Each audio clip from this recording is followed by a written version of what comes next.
Jorunna. Good evening, good morning, good afternoon, good time zone to all of you. Hello, hello, hello. Welcome in, welcome in. Let me say hi to everybody first.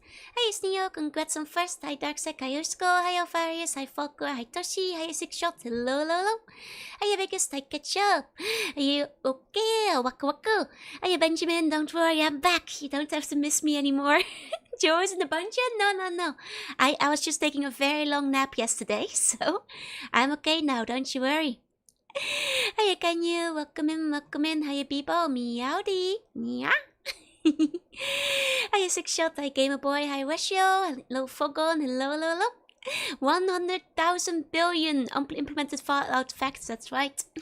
The C-Bot is back. Hey, wait, you shouldn't be making a sad face for that. You should be, happy. Hiya, Curious. Hiya, Nasu. Hiya, Swoos. Hello, hello, hello. Hi Silver, hi Peak, hi Captain, hi Deep Freeze, hello, hello, hello. Hi Koala, hi Fox, hi Big Buddha, hi Sneo, hello, hello, hello. Time for a chill reading stream to balance out the spookiness of the last one, indeed. And you know, while my voice may not be back completely, I think it's sounding better than the last time we did the reading stream. And you know, I'm pretty sure we'll be able to finish today because I've been going at a speed of about 80 pages per time and there's only like 40 pages left, so. Hi Avarius, hi Smasher, welcome in, welcome in. Hi Dysfunctional, hi Siren, and good morning Ersko. Hi Shido, hi BN, all my caps on the Duchess, let's go. I miss my brave reporter. She can't be brave every day. I think it'd be bad for her heart. No more snot is kind of sad. It's not sad. It's a huge relief. I hope I will be able to sound less snotty to you guys soon. Hi Zero, hi Phoenix, hi Marchi, welcome in, and hi Zoink. Don't push too hard, I won't, don't worry. Hi Decides, hello, hello, hello. You look even more different from yesterday. Well, yesterday I wasn't streaming. That was Joanna Joanna V. Interpret, reporter, head of propaganda, and a very regular normal human. And I, after all, am an eldritch slug, so... yesterday I had all day to relax, all day to sleep, and now my voice is feeling so much better. Hey, so my regards to Joanna, she was very brave. Yeah, I think she did a good job, honestly. She's still standing in the mansion. She's doing her best for you guys, Ever since your buns mailed in saying that you need your house exercised.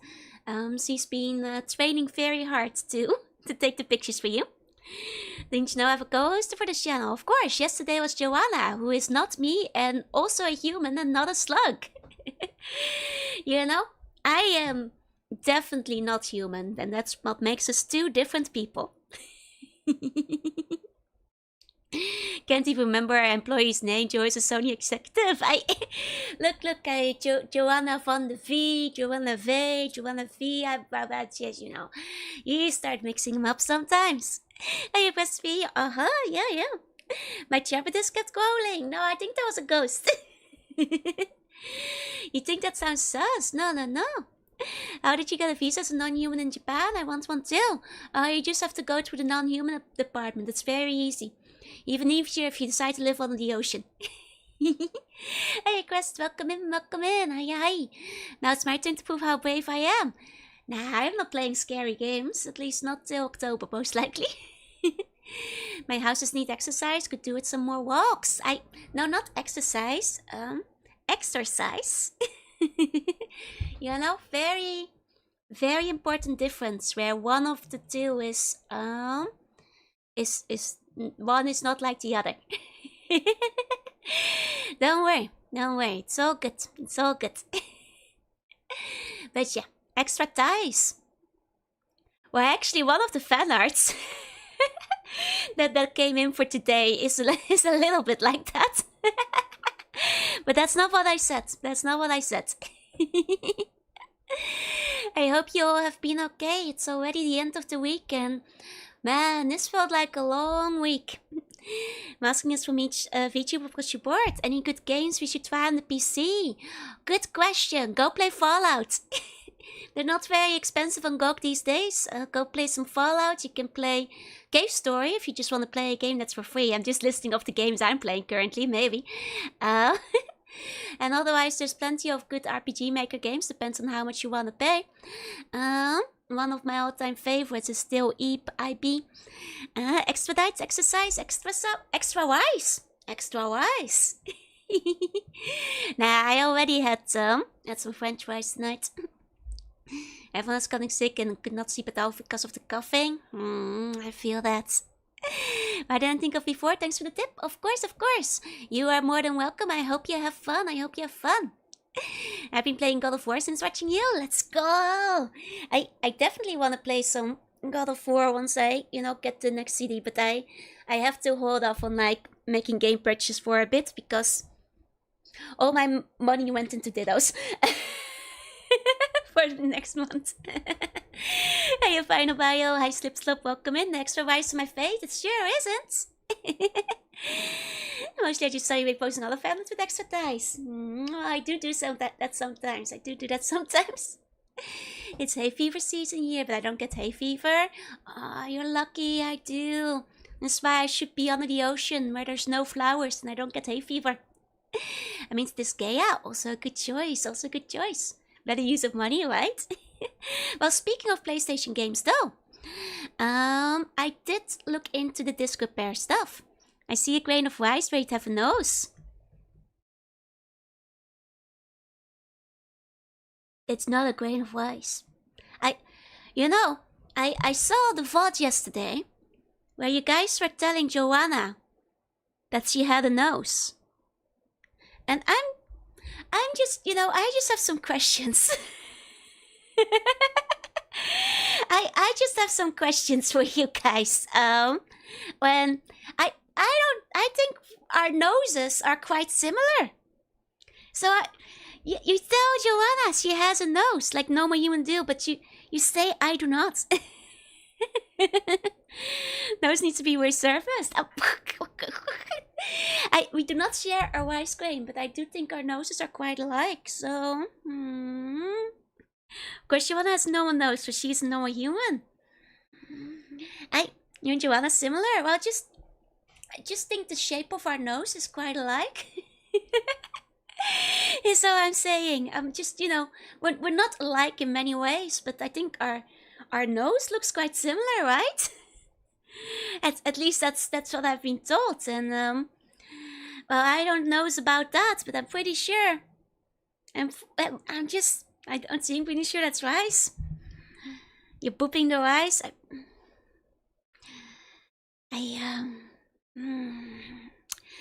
It's just a little observation I made. Just a little observation I made. Just oops.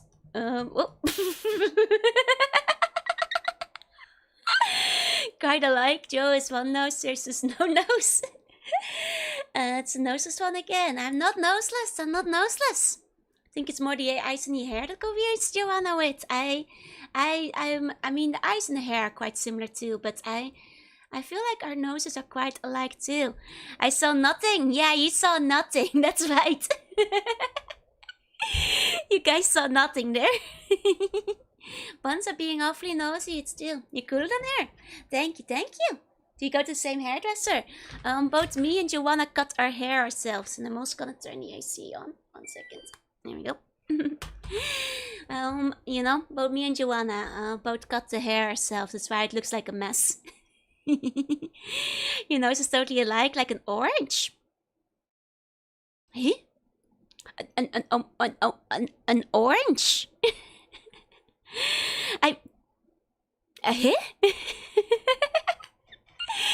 AC Tascal. Joe's making the ghost hold the book for her. That's actually a friendly ghost, but you're not supposed to, that's the extra arm that I put in the arm dimension, but you're not supposed to see it. Match hairstyles if only you had a nose to match.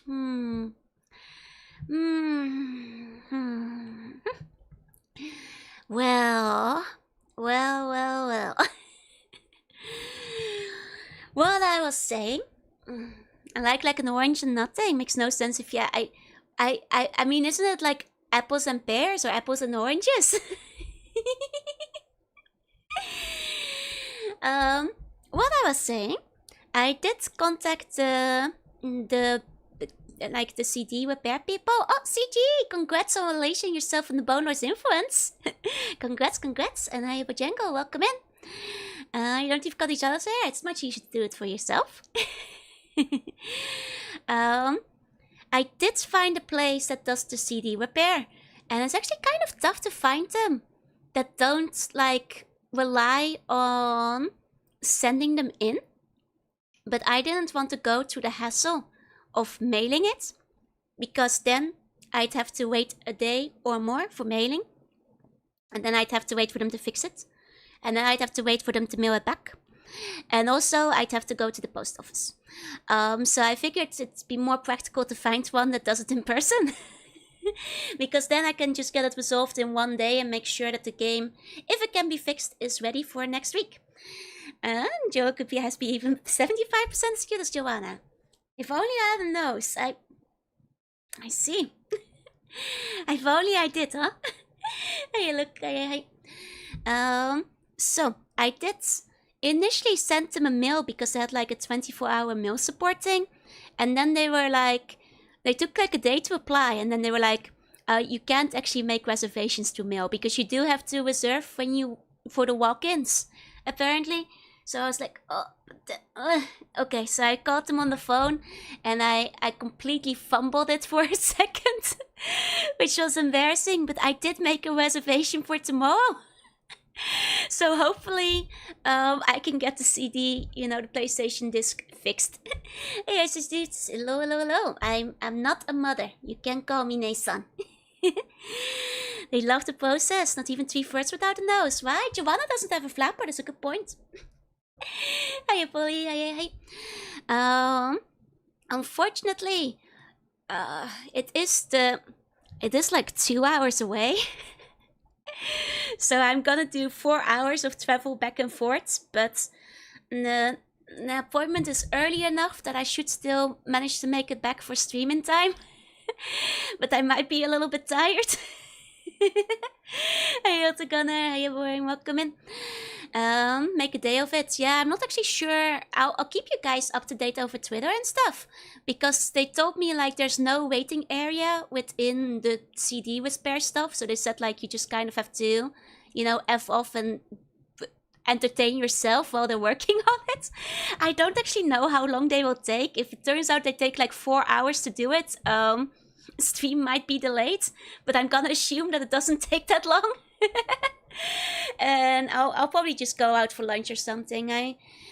I'm sure there'll be like some restaurants or something in the neighborhood. Yeah, find a good burger place. So I'm going for burger on Sunday. I'm very fries so they did not spoil my burger later this weekend.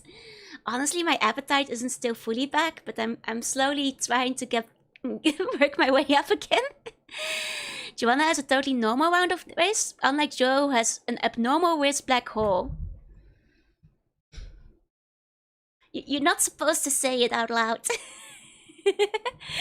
Find a cat cafe and have fun. That would actually be a good idea if I could find one. Had too much ice swiping to do at the job today. They couldn't handle the yearly stays again, so I had to do it. Oh man. Otsukare, but also gambare for the rest of the day you still gotta do after lunch. You got this, okay? You got this. I hope you don't have to fix too many disasters anymore. Must be a black hole since I'm cutting its gravity well. Thank you. The one other thing about the PlayStation 1 disc is over the phone they were like, is it like a black disc? And I was like, yeah, that's like most PlayStation 1 discs, right? And they were like, well, sometimes black discs can't be fixed. And I was like, if you're still happy to like come in, then we can take a look at it. And I was like, it's okay. Please still take a look at it. Apparently there's something about like I guess like as opposed to like this general holographic kind of CD discs, I suppose like, I don't know, something about it might be harder to fix or doesn't work as well with the machine. I have no idea. But they were like, maybe we can't fix it. So, well, it was always going to be a wait and see because there might be damage to the top and not just the bottom. But we'll see. Hey, welcome in. I hope it can be fixed, otherwise I'm gonna spend 4 hours traveling up and down for nothing. Hey, in the end, it will still be cheaper than buying a new one. Don't let them use it to charge you more. They already charge quite a lot compared to the mail-in ones, but then again, you'd have to pay for like the mail charges, so I think it evens out. But they made them black like that to counter piracy. Oh, is that why? Maybe that also makes them harder to fix. I wouldn't know. Hey, the funky, welcome in. I just hope that they can do something about it. You know, I hope that something can be done. Thought there was a mix. Well, I don't know why they made them black, but apparently it's hard to fix them. It's harder to fix the PS1 discs, is what they warned me about, so gotta wait and see, I suppose. I hope that something can be done. Oh god, I really hope something can be done. Because if not, that's gonna be painful. He's hoping it can be fixed. Yeah, who knows? I might explore and find something cool in the area. Exactly. Thank you for taking your time enough to make stream 1. You're the best. Thank you. Hey, Okiner. Hey. I could find another cool rare game. I could see if there's like a book off in the neighborhood or something. And who knows? If there's a book off, I can always like spend even more money on other cool games that could go into the backlog. There should be no difference. I wonder if it's just like an issue because they have those industry grade banana peelers in the back, you know, and maybe they can't register it very well if the disc is a different color. Is what I wonder. Because like I'm sure that they use like those machines and stuff for it, like the very fancy ones. So maybe that's why. No clue. It counts as bootlegs, but not piracy. I see. Is the Japanese version out of the question? It's not, and it would be a lot cheaper, but for a very long game with a lot of dialogue, and this one looks like it has a lot of dialogue, it's kind of exhausting to like do the live translation continuously. Like I've done live translation for a couple of games before, but usually for games that don't last more than 3 streams. Or like, you know, aren't longer than 6 hours in total. Just because it's like, you know, the brain has to be like turned on the entire time. As opposed to like, you know, the alternative. Hey, Marvelous, welcome in. I'm starting to get healthier again. I feel my voice is slowly recovering. Maybe I actually was really close to actually being ready to record a cover, and then like I right as I was like about to like hit the week where I was gonna do it, I got smacked with a cold, and now I've been like waiting for my voice to recover enough again to try recording it. It's really frustrating. But you guys may or may not see something for me soonish anyway, so there's stuff to look forward to. Hey, Strength, welcome in. You got a PS3 American account. Yeah, that's probably what I'll do instead. No, I might have to get my mom to send the PS3 over in that case. You know? Some people thought that the black tiles make the disc hard to copy, but it wasn't real. I see. Time to recover. That's right. It's just that time of the year. I get sick so easily. It's frustrating. I swear to God, if I like refresh my cold on the train tomorrow, I'm gonna be so mad. It's like every time I deign to leave the house for one day, I mess everything up again. This is why I should never leave the house. This always happens. Gonna just lock myself up in a bubble till I like, you know, recover, mask up. I do, but then I mentioned Fallout Online exists. I have heard of Fallout Online before. I haven't tried it yet, but it has been mentioned a couple of times, yeah.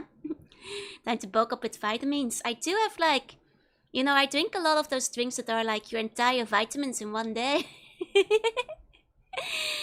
But maybe more. Wear a biohazard suit instead. Yeah, the Japanese cold has a really quick respawn rate. I remember last year. Last year was terrible. Like, I could not recover from a cold before I just got another one. Like, I think I was in like, and one of the colds was so bad that I think it took me like 2 or 3 months for my voice to recover fully. Like, it was like, I I feel like last year I spent like most of the early, few months of the years just in perpetual cold state. It was terrible. By comparison, I've had a long cold this year, but it hasn't been as bad yet. If you try Fallout Online, it will probably be Russian. Oh, wait, really? Is the Russian mod or like a Russian fan game? My BFF lost Fallout 76 for a reason I can't understand. I mean, I know there's a couple of buns in chat who have mentioned they like 76, or at least that it got better after they started updating it. Just take a bubble dino with me. That's a good idea. That's a good idea. Too attractive for buns and sickness. Fallout Online is mostly developed by Russian fans. Makes sense, makes sense.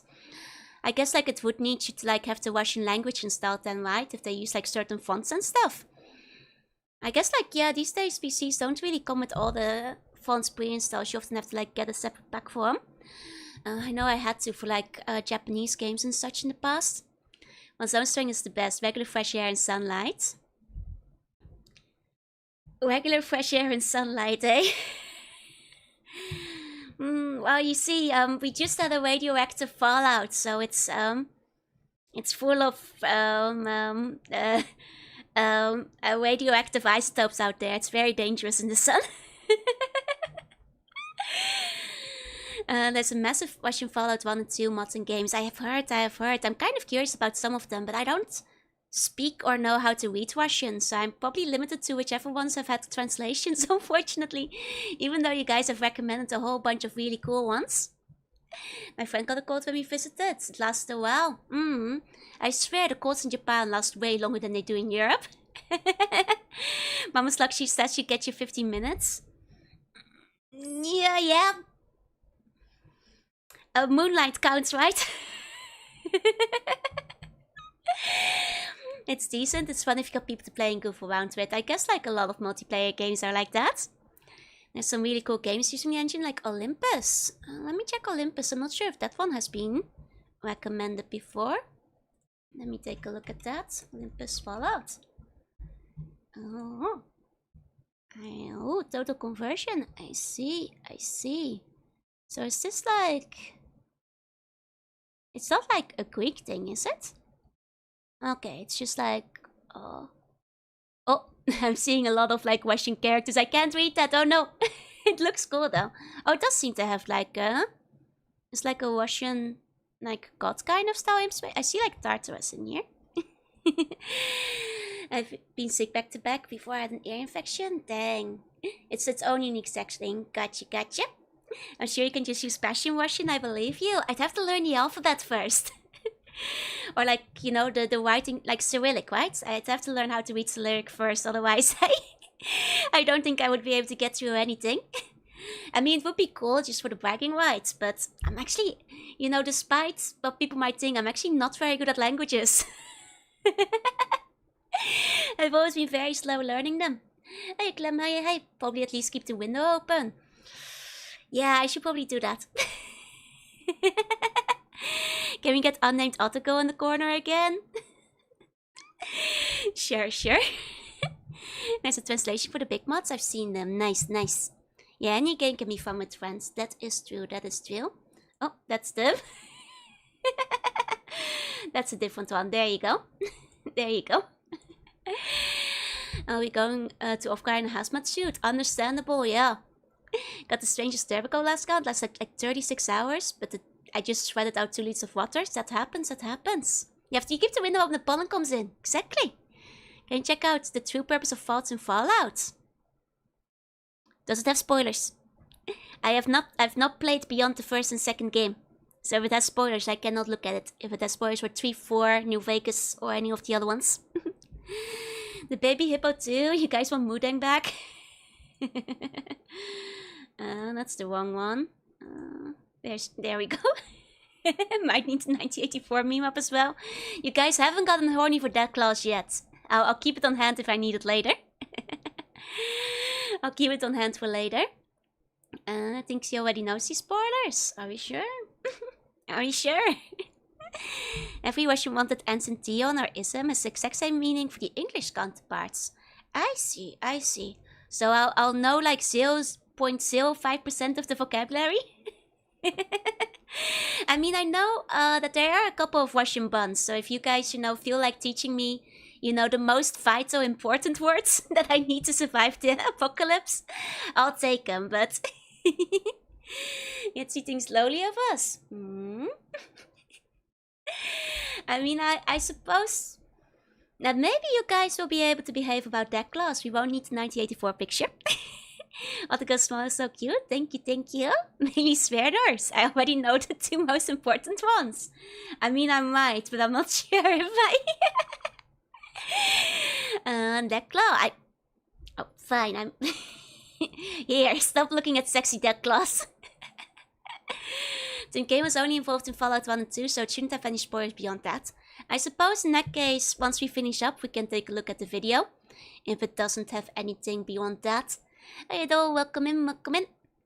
That said, there is a couple of fan arts I want to show off before we go to the Bible today. Don't mention that class too much, it's like poking a beehive, right? The only thing while working in water park was that Roisho is about like 80% of the Russian language. Wait, what does that one mean? I think that has been told to me before, but I forgot it. Oh yeah, Greystone, welcome in. Can explore the vaults in the other games as well, so it might be spores, but you already know the vaults were experiments. True. It means everything. Oh, sure. Oh, but I can't roll my R's, so that might be hard. Decklow fanart. No Decklow fanart. Shockingly. I mean, most of my Russian vocabulary is NPCs yelling obscenities. I'm pretty sure that obscenities are the only ones I've absorbed just from like my time on the internet. It means good. Okay.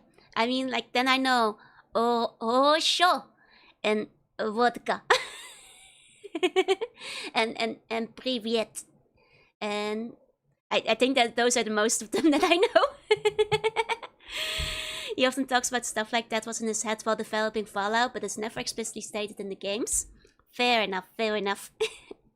Harosh?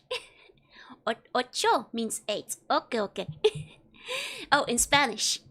Vodka. Oh, sure. Is that even recognizable? Current Joanna first popularity rankers: Joanna, Mamaslug, Ottigo, Squonko, RPG Joe, Tearcap, Joe. Wait, why am I all the way at the bottom? Well, I've got something that might change your mind about the power rankings once I show off the fan art. Waffle House should be added to Fallout. I'm sure maybe in a fan mod it would be. Blin. Oh, Blin means like a pancake, right? I have a bottle of Bacardi Ocho. Nice. Okay. Is it that good? It's pretty good. Well, we'll work our way up though. So this is a lovely fan art from 6, which is very cute. It's me in my kimono. Just learn Polish is Latin wish after all. I'm going to miss the Havel on it still. This one's really cute. I like how, it looks so soft. Very cute expression if you ask me. And the Kokatsukin Zaza. It's a fictional language. I see. It's a cute kimono, right? I've got like a couple of pictures of this one. Like it was designed for me one time for like a spring picture. It's very bright. We at least use the normal letters. Oh no. Remember, you guys, you can't start this war. You're gonna get cooked with garlic sauce and mint. As we have been told to Mr. Avalon. Like the vampires look teeth. Right, they're cute. Like the hair does also have my boots. No, it cuts off here. The little bony hair is so cute, right? It's so cute. I like it. I like it. War mentioned? Don't start a civil war. You'll get cooked with mint. And garlic sauce and the other ingredient that I forgot about. No slug feet. But I'll leave that fan art for the end. There's also this one, which was done by Leslie, which is me in my battle mech. My Shadowhawk, apparently. It looks very cool. I like the color scheme.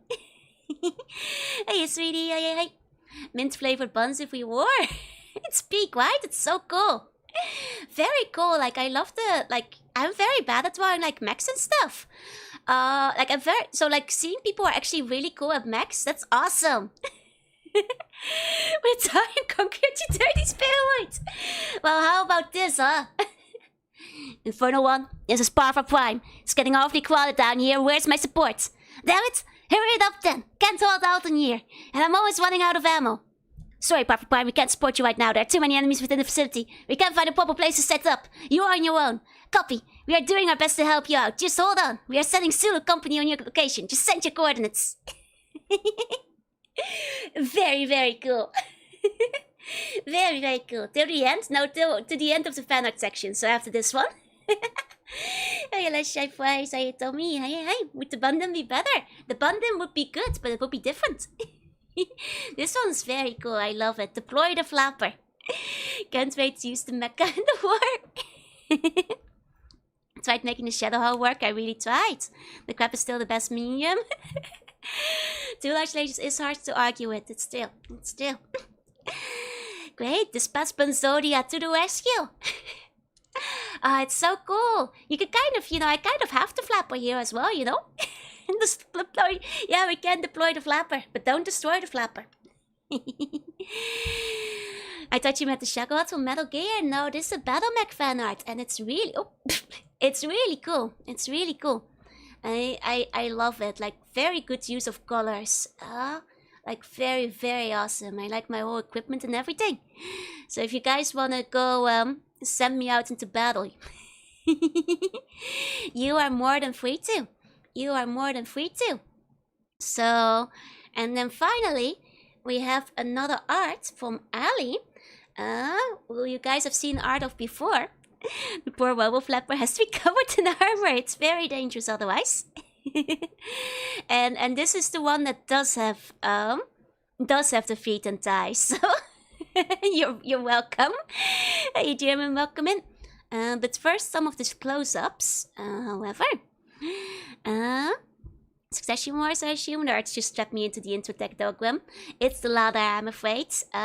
It's been an ongoing campaign to get me to play Battletech, and I will at some point. It's just, I have a lot of stuff that I have to play, so I haven't gotten around to it yet. But it's a convincing argument, if you ask me. It's a very convincing argument. Oh, thank you for the follow. Welcome in, welcome in. In the bottom, that's the flap that uses a weapon like the Barbatos. Good thinking. Yes, yeah. Okay. And this one, we've got... Oh. First the close-ups.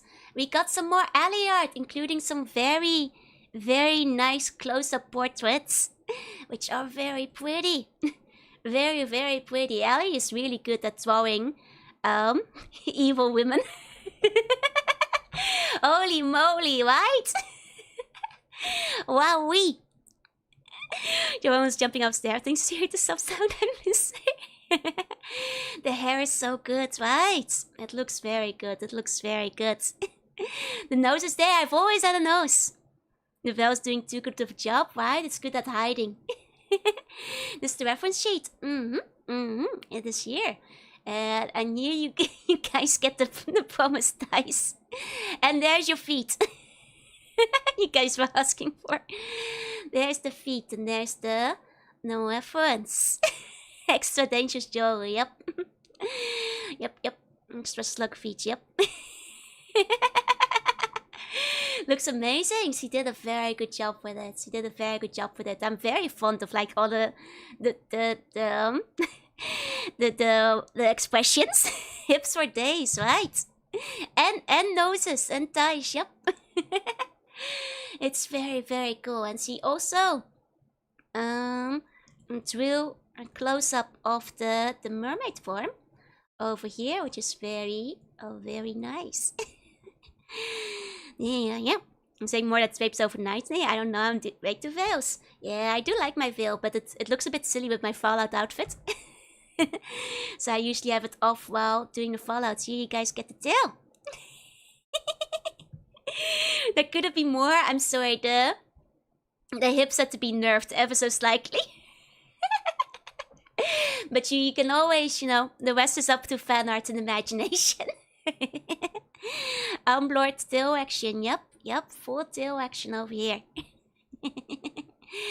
It is very nice. If you think about the tail as one light sky, I suppose this is true. I suppose this is true. But yeah, no, very, very nice job with the wheels. It's so pretty. Like you said, Joel, both are still nice. Both are still nice. Exactly. So thank you very much to Ali. It is very pretty. It is very pretty. And I like it a lot. I'm inspired. Nice.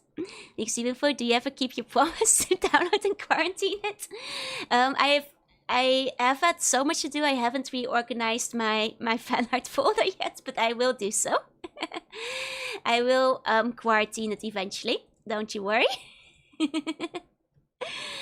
But yeah, that's the final one. Let's go.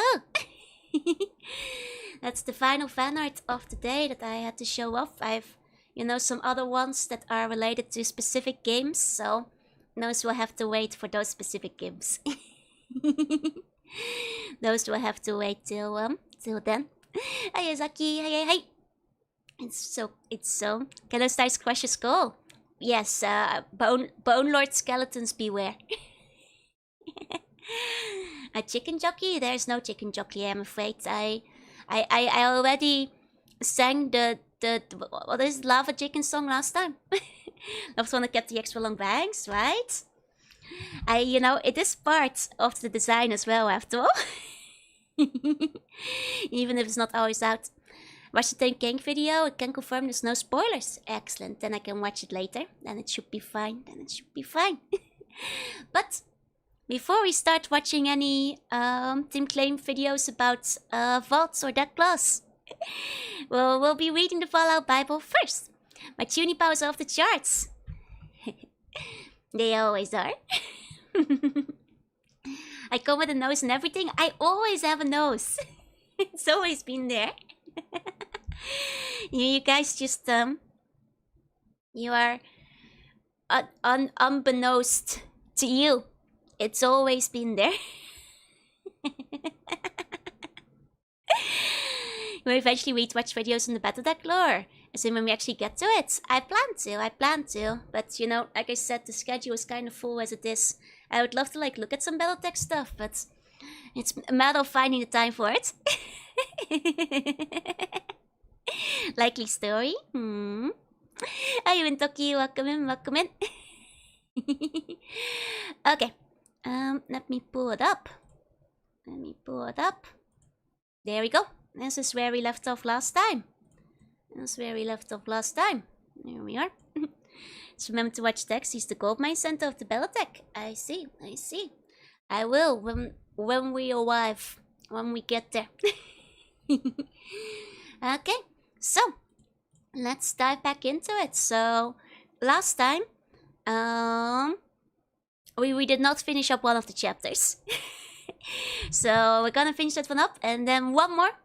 And then we'll have read all of the Fallout Bible. And we'll have learned a great many things, including a lot of things that got retconned later.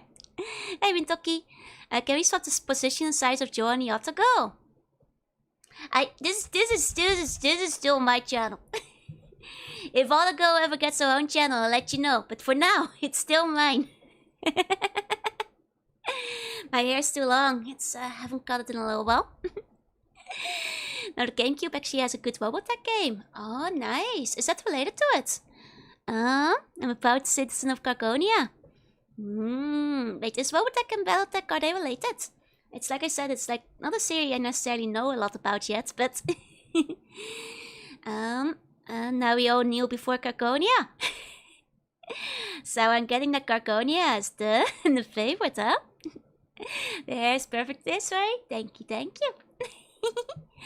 Gargamu's freight pizza party is optional. Ah, so you guys are saying Cargonia has the pizza. You're making a compelling argument. Both series took the designs from across at some point. Oh, okay, but they're not technically related. Gotcha. Pizza is Cargonia's national dish. Is there any country that has hamburger as the national dish? Asking for a friend. Hey, everyone, welcome in. That and drain cleaner. Oh, drain cleaner isn't that yummy though, right? Unless it's like, you know, party flavored drain cleaner or something. America. I meant in Battletech. I meant in Battletech. Is that wait, unless it's I I didn't mean in real life. Of course that's the USA otherwise. Hamburger country, it's complicated. Oh, do they all have hamburgers or do none of them have it? I see, I see. Wait, is Battletech one of those situations where all the countries like kind of parody a real life country? There's very few nations that have one unified culture. I see, I see. Because you know what that reminds me of? I recently found out that there's actually 2 Dutch ships in Azure Lane. But they just look like sexy fantasy elves, which I have nothing against that, but I would not have pegged them as Dutch at all. Like, couldn't they have at least made them orange? I was like, wait, where did the elves come from? I mean, they're very pretty designs. They just didn't strike me as very Dutch, that's all. Elves, just like Mama Slug's like, this is actually true though. This is true. Hamburg is from Hamburg and Cologne is from Cologne. And so that is true. That is true. Gargonia is basically docking and logistics. Of course they have pizza. I see, I see. A lot of them speak English or Japanese, but in any region you can land on a planet who only speaks Czech or Urdu. Huh. Battletech is like... Wait, planets? Okay, so it's space. Got it. The Dutch are the Fae. They probably get skins that are more Dutch at some point. They're very pretty at the moment, but I feel like at least with some of the other ships you could like kind of taste that they were like supposed to be French or German or English or whatever. But the Dutch ones, I'm like, they put this elf out of a fantasy game. They frankly barely look like ships anymore. You know, very sexy, but barely much like ships anymore at that point. Covering up my love for that class by making a ditto shame? No, it's you guys have to stop looking at sexy death class. That's all. Suffers from over 1,000 character design problem. Yeah, but they only have 2 for the Netherlands, so one of them could look Dutch. And also be a sexy elf. We can have the best of both worlds. They needed more windmills. Exactly, some tulips. The last time here there was a common language was 600 years ago. What they've thought of that? I mean, that's probably where they took the inspiration from, right? Probably? I don't know. My favorite faction is the Hasselhague. Oh, is that the Dutch one? From the Hague? Oh, they are Swedes in space. Gotcha. Stop talking about text. Didn't know this was 1984. Yeah, the meme's already up, don't worry. They have kind of gone a bit away from the ship, so with something new designs. I see. Sexy Ishio, sexy elf.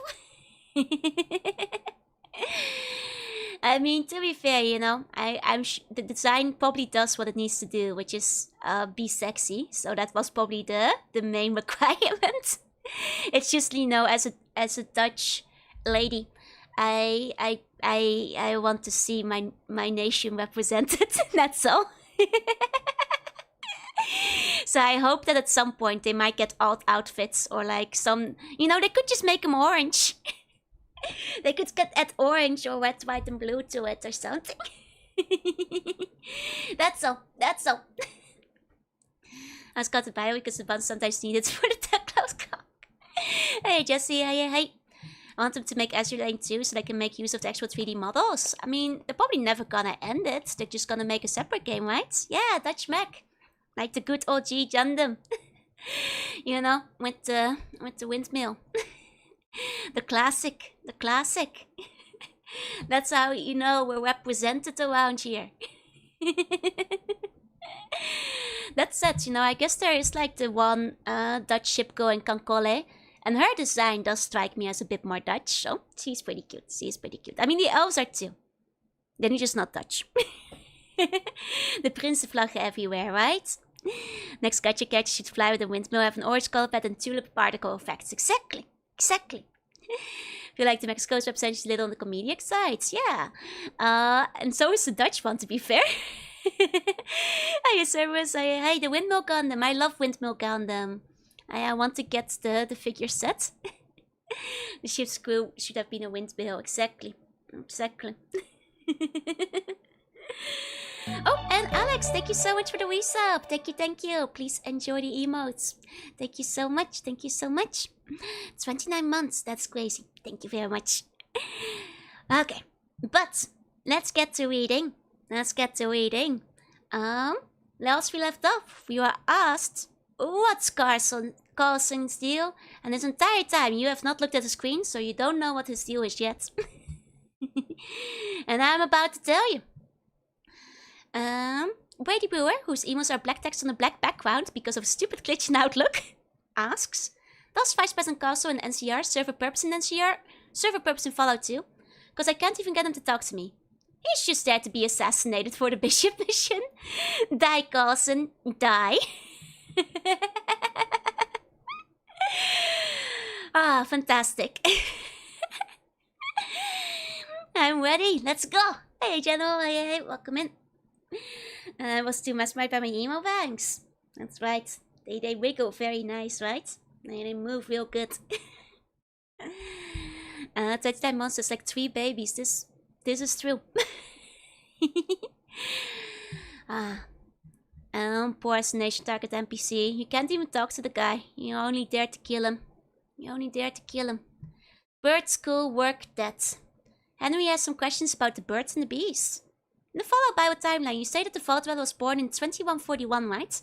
And somewhere in the net, I don't remember where, it could be one of these Bible updates, found a PDF file which included a poster in which read the rules for living in the vault. One of the rules said that because the vault resources are limited, the people in it are not allowed to reproduce during their stay there. That would mean that the Vault Dweller would have had to enter the vaults when the bombs dropped in 2077. Or are the rules wrong? I mean, Vault 13 was designed to stay closed for 100 years and only a few people lived that long, so they had to reproduce. It turns out the files from the source book. Okay, place your bets. Does this link still work? So far, one link in the entire file has worked. Hey, that's come on. No. Hope all is well. Explains inspiration for Nevada. Yet again, to be fair, Easy Board, it's one of those old school forum boards. Those are pretty much all down, so. Those are pretty much all down.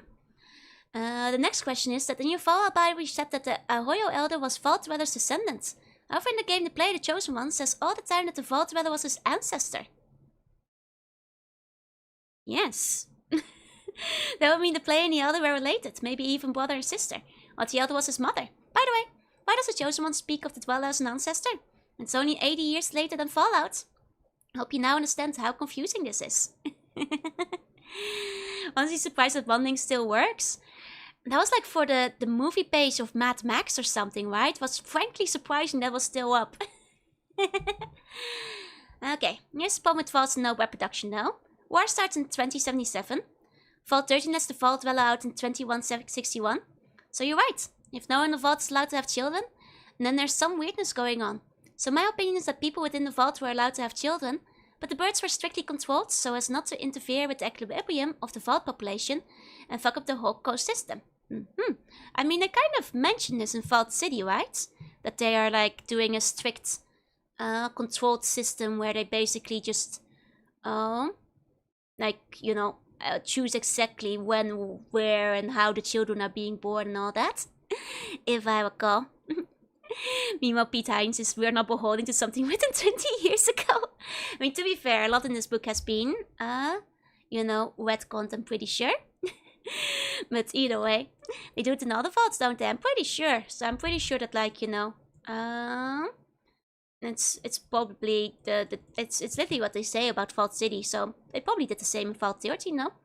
Because otherwise they wouldn't last 100 years. Like, most people don't live more than 100 years. Everybody but the babies will be dead.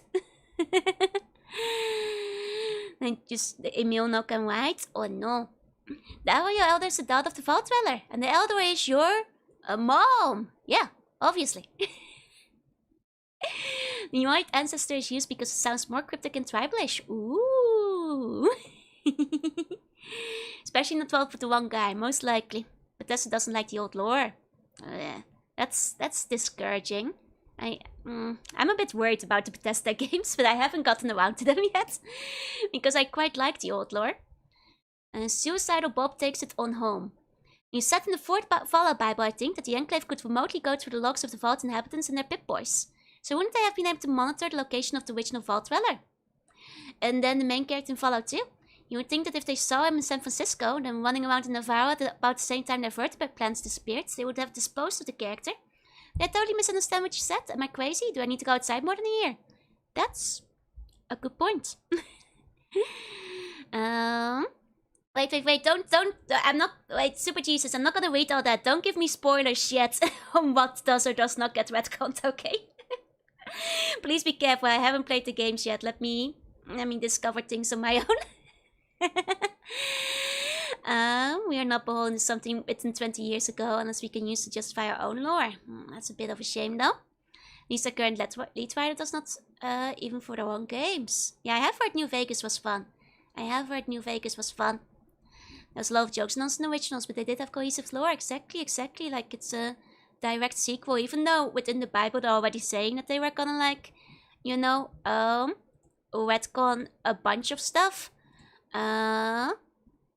But it's like at least cohesive. Myron's my waifu and it's canon.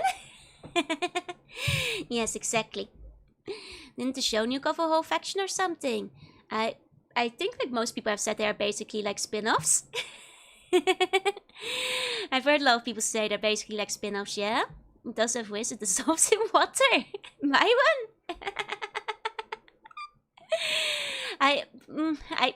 Yeah, I guess so.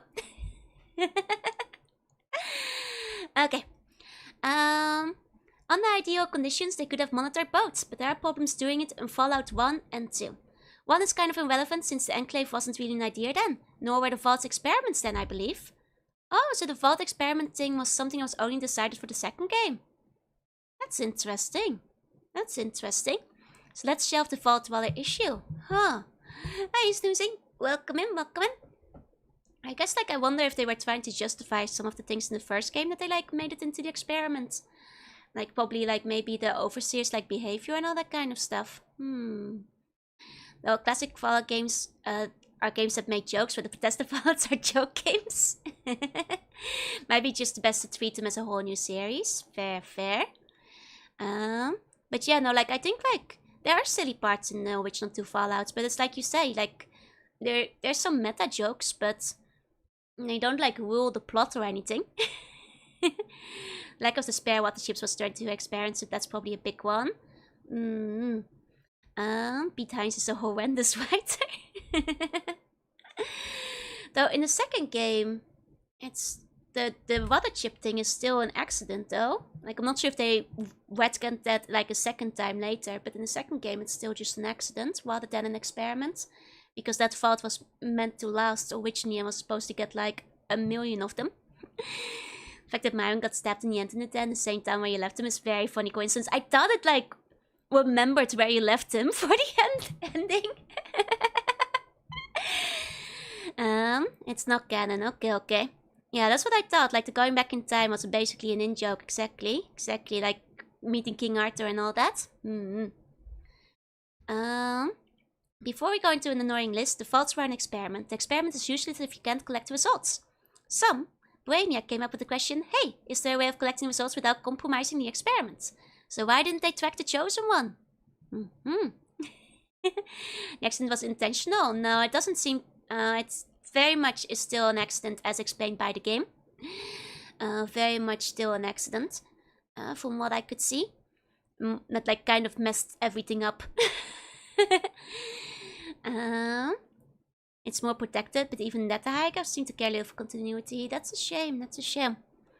The spare water ships were shipped off to Vault 8 by accident. Yep, just logistical fuck up as it is described. Yep. So why didn't they track the chosen one? The Enclave machinery, all the way down to communications, is not up to spec. At least as far as the Enclave guard complaints in Gecko are concerned. This is actually true. That one guy did seem to be used to the machinery being broken, so... The computer networks weren't able to access all the vaults remotely after the war. Like the network lock in the computer in the Gecko reactor, most links between the system were shut down or destroyed. They were the ones who sent the all clear to the Vault 8 overseer though, which Lynette tries to explain and can't. That's still like a very interesting revelation for me, because the entire time I thought that their system was just broken. I'm off to a meeting. My supervisor's busy, so it shouldn't take long. No worries. Good luck at the meeting. You got this. You got this. They were also able to transmit an all clear to Vault 13, getting them to open the door. Once the president made the decision to go take the Vault 13 inhabitants as test subjects, the vertebrate team scrambled, sent a signal, and waited. No one did a search on all the Pip-Boys? I guess maybe there's just too many of them.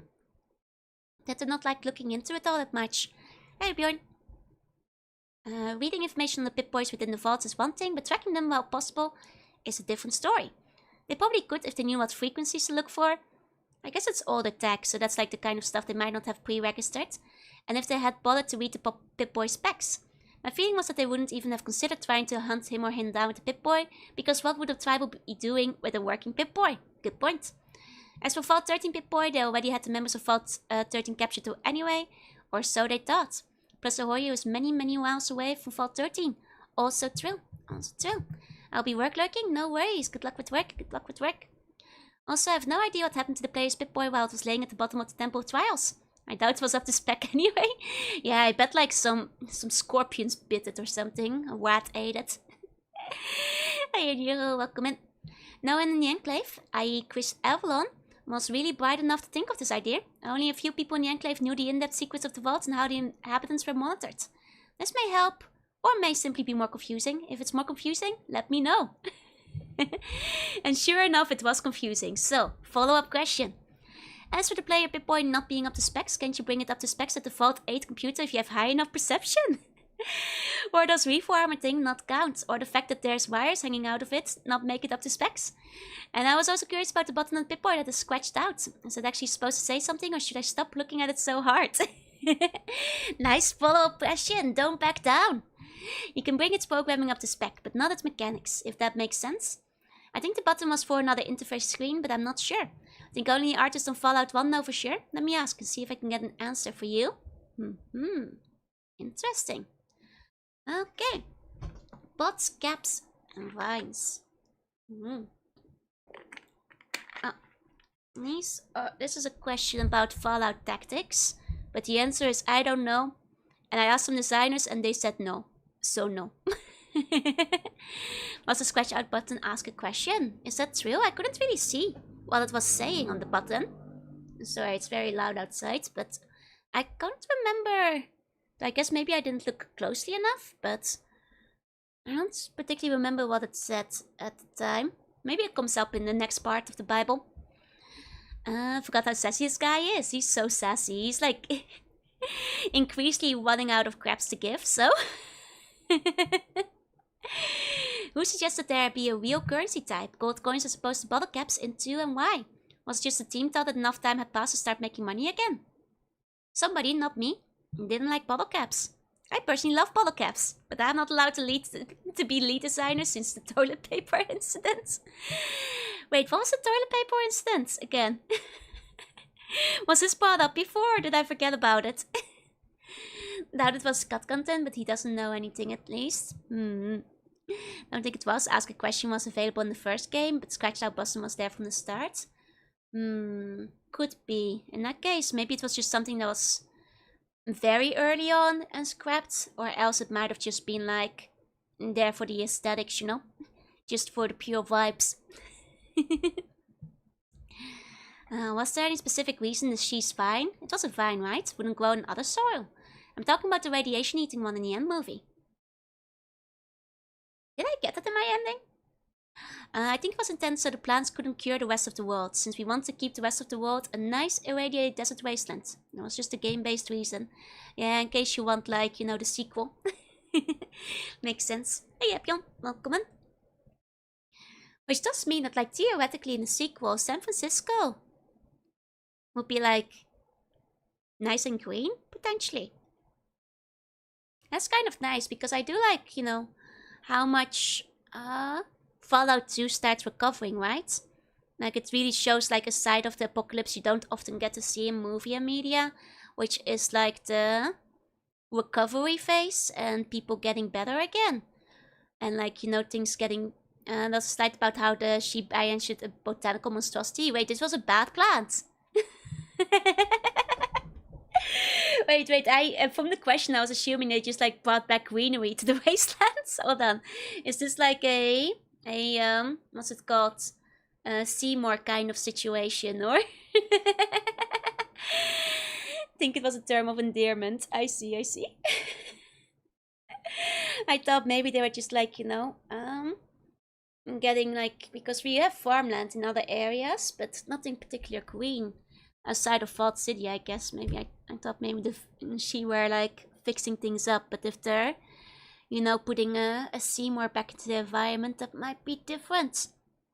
Though Seymour was straight up in the game. That was like the one that we put in the old school's home. Howdy, how you Black Lizard? Welcome in. Can you direct me to FOP 4? 4 should be after 5 in the news section. Just do a find for the word Fallout and you should find it. I'm glad they included this in the Bible update. You can get where the planet goes haywire. Not sure if you can even get that one. Ah, I see. So there's a chance that they just like completely go crazy, huh? But that's the hate society evolve and actually rebuilding. They want people scavenging for 200 years? That's so stupid. Like actually one of my favorite manga, which like is a really good one. I'll give you guys the whole link. Which is like Yokohama Kaida Shikiko is a really good one, which is kind of like after like a post-apocalyptic kind of situation, where basically people have, you know, a lot of people have, you know, died out and stuff, but the world is still going on. And I quite like this kind of, you know, setting where people are just, you know, they're not just Mad Maxing the wasteland.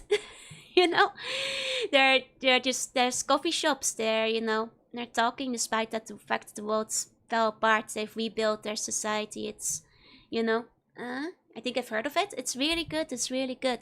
Lovely art style, and the manga is a huge influence for me. It's really nice. One of my big recommendations, which I think if you like, you know, a slightly hopeful type of post-apocalypse, then this is like a good one for that.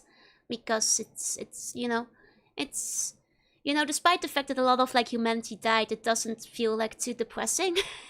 You know. I recommend it. That's one of the things I thought of there. Hi Isaac. The scene in the night scheme when the city underwater lights up brings me a lot of tears. Right? It's really good. Remember they had a dedicated read online site years ago. Might still be one out there. The strain of planticides were growing mutated, gaining a measure of sentience. It killed the laboratory and took it over. Oh, it took a lot of resources to crush the being and it's left as cheap poverty stricken. Okay, so they do murder the plants. I see. That happens if Dr. Wong dies. I see. One of my favorite subgenres is essentially the science and apocalypse with regards to feudal societies. Those are always very interesting. I actually wrote like my own Tuny story where the twist was basically that happened. Not an original twist, but you have to forgive me. I was like 13 when I wrote it. It was like, you know, it's not I know, not very original, but I did write my own Tuny story where people thought they had been sent into the past time travel wise, but you know, the twist was that it was actually in the future, and people had reverted to feudal society instead. No, didn't publish it anywhere, by the way. It's lost to the past forever. The Sentinels Fallout 3 actually was supposed to nuke the US again because society was getting too advanced.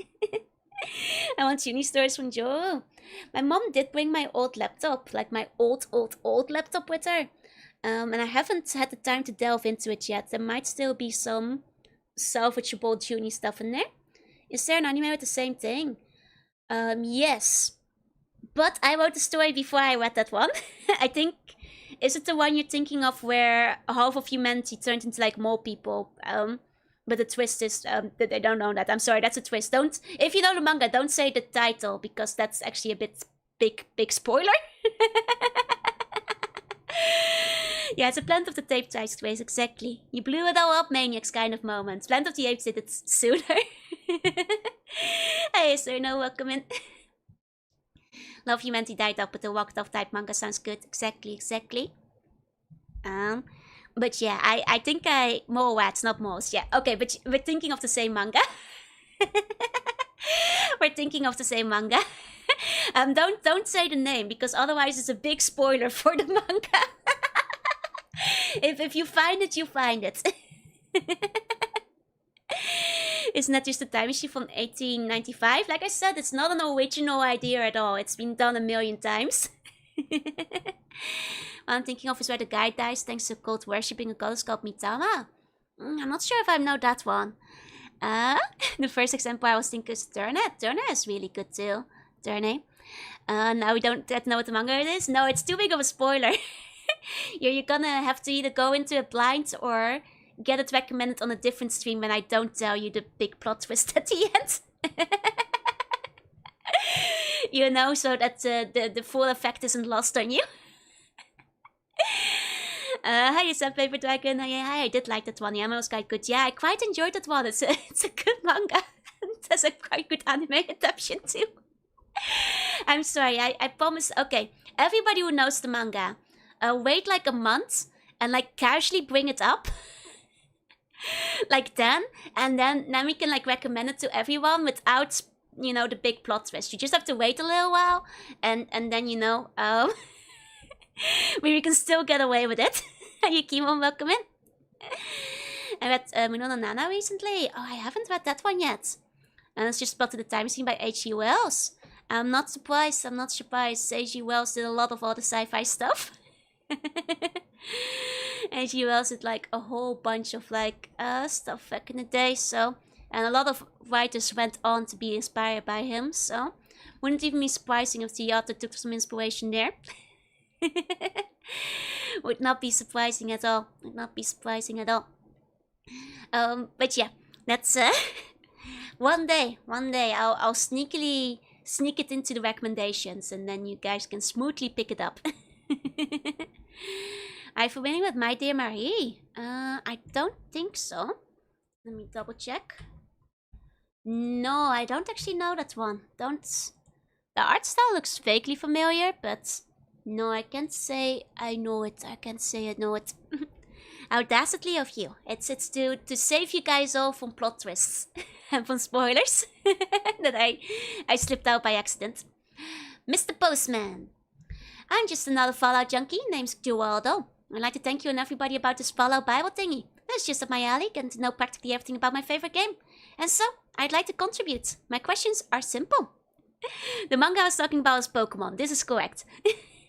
Was the Fallout game inspired by Kevin Costner's movie The Postman? I recently watched the movie and I must say I loved it. And found some other things similar to Fallout, especially the nameless hero roaming the wastelands, Postman wandering thing. Yes, I know the Fallout's main inspiration is the game Wasteland.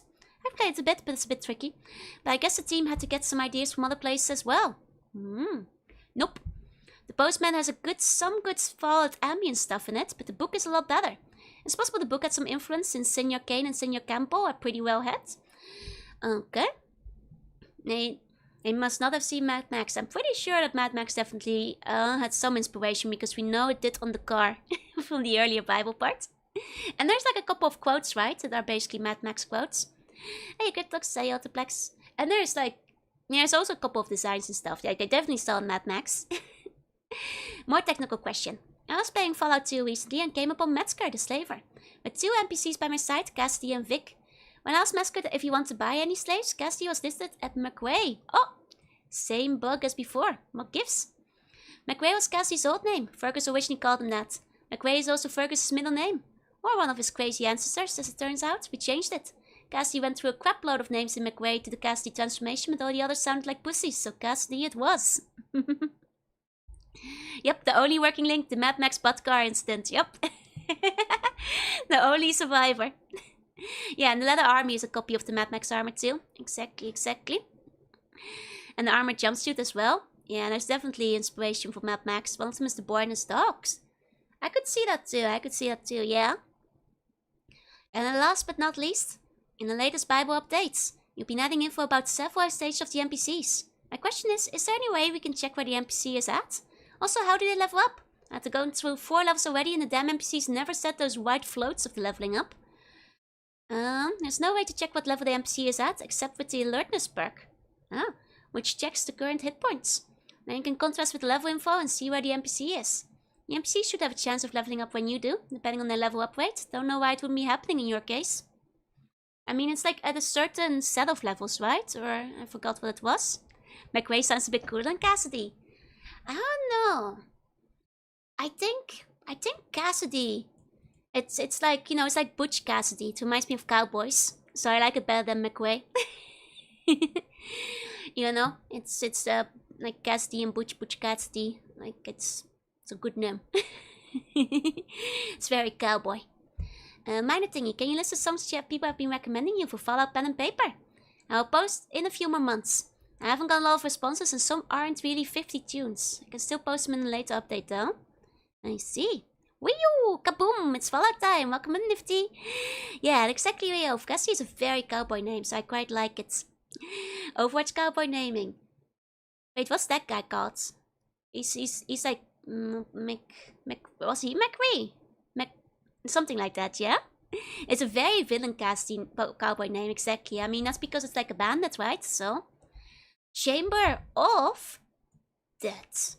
Shards. No relation to MMORPG shards, I believe. Had a quick, stupid question. But that nonetheless easy to answer. Well, it needs for Chris Taylor to answer, that is. The 10mm pistol, although being automatic, has a revolving chamber and the description even says each pull of the trigger will automatically reload the firearm until the magazine is empty.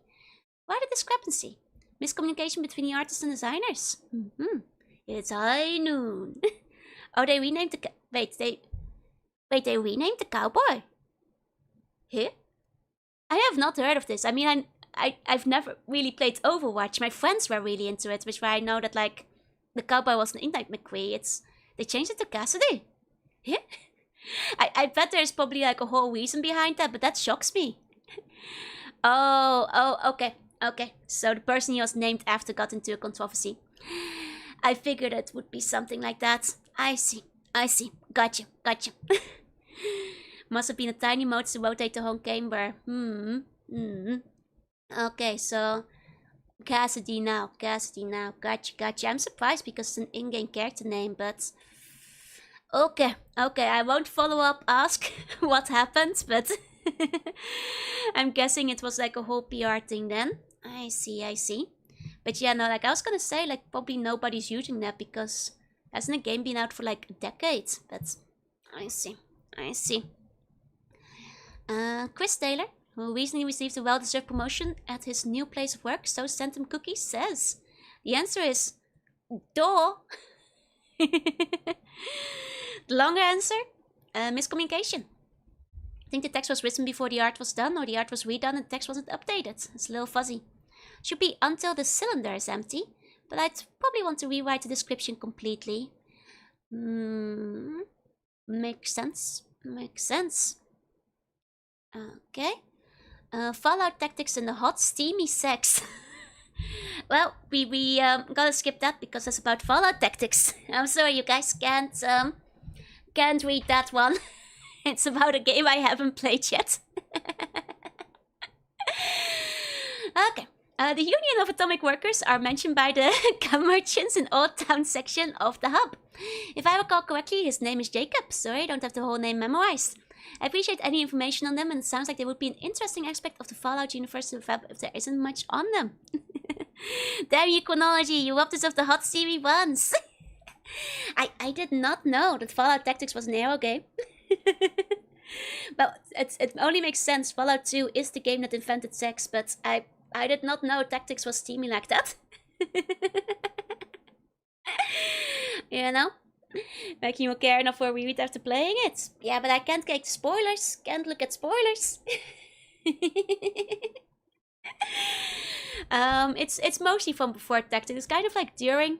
He doesn't answer a lot of questions about it because he wasn't really involved in it, from what I understand.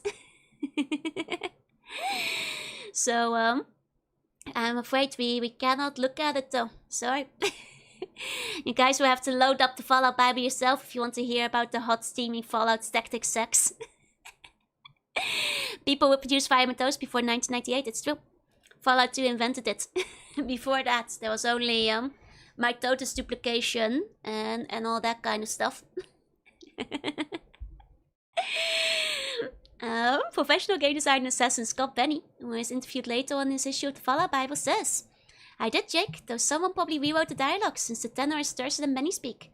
I figured that for every successful organization that made it into the wasteland, there'd be 10 that failed, so I came up with an organization for Jake that explains where he got his weapon that wasn't I used to be in the Brotherhood. It's a throwaway bit intended to make the world a little messier. It's more believable if everything doesn't tie together neatly. I hope that helps. Makes sense, makes sense.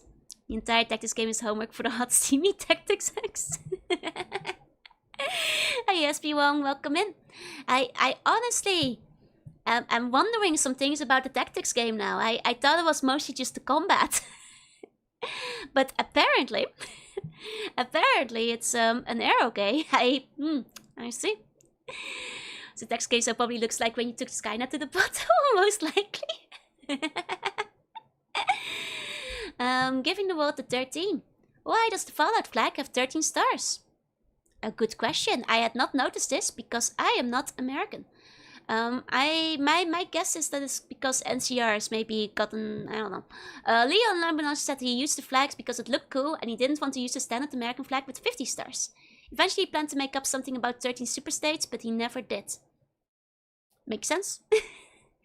Makes sense. I'm sure that they'll probably mention it at some point in like the later Fallouts. It seems like something they'll, you know, expand upon. Those are Commonwealths. There you go. Sounds like they expanded upon it. Tactics games can be steamy. You can have kids in Fire Emblem. That's true.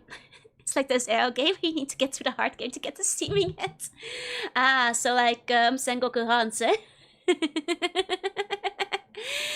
NCR was the post-bomb. That's the fact from around the wartime. Oh, that sounds like... Oh, so by the wartime, things were already kind of falling apart or being commonwealthed together. I see. I see. Maybe in the show they mention it. I see. As always, from the chest just out of reach, Justin Solid Snake Brahman, in addition to his formidable knowledge about the anatomy of Tarask, would like to know how to get his hands on those big bulging chests in Broken Hills. Oh my god, we're talking about that class again. They merged the 50 states into 13 commonwealths. Gotcha. Joe Elgaman. People are free to make whatever fan games they want. To answer your Deco model question, although the real nets have probably beaten me to it, the legendary task.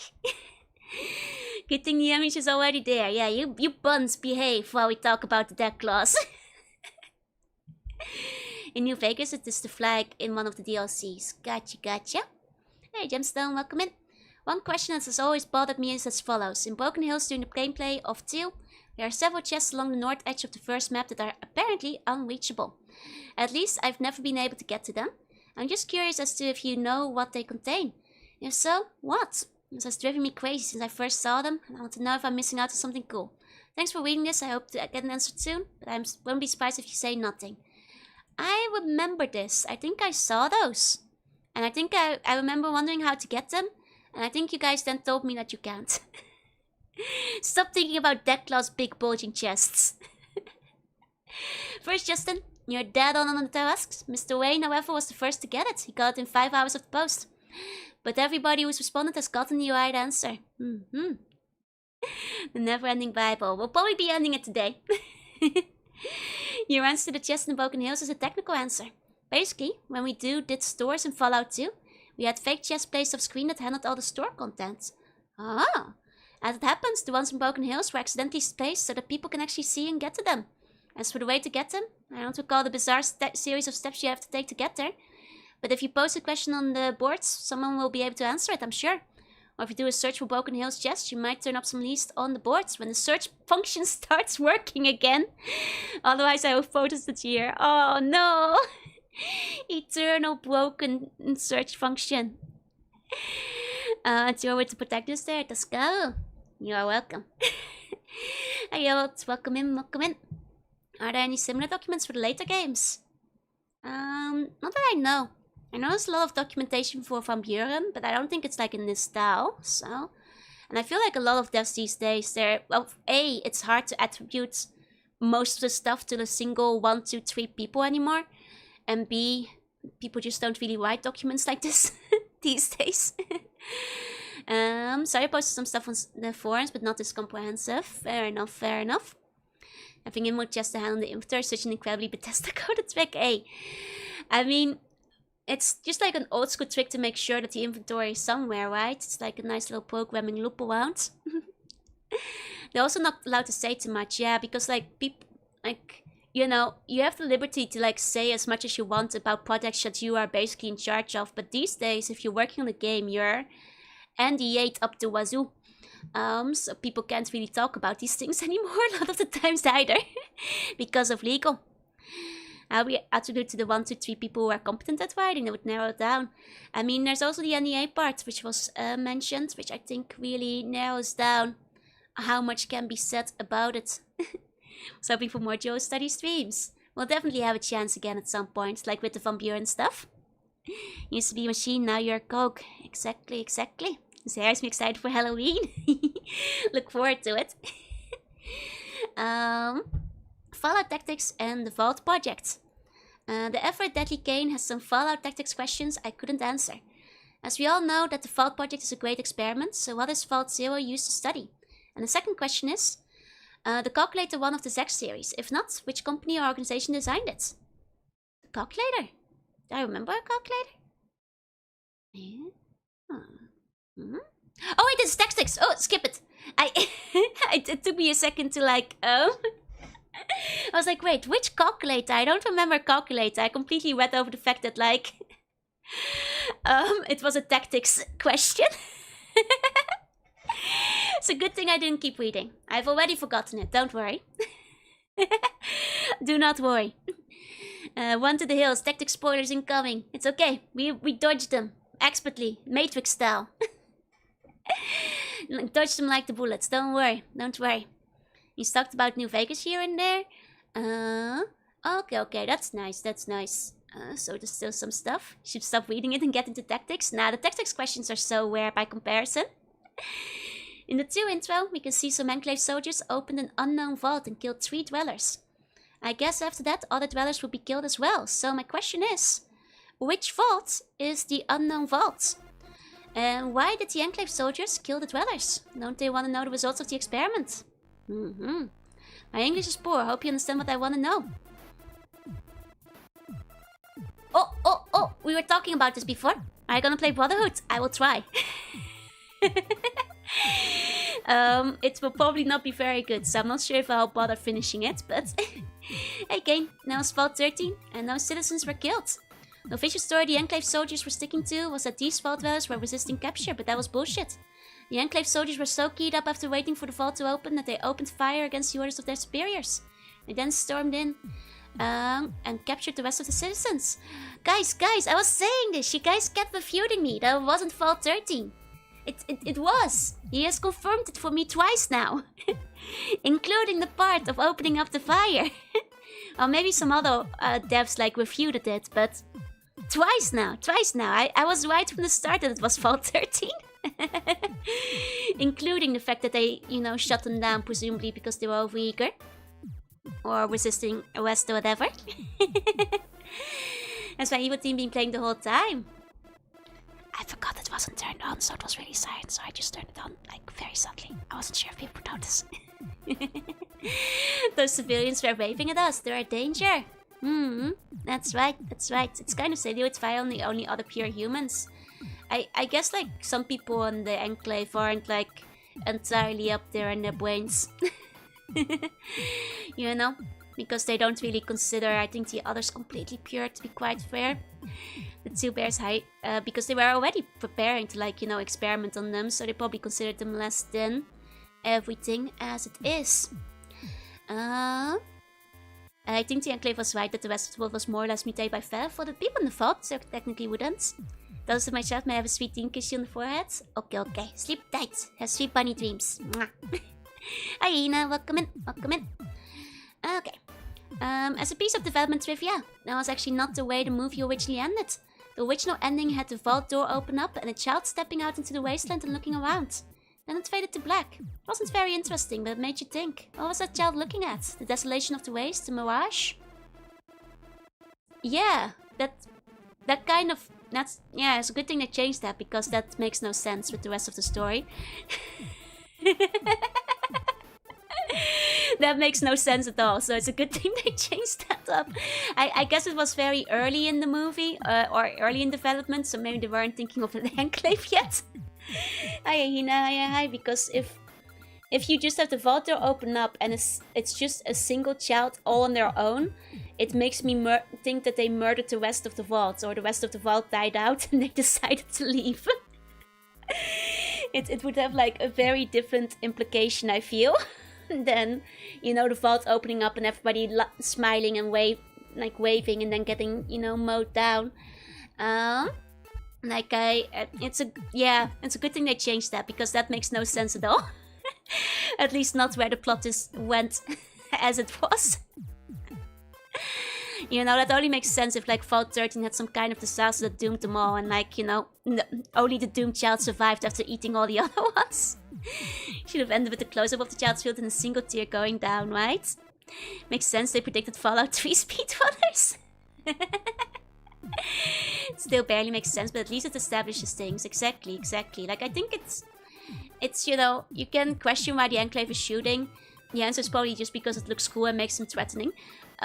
They should have probably kept him alive, but I can, you know, Mr. Avalon doesn't say it, but my personal interpretation was it was an act of intimidation, you know, because they wanted to forcefully take them all prisoners. So by just, like, you know, firing immediately, you make a point. You make yourself very clear that you are threatening, you are dangerous, and any objection or resistance is not going to be tolerated. You know, is it the best way? But I think that would be a decent explanation. That would be, I think, in standing with the Enclave. It's, I guess, not what Avalon is saying, but that was my, you know, interpretation of it personally. Yeah, it makes it known that they will not negotiate at all, and that's, you know, it is over for you. You are a prisoner. So, you know, it still makes sense in my head, personally. Hi, Turtle. Hi. Especially because, like, the vault theoretically has 1,000 people in it. They don't actually need all of them alive for, like, you know, their experiments that they want to run. So killing a couple of them to make an example, to set an example, I mean, is, like, I think still possible. Imagine if someone managed to make the town with the pet tactile acting up like the town guards. Aww. That'd be cute though. Yeah, they could still use the bodies for the experiments, exactly. It's absolutely the shop value, like, you know, that's on a more meta level rather than an in-game story level, but absolutely. You know, but they never the flop value. It immediately makes you think, like, why would they do that? Like, it's very quickly, you know, establishes the Enclave as being cruel, non-negotiable, hard to reason with, and also a threat. So you know, you gotta start wondering. And also, like, yeah, Dwell's companions, the Brotherhood of Steel, like, are these the same people? Or are they something worse? Hey, Kasadao, how you coming? So I personally thought that, like, the opening cutscene, it makes sense to me. The alternative for the child makes no sense at all. It's a good thing they didn't do it. Yeah, there's not enough place in the vertebrates to take them all along with them. Exactly. Mark my words. What happened to the guy, Mark I think was his name, who accompanied Harold into the military base? He said that Francine got killed by a robot and Gray fell into a vat, but Mark just disappeared. Did he make it all alive, or did he perish along with Francine? No one knows. The mystery of what happened to Mark has never been explained. He was wounded, returned to the surface, and Harold never went to look for him. Oh, I do have a suspicion that Mark was a reference to Marco Green, the lucky fellow who wrote Harold's dialogue, but I can't prove nothing. I see. Today we have spooky Fallout battle. We do. Well, it's not too spooky. It's educational though. Foreshadows the fact that you can't speech check your way out of the final boss fight. Yep. You can't always negotiate with these guys. The fact that you do have to fight them is a big bummer. I mean, I guess, like, it makes thematic sense. But, like, it is kind of cool to be able to speech yourself through the final game. I think they probably made it so you couldn't. for two reasons. Both to subvert the ending of the first game, if the people were already like expecting that you could speech your way out, while still allowing you to basically do something similar with the Doctor to put the gas in the vents. But I do find Horgan to be less of an interesting villain than the Master was because of it. Maybe because there's much less you can talk to him about. I wonder if the devs to a degree were like, we put in a really cool boss fight for the Master, and like nobody saw it because you all talked him out of it. And now you're gonna do our damn cool boss fight, dang it.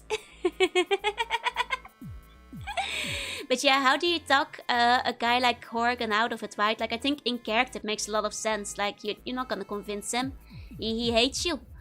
But it does mean he's a lot less memorable than the Master was. Yeah, admittedly, was terribly balanced by the nature of the terror. It absolutely is. And turrets can just take him out. Show him a mirror, make him see the green skin. I mean, my personal question, if Avalon still had his emo open, is still, as I mentioned in the last, 2 streams I was reading this, does Horgan know he's green? This is my biggest question. Does Horgan know he's green? Because you could make an argument for him not being aware. Mastermind is the president and not Frank. Yeah, exactly. Probably not. He sleeps in the armor. Now, the thing is, in the earlier Bible, they said they sealed him in the armor, and the armor cannot come off. So, since he started mutating, how long has he been in the armor, and has he seen his skin since? Does he know he's green? It's not easy being green. Because he says in the other part of the Bible, he still believes he's a pure human. So, does he know? Now imagine Horgan with the low baritone Kermit. It's not easy being green. Hey, just welcome in. Try asking him, maybe he'll actually respond. Maybe he thinks he's the Hulk. Horgan is confirmed to be stinky. He can't wash, right? He cannot get... It was confirmed earlier. He can't go out. He's sealed within the armor. He can't go out. There's probably a hole in the armor for when he needs to go to the toilet. His skin is probably fused with the armor at this point, yeah? It's like the Master Chief armor, exactly. He's not green, he's just moldy, yeah, from being in the armor for several years. From not... Oh god, he must be so smelly. I like to think that, like, maybe doctors wash him by just, like, using one of those tiny sprays to, like, spray water between the gaps in the suit or something whenever they do, like, his experiments and updates and whatever. And maybe that's how they keep him, like, freshened up. United States Secret Service boy. Master Chief can't take the armor off, it's just he rarely gets arrested in the game. Fair enough. He's just fermented. How would he take the helmet off? And maybe he just has like a little straw, or he has like a mouth hole. Or maybe he eats from a drip, or he just has like liquids he can ingest. I don't know, but apparently he's sealed within the armor, so... The true reason the Enclave soldiers hate him, he smells so bad, he has to be power washed. Like, it might have internal rinsing mechanisms, exactly. They might just have to change out the water. Maybe he can wash it himself. I don't know. Maybe he just likes birdie food. They just drive him to the vertebrate watch. The power armors in 1 and 2, you can go to the bathroom in them. Has this been confirmed? I mean, either way, it's custom made for him. My one question is, does he know he's green? The Enclave soldiers have to power wash him. It only has a 50% survival rate. Just found a tiny frog on a leaf floating in a pond. Oh, that's so sweet, Hope he can keep the frog, Let's email Evelyn and ask him on stream. I feel like...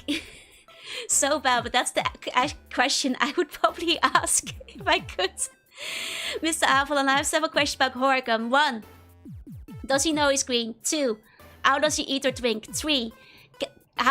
Does he ever flap to go to the toilet in the power armor? 4. Does he smell really bad? Sorry, Mr. Avalon, please don't block me. Please don't hate me, Mr. Avalon. It's just the questions they're burning. I need to know this. Azuri, thank you for the follow. Welcome in. Let's go before we start wondering too much about Mr. Avalon. You are not watching the stream. I'm pretty sure you aren't. But if you are, please leave a comment and tell me if Horkan knows if he's queen or not. This is keeping me up at night. I need to know. You talk to the Frank battle by conspiring with the Enclave shows the turning of the turrets. That's fair, that's fair. I guess like a lot of people, if they're like battling them honorably, they would have a harder time with it. Just attach you long when I have time, sure he's a weep. Oh god, he might just block me, I don't know. That seems like a risky play. That seems like a risky play. I'm gonna ask the Ouija board to ask Chris if Frank knew he's queen. Look, it's killing me. Watch the TV show speculating about the Star Wars text and said Vader probably had a battery that's recharged. No, that doesn't seem right. I know Star Wars has gone off the rails, but no. It's a very worthy boss battle. You get to see his melee weapon. Fair enough, fair enough. I was too weak. I was dishonorable and grabbed some allies. What the hell did Imperial between Fallout 1 and 2? Falloutum 1 and Falloutum 2. Is that the way it was translated in some countries? Exist mutant super mutants before Master on the scene? What happened with Mark? Howard spoke something about his survive. What Howard did between 1 and 2 is a mystery. To tell the truth, even if asked, Howard himself may not remember.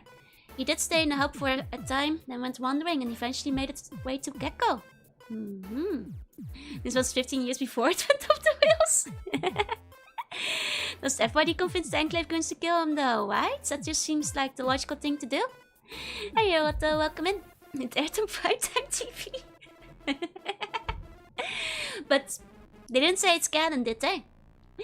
It's possible, yes. And I couldn't find any mention of them in the documentation. It wasn't until the Master started mass producing and standardizing them that they really identified as super mutants. No one knows what happened to Mark. See above. Cue yet more mysterious music. Okay. Arroyos. How'd you guys come up with the name Arroyo? Was it based on real world location? Or was the name chosen just because the town was literally an arroyo? The name came first. I was looking on the map and saw the word. I liked it, both the sound of it and what it meant. So I picked it as the name and then I told the artist make the map what arroyo meant, so it makes sure to be an arroyo. Wait, arroyo means something? What does arroyo mean? Hold on, I have to Google what arroyo means now. Is this like arroyo? A steep-sided gully formed by the action of fast-flowing water in an arid or semi-arid region, found chiefly in the southwestern US. Okay. Okay. I see. Well, that does kind of look like... I see. That does basically look like what it was. Okay. Okay. I see. I see now. Scenario location? No, it's more like a rock formation. I grabbed some pictures real quick. This is what a real-life arroyo looks like. And like, yeah, that's kind of what it looked like in the game. That checks out. That checks out. Some people fail persuasion checks who don't bother talking with the soldiers. That's fair. That's fair. I'll kill all of them. It's also understandable. What's more speculative science? Okay, okay. In that case, it's not canon, I assume. Hey, Bacon, hey. Was so cheap he made so his boots were too tight and his internal life support amid the constant beep. Oh, poor Darth Vader. This is a very blurry picture, but I mean, this kind of especially looks like the place where you are hunting for geckos, so I guess that checks out with what we know of Arroyo. Hey, Maria, welcome in, welcome in. Okay. Appendix. Pearls from one Pearlman. While I was sorting through the narration text, I ran across a series of deadlines we were planning to have one Pearlman record, but we didn't have time. At least, I think they weren't recorded in any event. Now, I would do a one Pearlman impression, but I can't. I would never be able to get anywhere close there. Slow, swap, and bush. But I'll try. No, I can't. I'm just gonna read them normally. Rest in peace, chosen one. You have perished. The wasteland has claimed your life. Arroyo attempts to send out others to search for the gek, but they die quickly, and the village soon follows. You have died. Your village is lost, doomed to die of starvation. You have died. Your quest to find the Garden of Eden and return to your village has failed. How's that? I can lean really close when I say them. You didn't say it always sound powerful. Yeah, I was trying to go low and it immediately messed me up.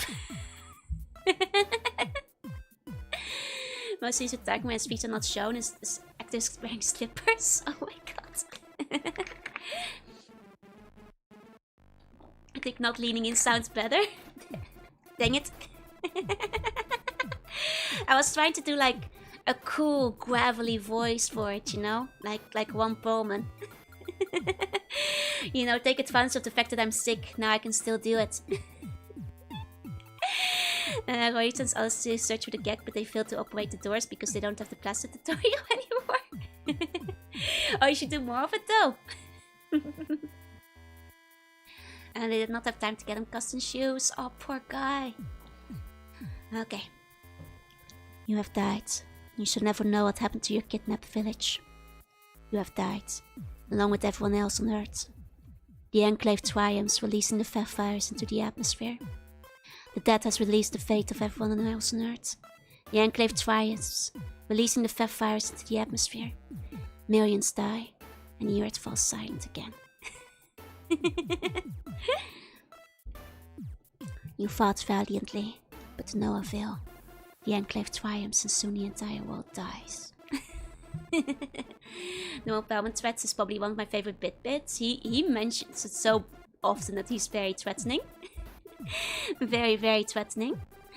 And where he sends the others to search for the gek, but they fail to operate the doors. Yep. 1 second, I have to cough.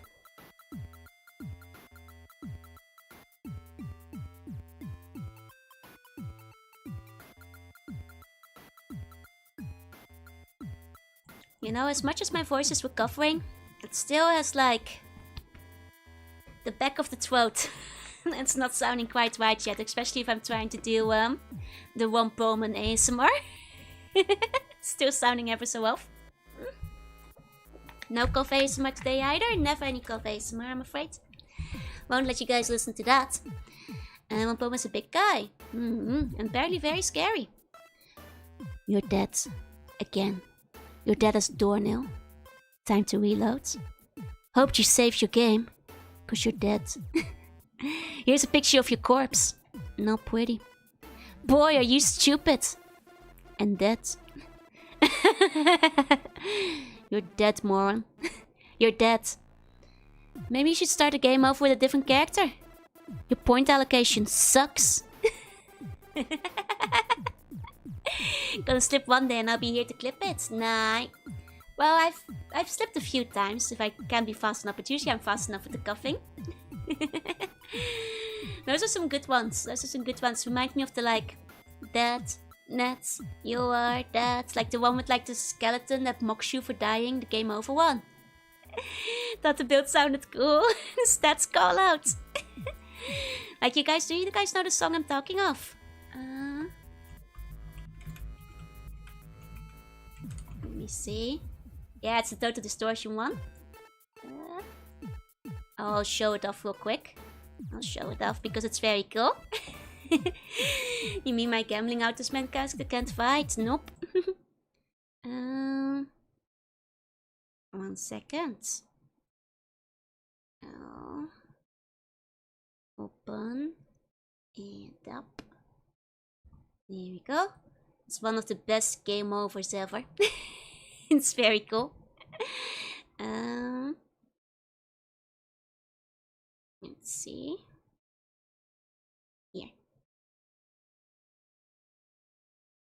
Here we go. Could the horrible tutorial be intentional so that players won't start over and over and get attached to the play mistakes they make? Maybe, but apparently it was like forced by the overlords or something. My builds are always kind of jank, sometimes leads to cool things, sometimes just a pain. Oh no. Hey, as long as they still work. Do not come any closer, or I will destroy you.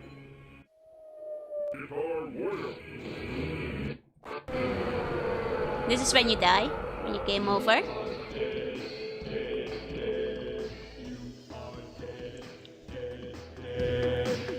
Thought you were hot, guess what? You're not.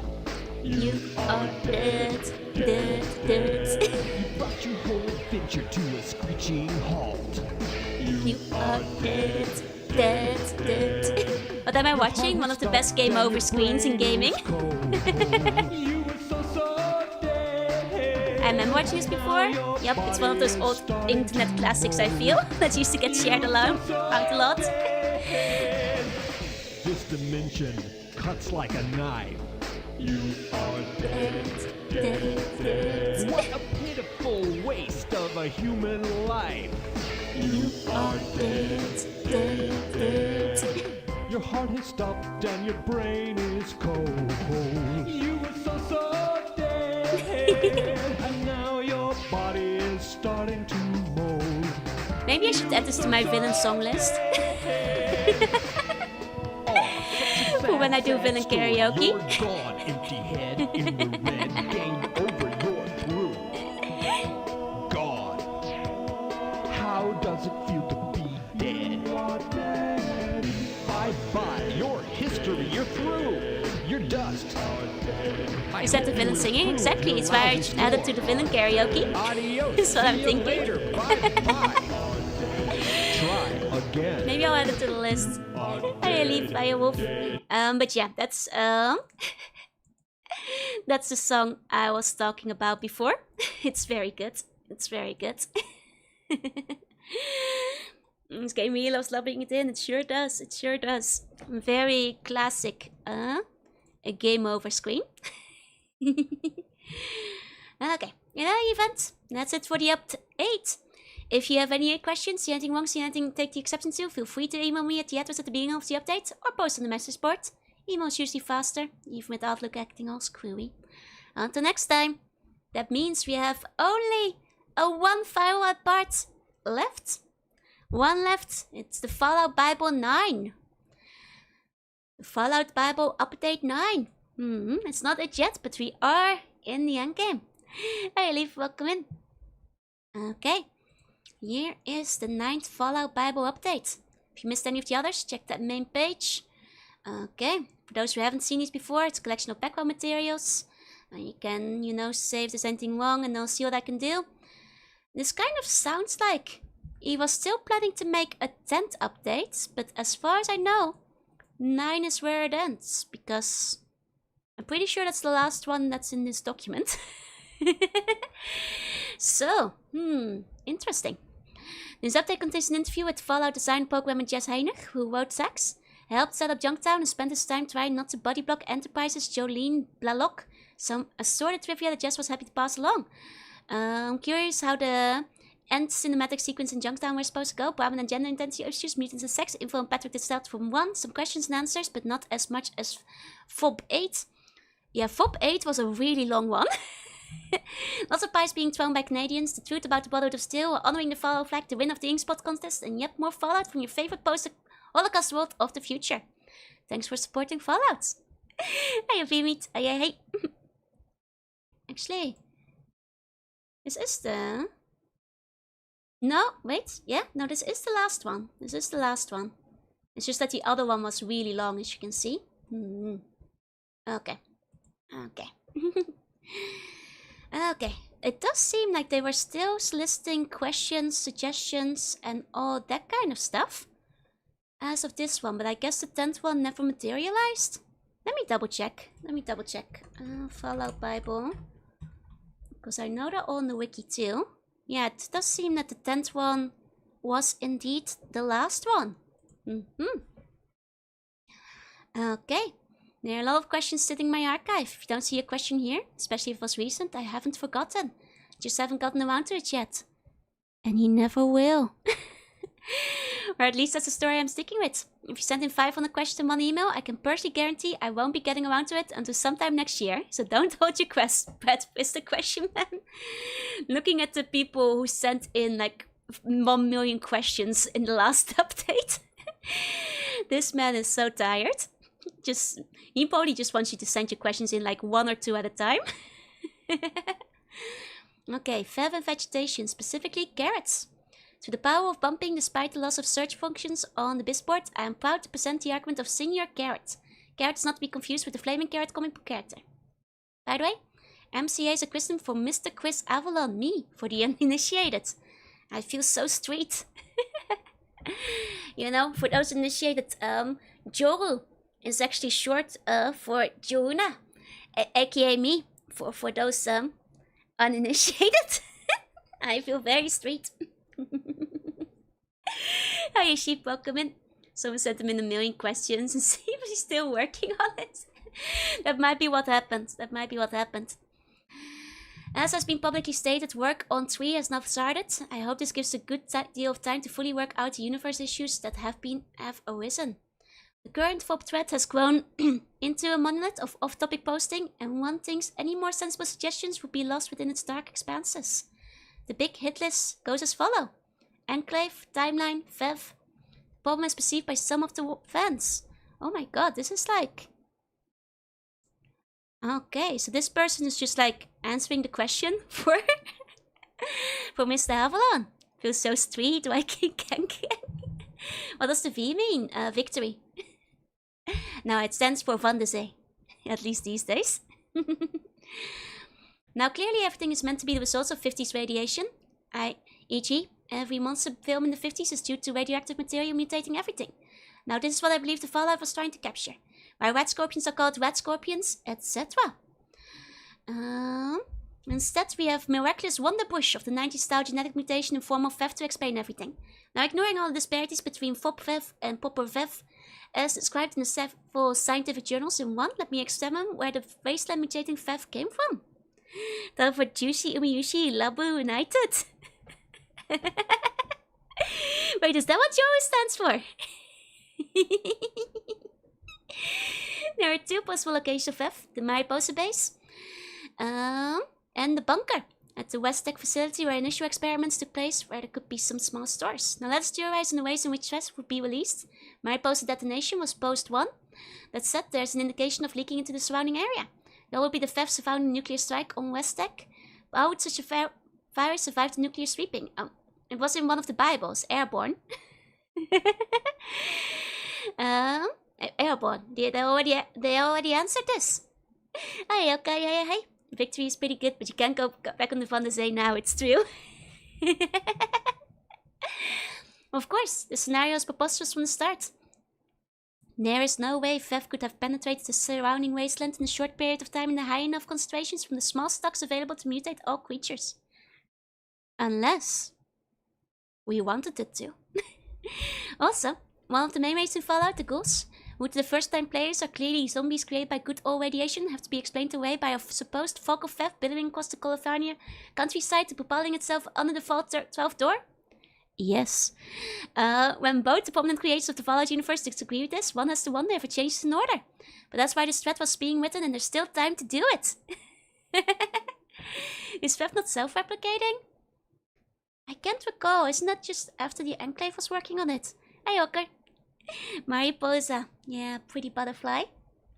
Jorunna Victory Van de Zee. That's right, that's right.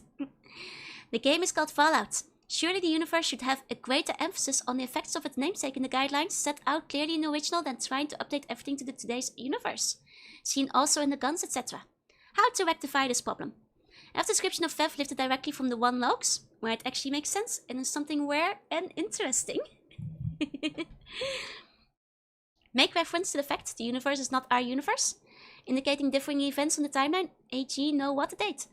As such, the radiation laws that apply to those from the 50s is not the modern day. And as such, weird and wonderful beasties can be created by said radiation and Fallout without having to explain it all the way with Vev. For anyone new to this argument, the following answers have been derived from it. Vev explains the more grievous mutations in the wasteland, the Master, the Master's pets, such as Floaters, Centaurs, Super Mutants, Herald.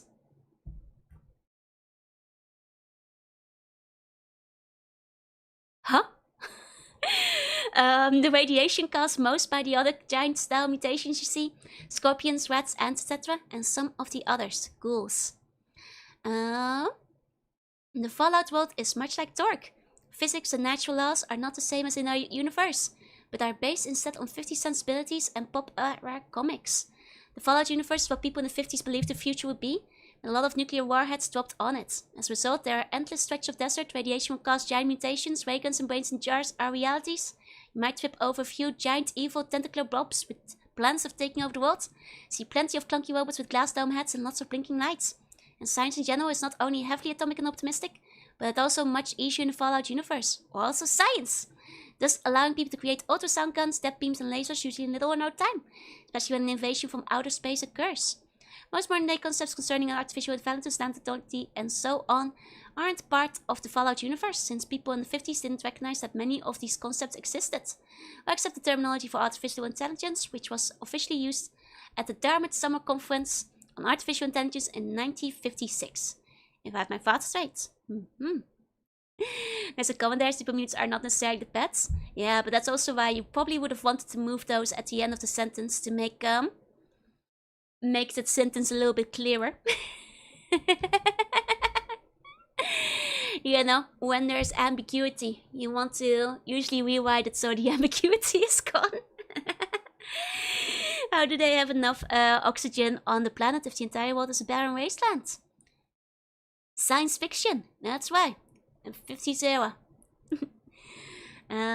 In this case, this news to anyone, the Fallout world is the Virgin Earth, really. The world blew up in 2077 and not in 1950. Thanks to everybody who participated. I mean, piling up into the Fev's influence would be boring, but at the same time, that's kind of what the game does for a lot of it. But I guess, like, even the devs kind of wanted to roll that back and say that instead it was also the radiation for a large degree. Hey. Still waiting on those two prominent creators you cited evidence, Garrett. I'm fine with most doing the bio stuff, yeah. Like at least the master being responsible. He was like working on it for a decent time. For a lot of the like big changes in like creature anatomy and stuff. Okay, the winner of last month's contest was DJ Slamak, who guessed the first choice of the Xbox One was I don't want to set the world on fire. Rock on, DJ, you crazy mother you. Let's check that one out real quick. Okay.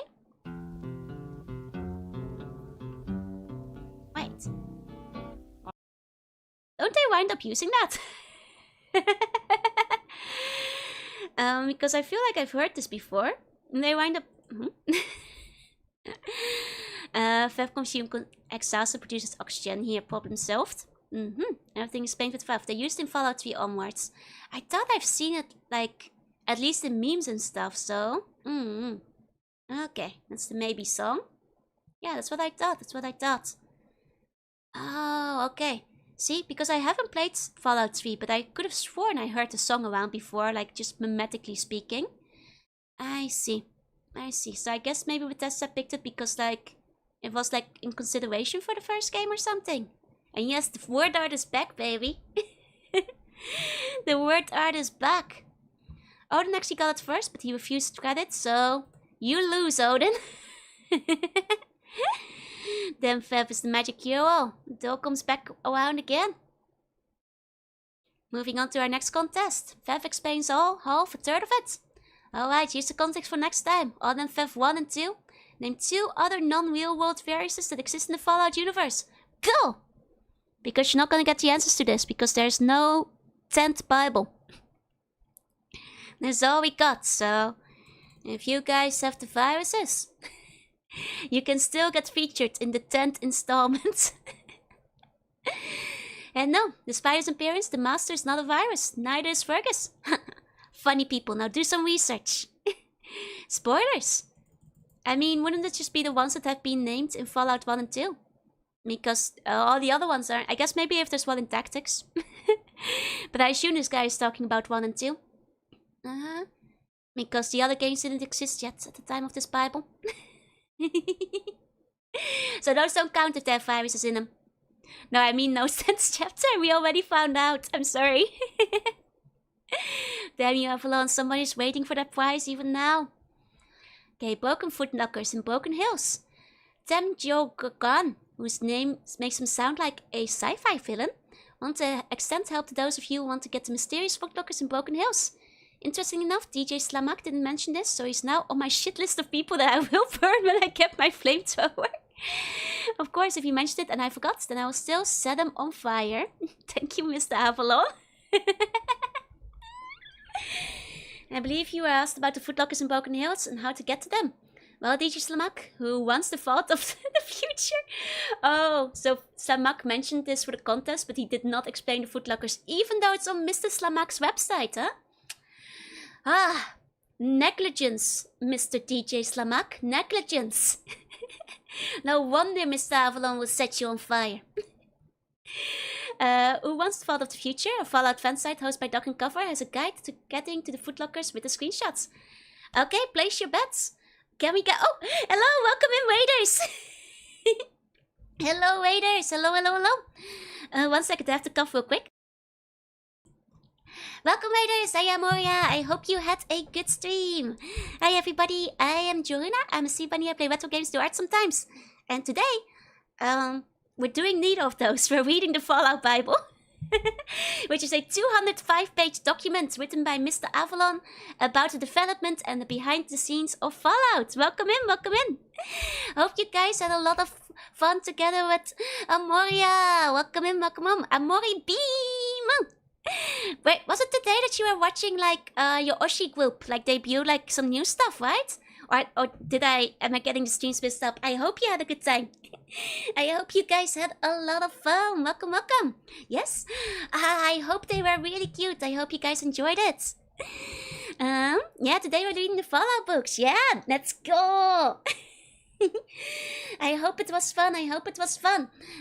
Things will probably not be quite as exciting on this side because we're having more of a relaxing reading stream currently, and also have a bit of a cold, so my voice is sounding a little bit crackly here and there. But other than that, you know, settle in, get comfy, and we're currently doing a bet because this is a document that's about 20 years old. Do you think this link will still work? Place your bets now. So far, only one link in the Bible has worked. Let's see if this one does. And I will cough again. 1 second. Okay, we got a yes. We got a no. Well, let's find out. No. Duckandcover.net does not seem to exist as a website host anymore, so it seems to be gone. Oh, unfortunately. 1 second, I should drink something. Okay. Ah, dang it. Try the Wayback Machine. Too much effort. But I'm sure that like there's a guide to getting the footlockers somewhere out there these days. 1 second, I have to cough again. Just gonna mute again. My apologies.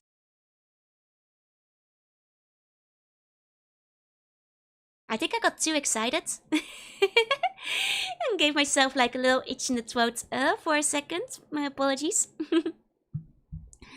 Vault is tactic stuff, so you might want to skip the stuff from the next question. Okay. Gotcha.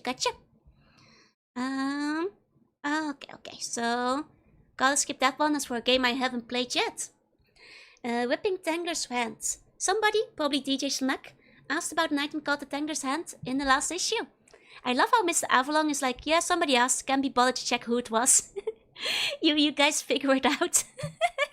Go read the old file if you want to know who it was.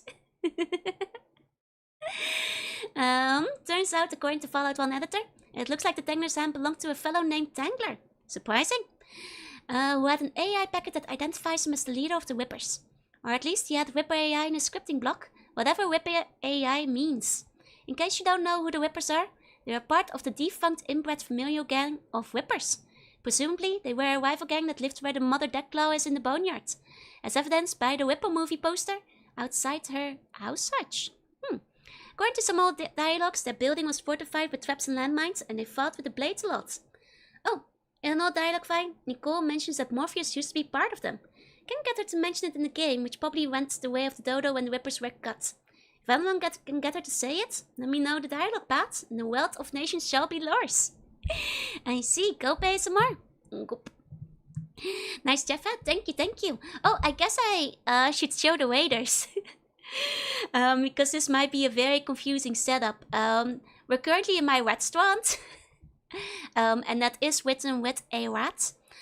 Because it's the finest restaurant in the wasteland, where I serve only the best of rat burgers, rat milkshakes, and also gecko on a stick.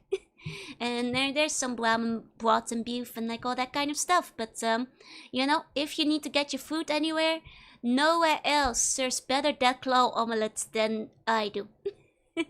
And that's why I'm wearing the chef hat. And iguana bits, we are selling iguana bits. Don't you worry. Don't you worry. I can sense Jar in the picture. Do you see it? He is there. He is indeed in the picture, but he's hiding. Might be easier to see if I lean over. Duckless lay eggs like hippos. They do actually. They do lay eggs just like hippos do. Just like hippos do. Did you guys know that hippos lay eggs? You guys convinced me. Hot to go is the best bun.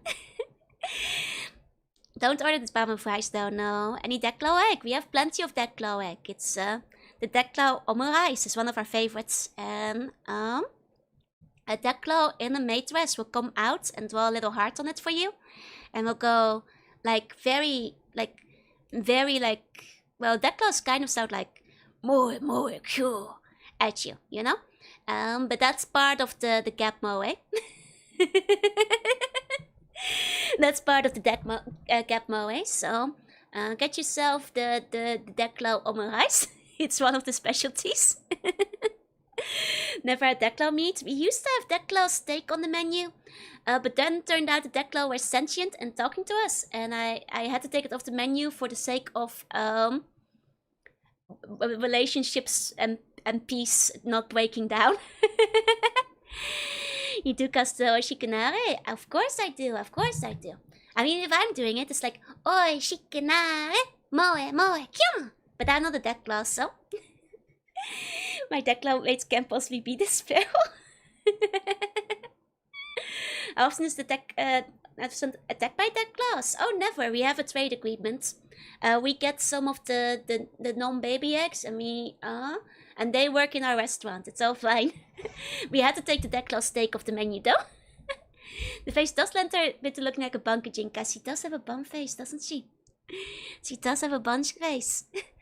One Declo on my eyes. Oh, coming right up, coming right up. Thank you very much, thank you very much.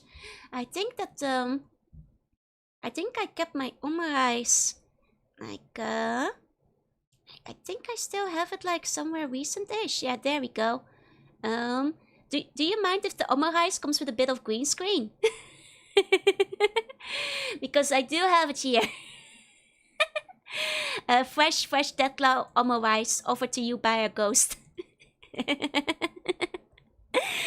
There you go. Thank you very much for your order. I'll try to, the green screen is just garnish. You don't actually have to eat the green screen. Don't worry about that. Here, let me take it away for you. No ketchup hearts. Well, I have to draw it on after all. The green screen is tasty too. Free side of green screen. Like, I'd have to go back into the file real quick. Because it's been a while since I had it set up. But, just to add the heart. Give me one moment, dear customer. There we go, there we go. Okay. There we go. Oi, shikanare, moe, kyum. The green screen is tasty too. You can eat the green screen. You can have the green screen instead. Because the green is the radioactive aura. I mean, the radiation, we've got plenty of radiation down here in the restaurant. Satisfied customer. I'm happy to hear, I'm happy to hear. The post-apocalyptic supply chain is insane. Yeah, you know, we have all the ketchup left in the wasteland. There's what left of Joanna? No. This is just just some ghosts who are holding this. Don't worry about it. Boss ghost stuff that works here.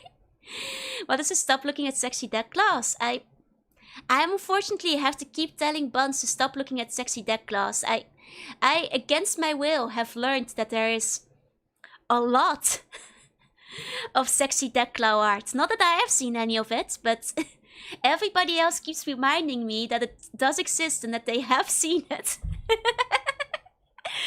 Especially ones who made outfits. Yeah, literally 1984. Stop looking at sexy Deathclaws. I can't believe I have to keep saying this. I can't believe I have to keep saying this. Definitely did not say it. And Search said, why are they so thick? I did not say it. I did not do any of that. Are you using old world ketchup or are you making my own using tattoos? I am using secret supply lines to make my own ketchup. What's the best way to approach a Deathclaw? With an open heart. Well, it depends on if they're intelligent. You know, if they're working in my restaurant, they are able to, you know, form basic sentences and all that, so you can converse with them. If they're not working in my restaurant, with a shotgun, is usually the best way to approach them. Can't have a Deathclaw makes you up in these strange times. No. Any mutations caused by Western mutations are not covered by the restaurant. No, you have to pay extra for those. Those are not free. Those are not free. I use blood of the innocent. Well, I'm not gonna give away my secret recipe. Come on now, you guys. Think some ones are too open-hearted with the Deathclaws. Potentially, yeah. Either way, back to the Bible. Here we go. I want figures. Will there be statistics of how many people lived before the war? How many died? How many turned into ghosts? How many people the master dipped? How many became super mutants and things like that? Nope. Thank you, Mr. Avalon. He's like, I'm not gonna figure that all out. Good luck. I mean, to be fair, that's like a silly question to ask because, like, are you expecting like an exact number? Like, I thought they wanted cool figures, right? I thought they wanted, like, you know, I guess back in the days we weren't talking about figurines as much yet. I thought they wanted figurines for a second too. Have to follow a cookbook? Nice. Have you cooked anything from it before? Have you gotten anything out of it? And was it good? Not any good rat recipes? Please give me stats that aren't interesting, but also handicap your ability to write exactly. Like, no way he was gonna write this out. But what about Wasteland? Though you will not refer to Wasteland directly, are you at least going to not contradict the game in the Bible or in the next Fallout games? Like make an ancient monastery in the place of Bachokoshi and Las Vegas destroyed in the war. Oh, Las Vegas is in Wasteland. Well, I know one of the Fallout games is set in there, right? Well, though Fallout has Wasteland influences, they are two separate universes, so there's going to be contradictions. Classic iguana on a stick, nothing beats that. Please give me stats that are... Will there be any explanation to the AI? In Fallout 2, it was said that AI got bored and started the Great War. Yeah, and also apparently it got bored and kept killing itself in the second game they mentioned. Hey, Cuball, welcome in. I'll try to do future sections dealing with the machine intelligences like Ace, Skynet, Sax, and others. What Skynet, not its real name, says most likely isn't true. And I don't like the concept of artificial intelligences in Fallout. They're too 1990s, 21st century. Huh. That's interesting, because like there's artificial intelligences in both the first and the second game. So the idea that like Mr. Avalon is like, I just want to... Like there's a lot of AI in the second game, including Skynet, who has like a whole thing about it. But it sounds like Mr. Avalon kind of wants to just go back on that. I mean, he sounded like he wants to go back on a lot of stuff in the second game, from what we've seen like in the earlier parts of the Bible. So like, I guess this is like another thing he wants to walk back, including the AI. Don't have any red scorpions, but I can find a few normal scorpions in the hill feud street over. Let's go! Fallout cooking stream time. You know, I have not seen any red scorpions in the wild, but I have seen geckos. By which I mean regular lizards. Here's are just brains in jars in Fallout you see in New Vegas. I mean, I guess like Skynet kind of becomes a brain in a jar by the time you put them in the robot. I guess it's too 1990s, but I guess it's not very 1950s. I guess like brain in a jar is a lot more 50s than artificial intelligence proper is. Yeah, there were several whites in each game, so I guess Mr. Avalon wasn't a fan of what the others were putting out, or at least in this sense. We include info about the Holy Hand Grenade. Stats for the Holy Hand Grenade are on the right. Range 15 2 pounds, 300 to 500 points of damage, that's crazy. 4 AP to grow, save it for Horgan. Damn. Unfortunately, you can't get the Holy Hand Grenade in the actual game because of a bug. Wait, you were actually supposed to get it. The good news is that there's a patch out there which you can find here. Okay, place your bets. Is this website still available? No, but the overhaul website still exists actually, which is surprising. Love the follow-up in Siobhan. Thank you, thank you. I put them together myself. I think they look very cute. Well, no mutants allowed still exists, but this specific page does not. Does not. It is no mutants allowed, but I guess that specific patch page is not up anymore. I mean, that's like one of the fan sites that has still, you know, persisted from like all the way back then to into this day. And it's also like Mr. Avalon's favorite, if I recall. Hi, Polly, welcome in.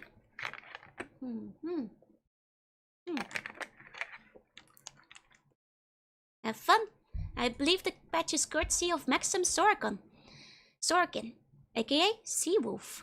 Bookmark No Mutants Allowed for standalone mods. I have heard that like No Mutants Allowed was like a very fun one to browse. We actually looked at No Mutants Allowed in the early 2000s on the Wayback Machine.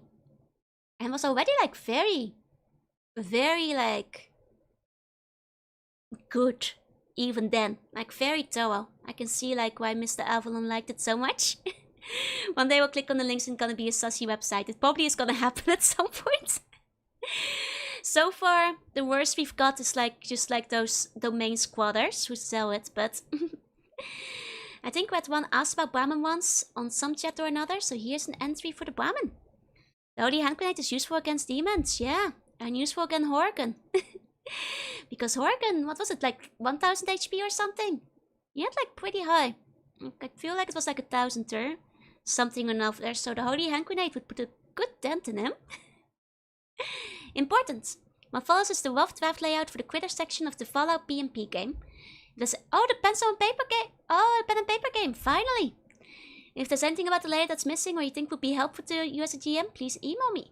Or at least have the courtesy to bitch about it somewhere where I can eavesdrop on it. I like how he's like, you better tell it where I can see it. Holy Hand Grenade worked well against the manslaying rabbit. It's true. Which apparently is in the game as well, from what I heard, but I didn't encounter it myself. Can the Brahmin be edible? I believe there are several places that mention eating the Brahmin, because they, you know, bring them to the Brahmin slaughterhouse and stuff, so pretty sure they're edible. Pretty sure they're edible. Horgan is a demon. I mean, he basically is. Brahmin are a mutated Brahmin cattle with 2 heads. If you just said, hell, I thought Brahmin were something from India, well, you'd be right. A bunch of Brahmin made their way to the States long ago. I don't know exactly when. If you know when, let me know, since cattle history isn't my forte. I like how Mr. Avalon continues to be like, we don't know research, let's go. Brahmin are just spicy green Kobe beef. Buns, is this true? The Bridge of Death is in Fallout 2. I did actually encounter that during my playthrough, and I was very excited. When the bombs fell, Brahmin grew 2 heads. They are quite hardy. They are also delicious, toasty brown, as you'll notice in the picture to the left. They are attacked by headbutting or trying to gore someone with their horns, so Brahmin tippers beware. For some reason, only the leftmost Brahmin head has horns, which raises some questions about the gender identity issues. Yes, the Brahmin in Fallout 2 opening doesn't have this problem, but it's sick and dying, so it doesn't count. The very kind Sharon Shelmans told me the heads were done differently, distinguished dangers, and some Brahmin have either both male or both female heads. Brahmin serve the vital environmental niche in Fallout. They form the foundation of survival for many species in Fallout, most notably humans. They also form the backbone of the NCR economy. They also form the backbone of New Reno, NCR Brahmin muscling economy. Brahmin pull carts, old cars, plows, dead bodies. Brahmin can be driven into herds, then used as stampedes on rival tribal villages. Ayo, which is better than the delayed blast fireball any day of the week. That's, they are using old school tactics, huh? I see.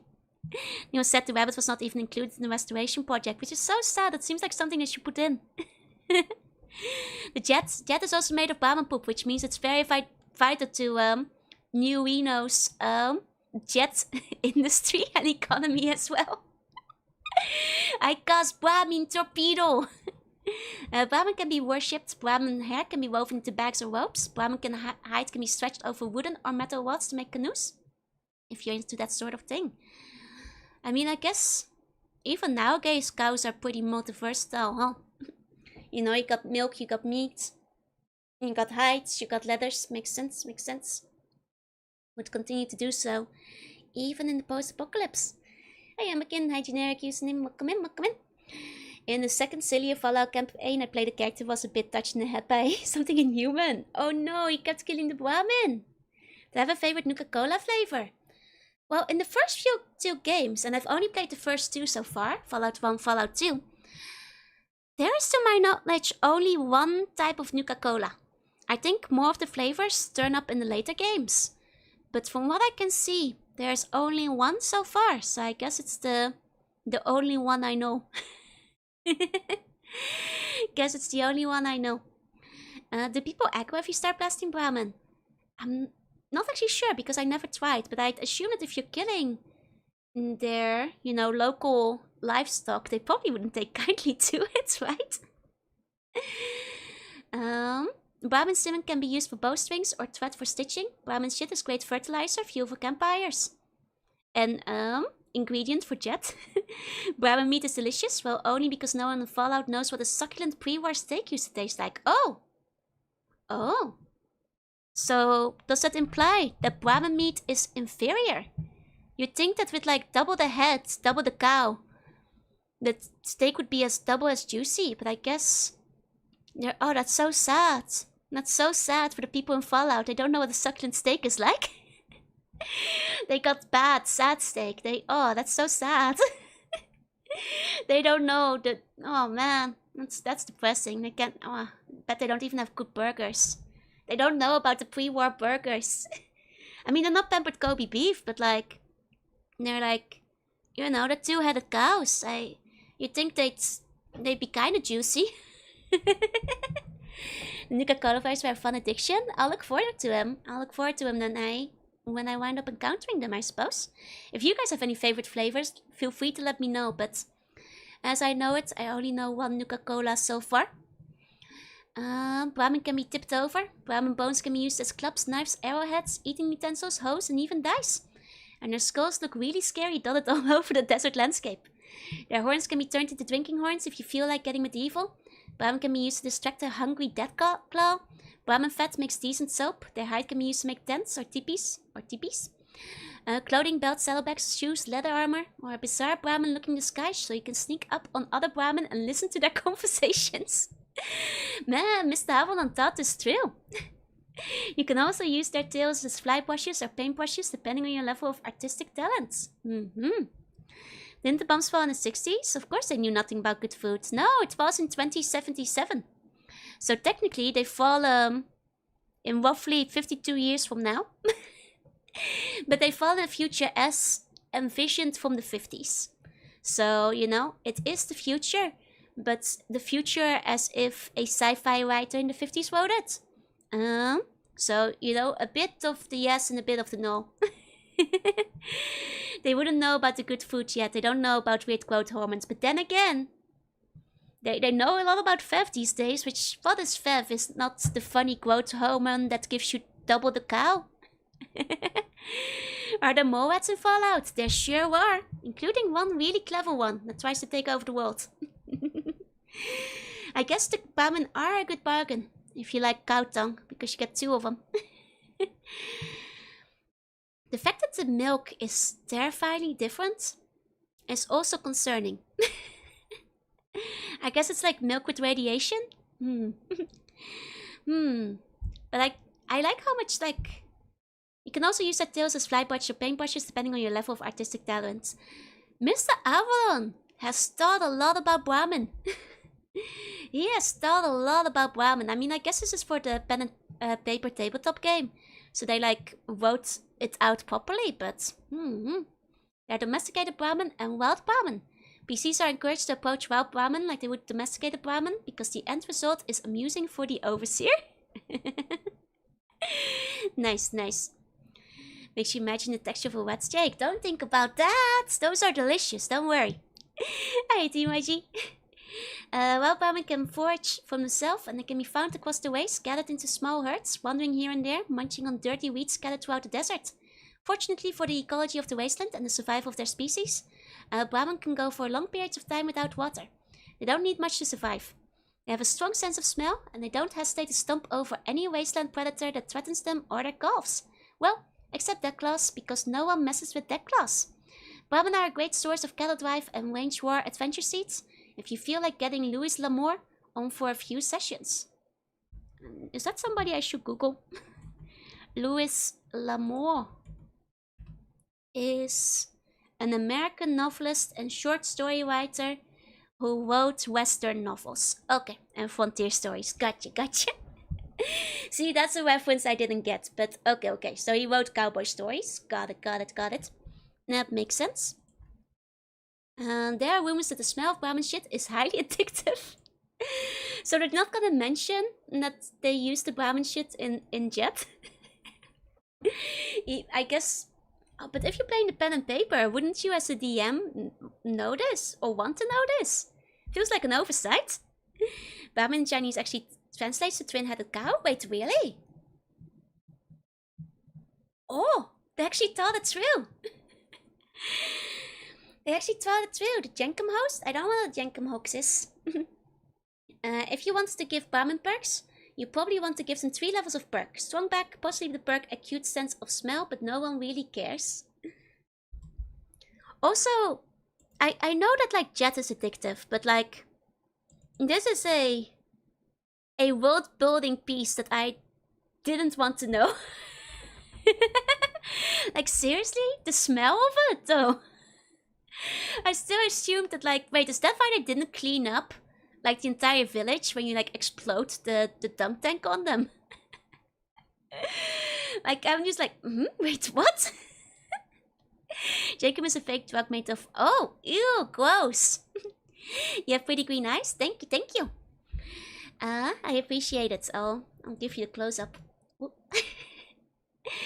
And close-up underneath them. You still have the omelette in front of me, but they do look nice, right? And nobody expected deep dive, right? You smell like rose and mint. Didn't you clean Broken Hill stable several times for the pleasure of it? No, for the money and also the in-game title. Like not just for the fun of it. I mean, maybe in character, but I've doomed an entire village to addiction. Oh god, that entire village is like hooked on Jet now. Character was to attack the Brahmin on the side, yeah, because of the crazies, right? Or maybe the smell. It implies that people are addicted to it. I mean, I guess that's how people found out how to make Jet.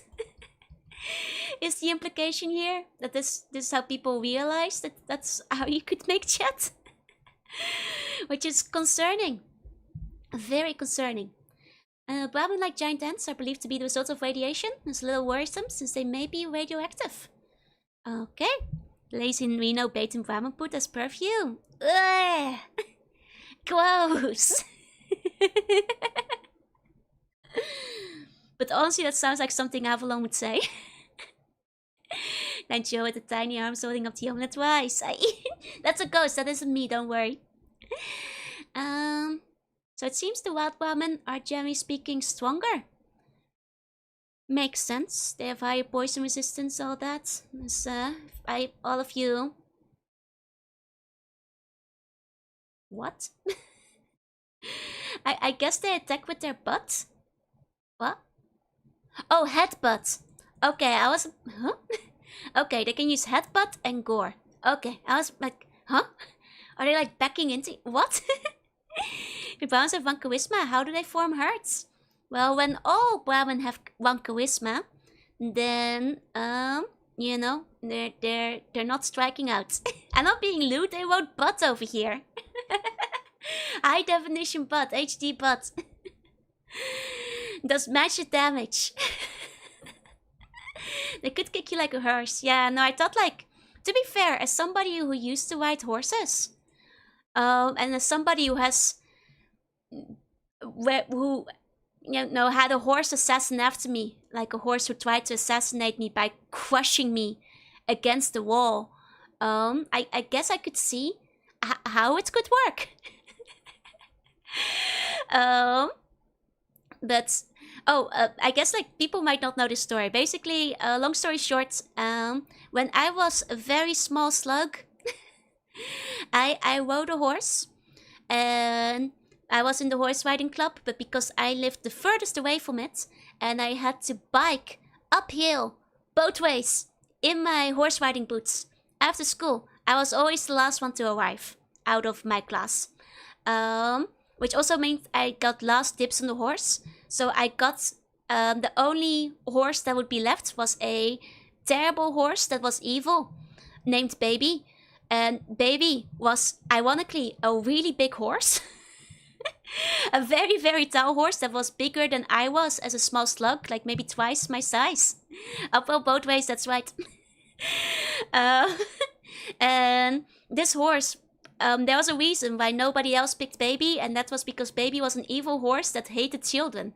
Why did they let this evil horse be, you know, ridden upon by children? I do not know. But when I tried to clean it, it would do this thing where I'm gonna grab a PNG of a horse. Horse PNG. Okay. Now I would like you to imagine that that this horse is Baby. This horse I grabbed from Google Images. And there we go. No horse with little names because they're gigantic, right? So imagine I am on the side and you have to brush the horse beforehand. And then imagine you are roughly half the size of this horse. You are roughly half the size of this horse. I'm gonna pull out a picture of me to illustrate. Where's a picture of me? Oh, got something over here. The horse has menacing hair. It sure does. It sure does. Let me see. This is a picture of me as a small slug.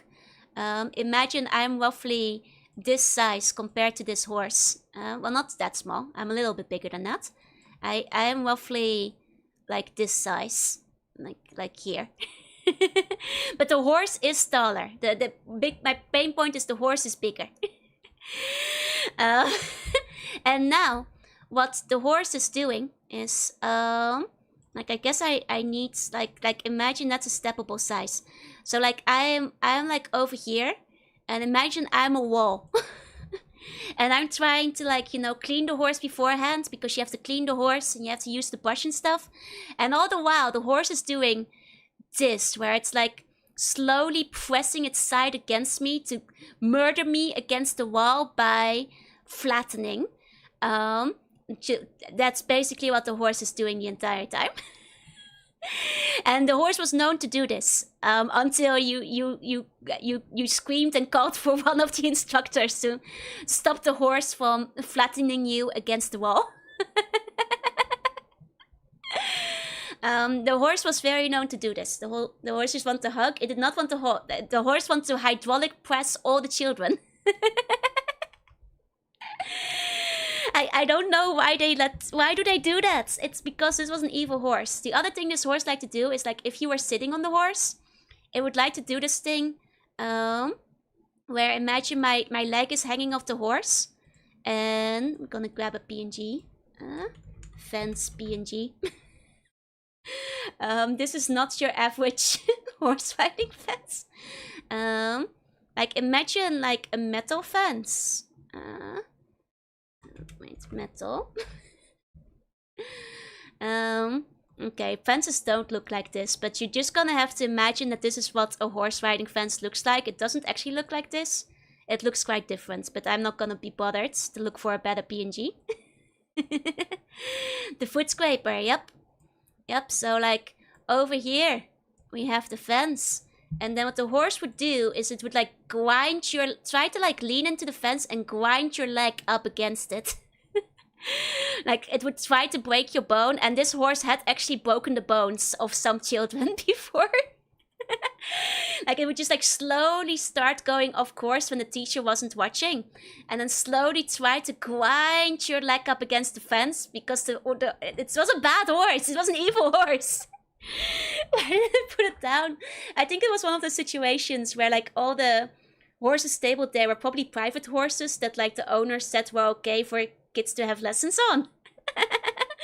But there was the femur breaking horse, and I like it was one of the reasons why I got a bit of an aversion to like going to the horse riding classes. Because because I was always the last one, so I always had to ride Baby. All the other horses were fine. They were nice horses. But because I was always the last one to arrive, because I lived the furthest away, I always had to ride on Baby. And I was like, man, can I just not ride on Baby for one day? The only time I got to experience a normal horse was when like one of the other students was sick. And then I would get away with not getting my legs squashed. It was basically a demon horse, yeah. Like it would also do like just a general thing where like if the teacher wasn't watching, it would like go along, and then the second the teacher wasn't watching, it would go like it would like start bucking, and then you'd be like, ah! And then the teacher would go back and the teacher would be like, Joru, you have to control the horse. And I'm like, there is no controlling the demon horse. It would like start bucking and trying to throw you off, and like only when the teacher wasn't watching. It's such a very, very bad horse. Not the desire for transportation to think for itself. I mean, it's used to be a pretty good form of transportation before we had cars or bikes and stuff. But there was no redemption arc for Baby where we became best buddies. I just became like anxious about horses. I wound up having better horse riding experience, like during the, generic pony camps and stuff, where there weren't evil horses called Baby who were twice my size and also tried to put me in the horse flattener. But no, there was no redemption arc. Oh, the seats of an LP? I'm not sure if I know that one, but this was a bad horse. An evil horse. A weirdly humanist one, Baby. I mean, the evil horses, they know. Because this horse would not act up around adults. It knew it would get away with it. It could smell fear. It would not be like this to the adults who wouldn't take crap from a horse. But if you are a 8-year-old small slug, it knew that you did not have the kind of attitude and wherewithal to to not be afraid of it. So they know when you're afraid. So yeah, that's why I thought okay, I could see the Brahmin do a similar kind of flattening move if it wanted to. In the pen and paper game is basically where I was going with this. Yeah, horses smell fear. You can't show fear, but it's hard when you are a child. And you are in fact very afraid of Baby, who is trying to actively murder you whenever adults aren't looking. I knew Baby has broken legs before. It would also of course try to kick children and stuff constantly, but I got good at dodging that. But the thing is, you're not supposed to stand behind the horse, but you have to stand next to the horse. But that means you're in the stable with the horse, and that means you're in the zone of the horse flattener when it tries to crush you. Baby doesn't simply smell fear, it feasts upon it. Exactly. That was a demonic horse, I swear to God. I'd like to offer you a hug, thank you. This was a long time ago, so don't worry. It's not like the horse style is super fresh, but I will never forget this horse kicker, demon horse. It's okay. These days I'm not, a third the size of a horse anymore. So I think if I were to encounter a horse, I would be probably less afraid. I would probably be less afraid, and they would not be able to smell my fear, and therefore my leg would not get crushed against a fence. And then it grew up to be one of the demon horse in horse racing tests. Yeah, it's #1 claim to fame. That horse definitely isn't alive anymore. Horses don't live that long, if I recall. Wait, what's the average life of a horse? Average horse lifespan? 25 to 30 years. I guess maybe might still live. I don't know how old Baby was. Might still barely be alive. But I think Baby was like an older horse, so I guess could still be alive. I guess there's a chance. There's a chance. I don't actually know how old Baby was at that point in time. Like, I think Baby would already be an adult, so... You know, they sell Masashi in Japan. They do. I actually see it on the menu at like some of the kaiten sushi sometimes. I haven't tried it yet. I should try it at some point. I'm kind of curious, actually. He might be glue by now, but I don't know. Evil horses, they might, you know, live longer out of spite. You know? Horse meat isn't that right? No, it's like eaten in a lot of cultures, right? I just haven't tried it yet. I'm kind of curious. Hey, look, welcome in. But yeah, so I imagine that the Brahmin could probably use the butt to also crush you, if that's what the author was going for. If they wanted to. Don't they serve it in the Scandinavian McDonald's? Do they serve horse there? Well, there's a couple of Scandinavian buns out there, but I don't think so. The P&P game will also include the critical hit charts for the Brahmin, like so. There you go. Instant death, way to protect all of humanity, Wasteland Warrior.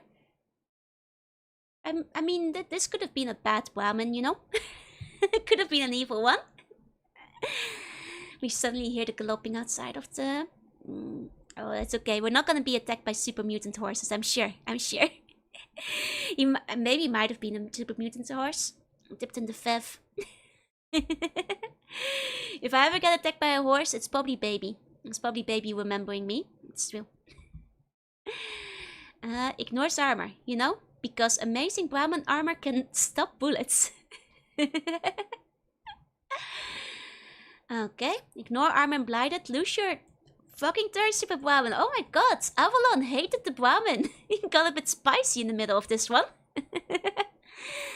We will cook the horse. Exactly, but only Baby. Only Baby. It's weird if you come from culture built around cavalry, but it's something too variable. But then again, there are like nomadic cultures that do eat horses as well. Partially because, like, you know, no waste and all that. Original story. I read in the back of Fallout 2 Strategy Guide, the section talks about the process of the design team went through to develop the storyline and such. And it states 2 storylines were thought about.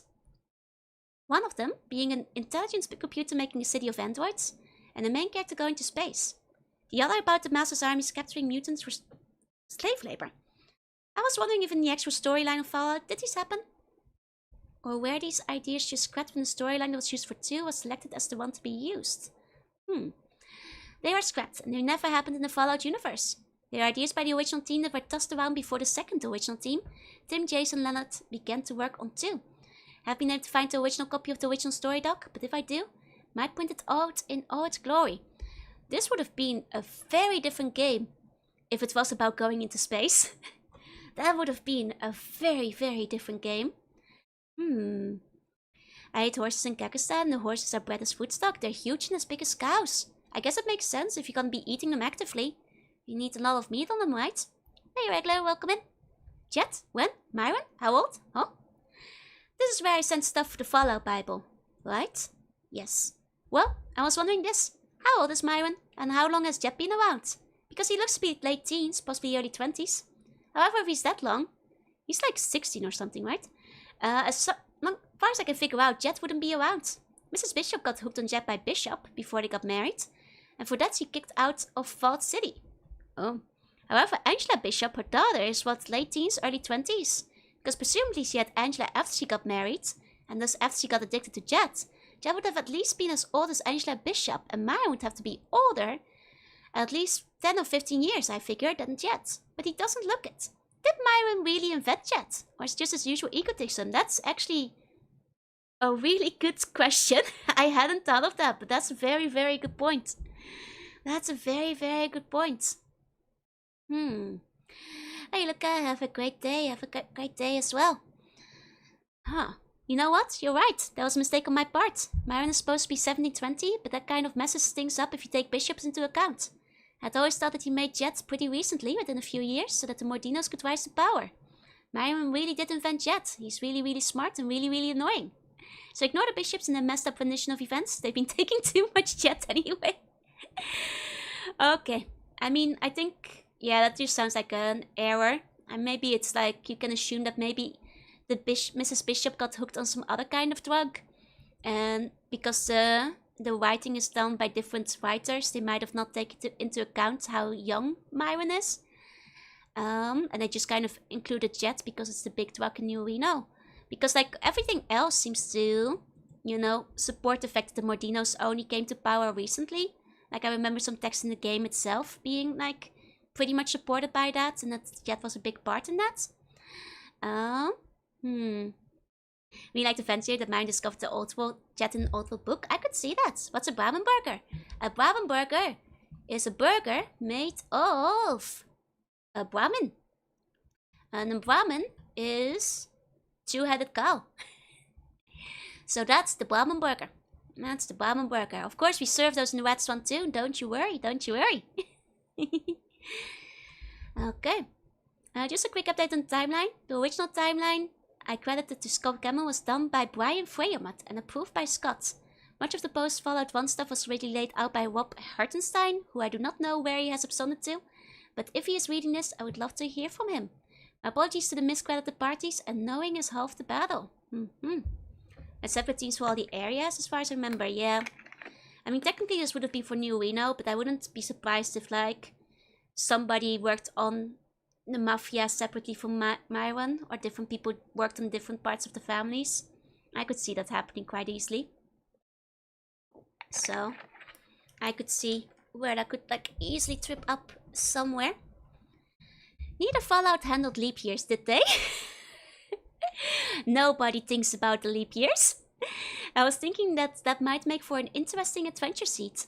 What if the Fallout universe does have leap years, but every February 29th the entire population is put to sleep by the bad guys for some nefarious purpose, making up March 1st none the wiser? I think more realistically, people in the post-apocalypse stopped observing leap years because they're not really looking at the calendars all that much anymore. You do get free Bahama fries, it's true. Because like the entire population being put to sleep by bad guys, that just feels hard to pull off with the Fallout pop. You know, the population as well as the technology that exists. A fun tabletop plot if you want to go with it. This would explain why everybody else sees Feb 29th on the Pip-Boy, why nobody ever sees it. Nah, it definitely happened, and Cliff did it. As soon as it comes along, everybody abducted by aliens or something. Alternatively, perhaps a bug in the Pip-Boy calendar that everyone follows has made the world forget about leap years. Since the war, meaning that maybe soon it will be dark in the afternoon, or they'd have snow in August since they've missed that one day every 4 years. Just a reminder that I do not accept adventure seats, especially from insane programmers who have been working too hard. I love Mr. Avalon, he is extremely funny.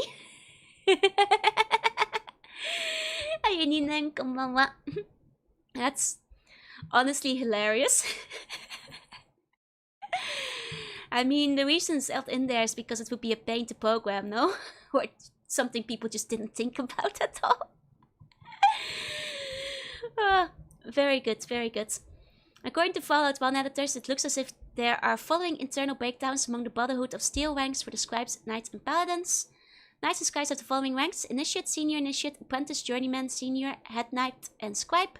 And Paladins are identified as Junior Paladin, Paladin, Senior Paladin, and Head Paladin. Fun? You bet it is. It's a good answer. I love when Mr. Avalon gets a little bit sassy. Same Mescal would like to say, the last installment you mentioned how you were not sure a laser could read a tape. They can.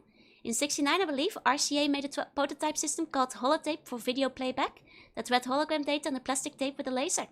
It really worked, and that type of tape is completely possible. You can see pictures of that system here. Okay, place your bets. Does this website still work? All you guys did with Fallout was extrapolate a real technology to viable conclusion without knowing it.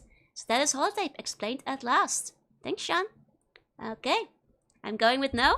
Put your bets in now. Gonna check the website. Do we still have it? No, no, no. No, this one actually still works, you guys. Mr. Sad Magic has kept up his very early 2000s looking website this entire time. Yep. That's our second link that actually still works. That's our second link that still works. Let's go. It's still alive. If you want to learn about Selective Vision Holiday Player Prototype, you can do so right now. Let's go. That's actually kind of exciting. I love when people keep their, 90s, 2000 websites up still. That's dedication. Still has its guest book. What's in the guest book, I wonder? From 1995 through 2005. Guest books were common on websites, but the evolution of the internet and the advent of social media have caused them to fall into disuse. The archives of the guest book remain here, but as for replacement, there's now a place at Facebook. No! No, that's so sad. I was hoping the guest book still worked. Ah, that's such a shame. That's such a shame, but it's nice that the archives are still up. Let's go to a random old guest book archive. Yeah.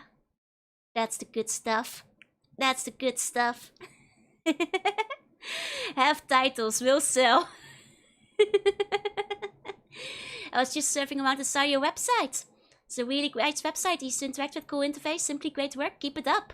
We are a group of 5 websites from India. I remember how people would always exchange their websites in in the guest books back in the day. What on earth are you doing on Set Magic? Wait, you know this website? It's one of the links that's still up apparently. I was excited it still existed. Enjoyed your site. I'm into full-time sales and service of spring different phonographs. Buy, sell, repair, refinish. Serving your area since 1996. Let's go! Ah, that's good. That's good. I like that I have saved all the guest book data. Best site on the CED subject. Keep coming back for more. Helped enormously in my eBay activities. I collect laserdiscs. Of course I know it. Well, there you go. There you go. We were looking at the Selective Vision Holiday Player Prototype. Is why we are on here. I'm glad that to this day, apparently this website is still serving laserdisc aficionados. That's good. That's some good data to know. Join my web wing, yes! Okay. Ian and his gun. Several people asked about what kind of gun Ian was to give you in his dialogue in Vault City. The answers? Haven't been able to find out. Ferg knows, but he won't tell me because he doesn't talk to me anymore except to spit on me. Nice. Ausir is oring his site. He wants me to publish the link to his Russian website. It's actually Polish, but I can't resist. Mr. Avalon, no, you have to stop. They're gonna cook you in garlic sauce.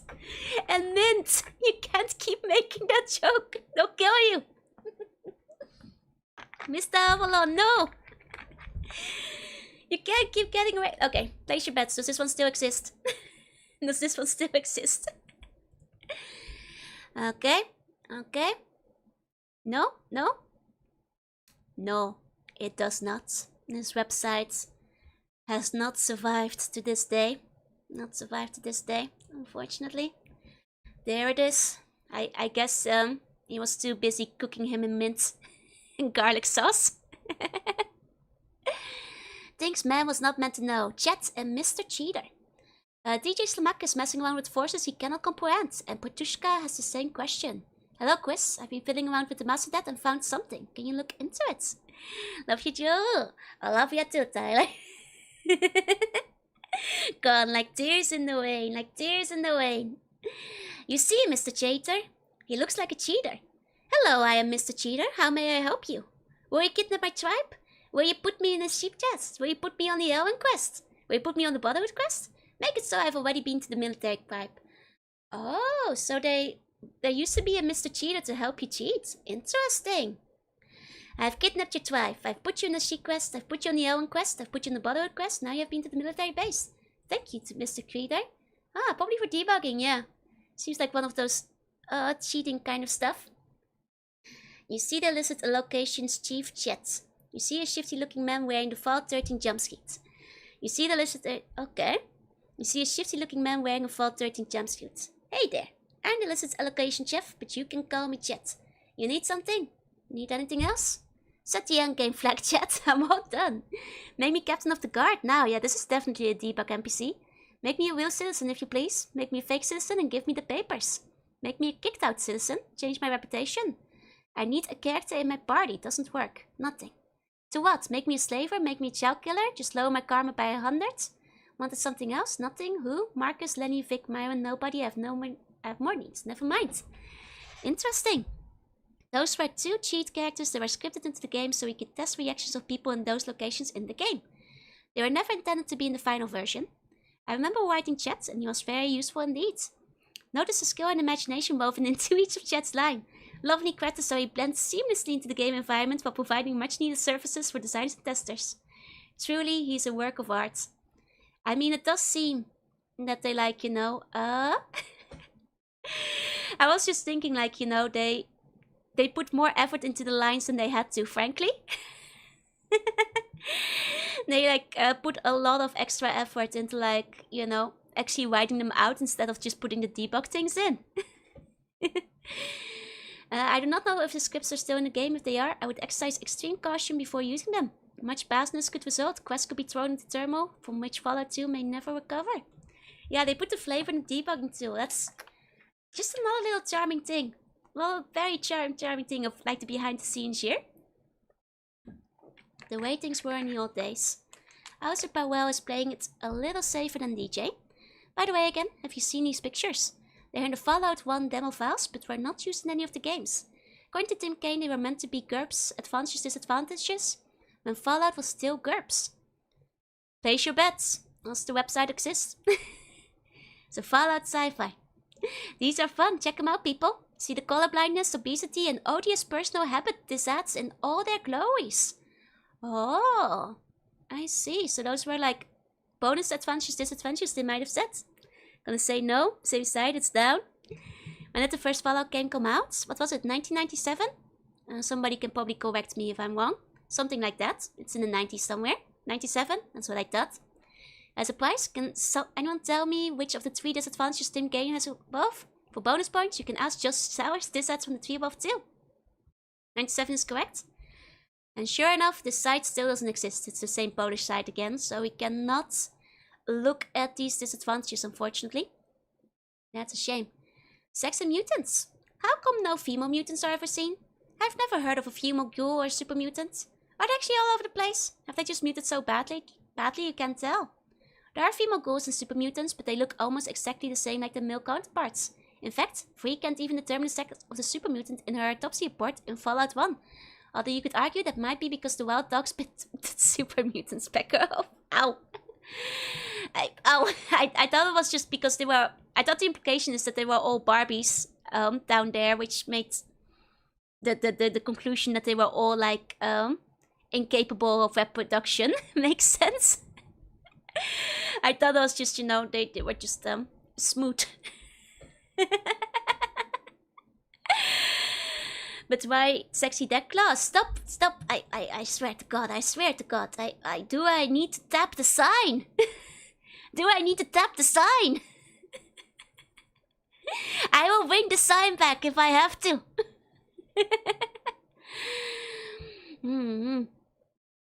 There you go. Yeah, that's right. Was a bad but unfortunately wrong assumption we had, yeah?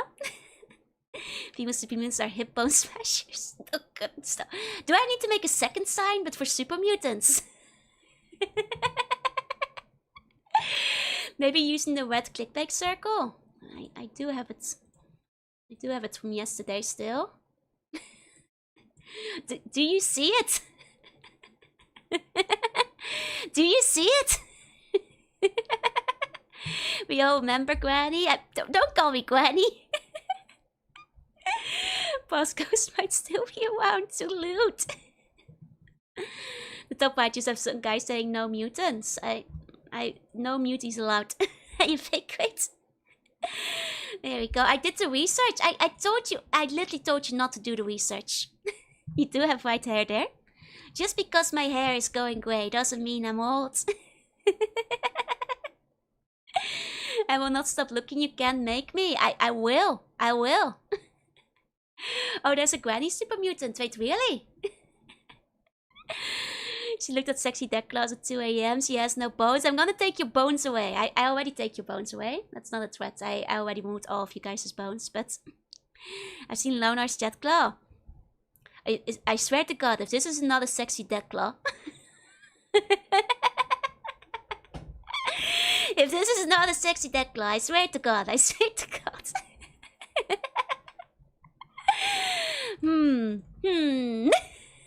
More than sexy.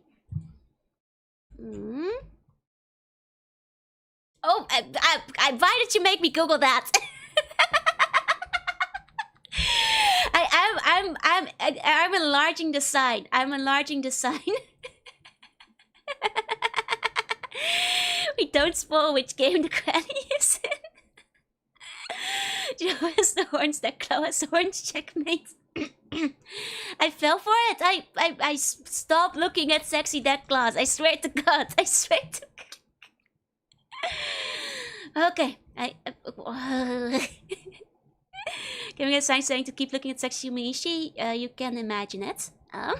If you want to. Okay, resuming the Bible. Stop looking at sexy dead claws and start reading the Bible, you guys. Never seen Joanna Declan in the same room. I've been in the same room many times while playing the game. Okay, so is the Vault Dweller still alive? You keep mentioning that he left Arroyo, but I never hear you say that he died. I mean, Vev can cause a person to live longer, super mutants gods. You can't deny that the Vault Dweller got exposed to Vev. For that matter, this applies to the Chosen One as well as Mariposa, while dealing with the Master's army. So it may actually be possible that the Vault Dweller is still alive and kicking, or is it just too silly to consider? You can refer to me as Seth. For some strange reason, all my closest friends do. Bastards. It's doubtful that he or she is still alive, but no one knows what happened to him or her. Just leave the poor Vault Dweller alone, okay?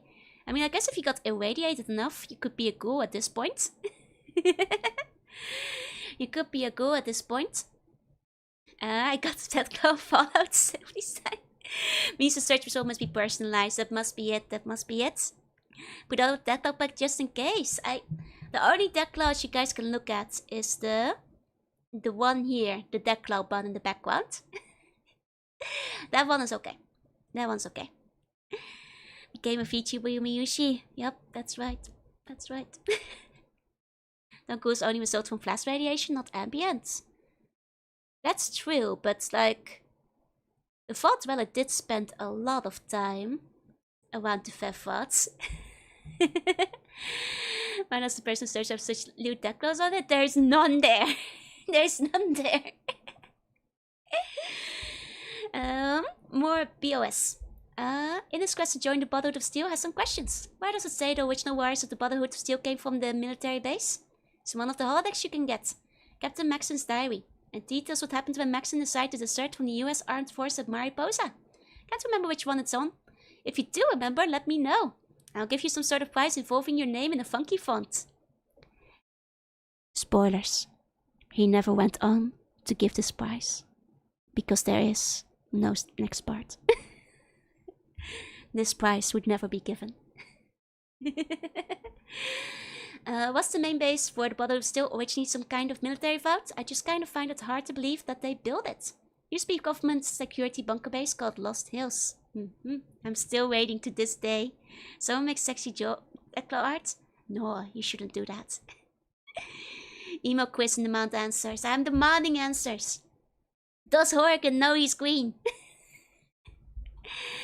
Can you tell me a little about the Brotherhood of Steel during Fallout 2? I just always assumed that the main base grew above ground and some outposts were set up in the NCR. That's pretty much it. Last word from the south is the Brotherhood is still centralized around Lost Hills bunker. Though they do have listening posts and other bunkers and bases scattered throughout the waste. Don't ever look up Blender Declaw art. I'm afraid I will never look for that. Don't you worry. 1 second, I do have to cough though.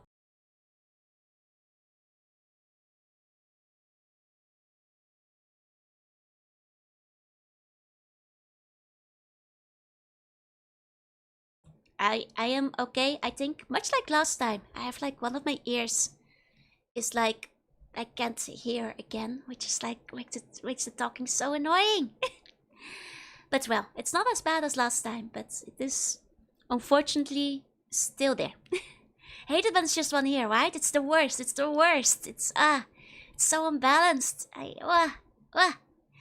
It's just, you know, still recovering from being sick. It can be helped, but was there supposed to be some protective glass in Mariposa between the VATS and the command wheel? Yeah, but we also go through the other FEV base though. The chosen one, on the other hand, is also a good point. Does it hurt? No, it's just closed. It's just like, you know, like when you swim and like one of your ears is like closed. It's just like that, you know. You just you try to get sucking something sweet and if it pops. I do have like some honey throat drops. If you guys will like let me pick one up from the kitchen real quick. I can see if that like will fix it. 1 second. 1 second. I'll take your advice. I'll just walk. I'll be right back. I'll grab my picture. 1 second. Okay. There we go. I'll be right back.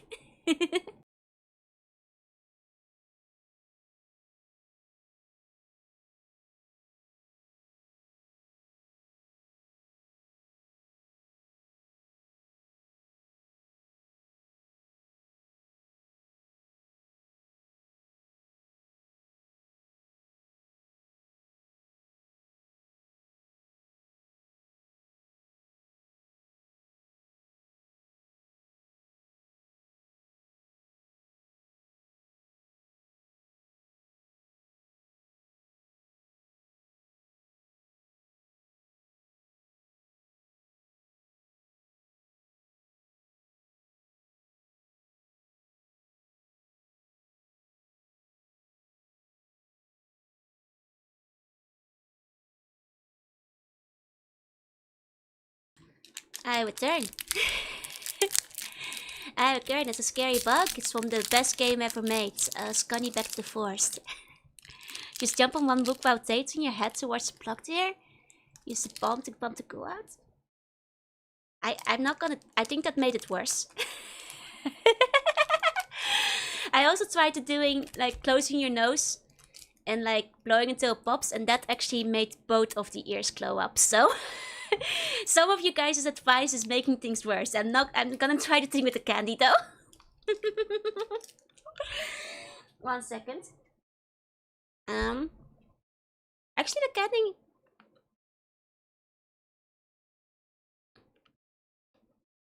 I'm not sure if the candy is working, but it's at least tasty. It's at least tasty. Maybe Big Yum will help? A little? No, not quite, not quite. Maybe just use some pep for it.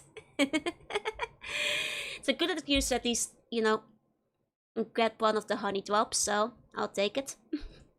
They're good for my throat anyway while I'm still recovering. By the way, the lifeguard I've been drinking, it's so good for like, it's for real. If you guys are in Japan and you have a cold, like the lifeguard, just like, oh, it's fantastic. Like it's my big recommendation. I didn't know it was so good. Lifeguard, it's like the drink I mentioned the other day on stream. Like I just by chance found out that it's like great at like, you know, it's like this one. It's a brand called Lifeguard. Yeah, it looks like this. Looks like this. So like you wouldn't think it would be like good for your throat, but like it just like it's great. It's like, oh, fantastic. I'm not a cannibal. I did not eat lifeguards. It's like magic. It doesn't advise itself as like a cold drink or anything. It's very Gamer Core packaging. I only kind of picked it up because like I figured I needed like a little bit more electrolytes while I was sick. And like this, I mostly know the drink as a meme. If you ever play the game World End Club, it's practically a meme how often they mention it. Because like in this game, they clearly got sponsored by Lifeguard. So, and this will happen very many times. Where like characters will be like dead or dying because like they just got attacked or whatever. And one of them is like, you know, got shot and they'll be like lying there on the floor and they'll be like, oh man, I sure would feel better right now if I had some Lifeguard, the one and only energy drink with 7 vitamins, 7 electrolytes, and real royal jelly. Or whatever it is. And they will keep doing it over and over. It comes up a lot in the game in like truly hilarious moments that will completely blindside you. Like, because it's so blatant advertising, it's... And because of that, I've never forgotten about Lightman. If only at Lifeguard my 3rd degree burn would be better. It's basically how it goes. It's maybe one day I'll just like replay that game on stream or something, because it's so hilariously... The advertising, it is so blatant. The ad worked, it did make me buy Lifeguard. Because I remembered it and was like, you know what, I'll pick some up. And surprisingly, it's actually pretty good for a cold, so maybe the guy who was like dying from blood loss after he got shot had a point there, he would feel better. Yeah, take a drink every time Lifeguard is mentioned, exactly. It's basically the elixir of Lifeguard, it guards your life, yeah. I think it's mostly just a sports drink. But I actually like it better than like other sports drinks. So, is it in English in Japan or is the kanji on it? No, it's just Lifeguard. Oh, like a lot of things are just spelled in English in Japan. It's pretty common, but it's a Japanese drink. So. But this is what the packaging looks like in Japan. The other things about like the vitamins and stuff are written in Japanese. Take a drink every time Lifeguard is mentioned. You might get too many electrolytes too. Lifeguard is delicious. It's quite good. So I keep saying, like, I used to say jokingly, hey Lifeguards, please sponsor me for playing this game. Give me your ad money. But now I'm like unironically like, hey Lifeguard, sponsor me. I'm giving you free advertising. Oh, the acid meal for yogurt, yep. Or like lactic drink, you see a lot. Okay, but with that, my ear is frankly not unpacked, but I do have a tasty honey drop, so I'll take the... You know, you win some, you lose some. Let's keep going. Did the Brotherhood capture Navarro after the destruction of the oil rig? No one knows what happened to Navarro after the Enclave was destroyed. It's unlikely that the Brotherhood seized it after the events of Fallout 2, because they don't have a strong military presence in the north at the end of 2. They would have been interested in taking it, however, although they would have suffered serious casualties. Makes sense. Lisa's tasty, exactly. Tactics question, skip. Okay, Brotherhood of Steel answers. In Update 8, you accepted the correction on the Brotherhood that you needn't have. What I'm referring is to when you grant the thing about the Elders. Why can it be simply the case that the 4 senior most members of the Brotherhood are Elders? I was wondering about that too. The way you're thinking about it seems to have something like an absolute minimum age. Like all paladins over 50 are automatically Elders, but it needn't work like that. Elderhood is relative after all. It's a minor point, but I thought we pointed out since the title Elder does suggest it's based on seniority rather than an election or appointment. Did he even work on tactics? Nope. It's why I believe he doesn't actually mention a lot of the questions. Like I think he mentioned in one of the Bibles that, like, you know, half the time he doesn't know the answers anyway, but people kept sending him questions for it. But like I think his involvement on tactics was actually quite limited from what people told me. Final Fantasy was sponsored by Cup Noodles and his entire quest where you gather ingredients. Now imagine if it was that, and it wasn't a side quest, and it just keeps coming up in the game during the main plot, and that's how Lifeguard gets advertised in World's End Club. That's basically how Lifeguard comes up. I want to elaborate some more on the Brotherhood of Steel answers from last time. First off, Maxon's dialogue fight in 1 gives the order of succession for the Knights and Paladins. The Knights make the weapons, and when he's good enough, a Knight can advance to become a Paladin, and then an Elder, and so forth. Right now, Wombus is the head of the Knights. Paladins are in charge of all security and outside activities. I remember trading with the Hub, going on scouting missions for the Elders. Ah man, those were good times. Free Disc contradict this. Apparently a patrol of Knights were the ones that found the Super Mutant Corp out in the desert. They may have been on some nightly training exercise. I mean, in-game stuff can sometimes just contradict itself. This was based on military orders. It seems like the Wall of Air will be something like a Grandmaster of a Holy Order. Makes sense, makes sense. I think it's a bit of both. It's probably like mostly reserved for like the people with some seniority. But I wouldn't be surprised if it was like some kind of, if not elected, appointed position, where maybe the elders appoint the ones who will be replacing, you know, the ones who will be next. It does feel like it's something that's like based on selection and not purely age. Kagagoku sounds like an attacking Kama fighter. Sure does, like more of an informal action. Makes sense, makes sense. 1 second, I have to cough properly.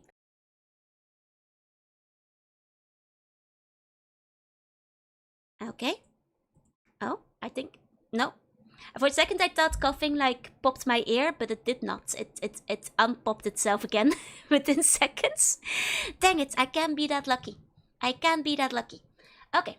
Power Demboski Auser wants to know what's up with the Kaga guy in Fallout 2 encounter tables. And Patushka had the same question again, which is weird. Cut it out, you guys. Here's a series of encounters with a guy from Arroyo called Kaga, which was found in the Master Death files. And so basically, he was supposed to be a rival for the PC. Oh, and you were supposed to encounter him throughout the game. According to the encounter description I found, oh my god, you're gonna have a rival! Kaga is an aspiring bandit. The player will encounter Kaga throughout the game at various encounters with Thief-type groups. Kaga will also select the Pokemon that is most effective against the player Pokemon at all times. Kaga has more of average amount of hit points and movement points. The player should not be able to kill Kaga outright. In the first 4 encounter areas, Kaga will easily escape from the player. When encountered, he will immediately initiate battle, so if you haven't gone to the Pokemon Center, you will not be able to do so, so be careful. Kaga is a progressive character and will grow in power and abilities as the player moves to more and more difficult areas in the game. He also tells you he will smell you later. If the player encounters Kaga in, let's say, Kaga's 3rd encounter area, then Kaga will no longer be encountered in the 1st or 2nd one. Ah. Man, another Gary would have actually been kind of fun. Oh, he's part of the restoration patch. Oh, he actually gets included in that. That's pretty nice, that's pretty nice. It's a terrible idea for Fallout, but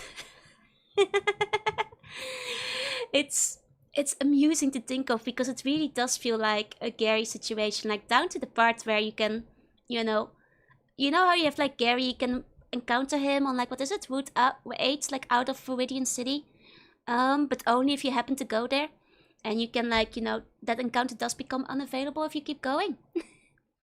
It was used as a character archetype in the restoration patch. Gotcha. That's so funny. Yeah, just after crossing the forest. It's like on the road that leads to the Pokemon League.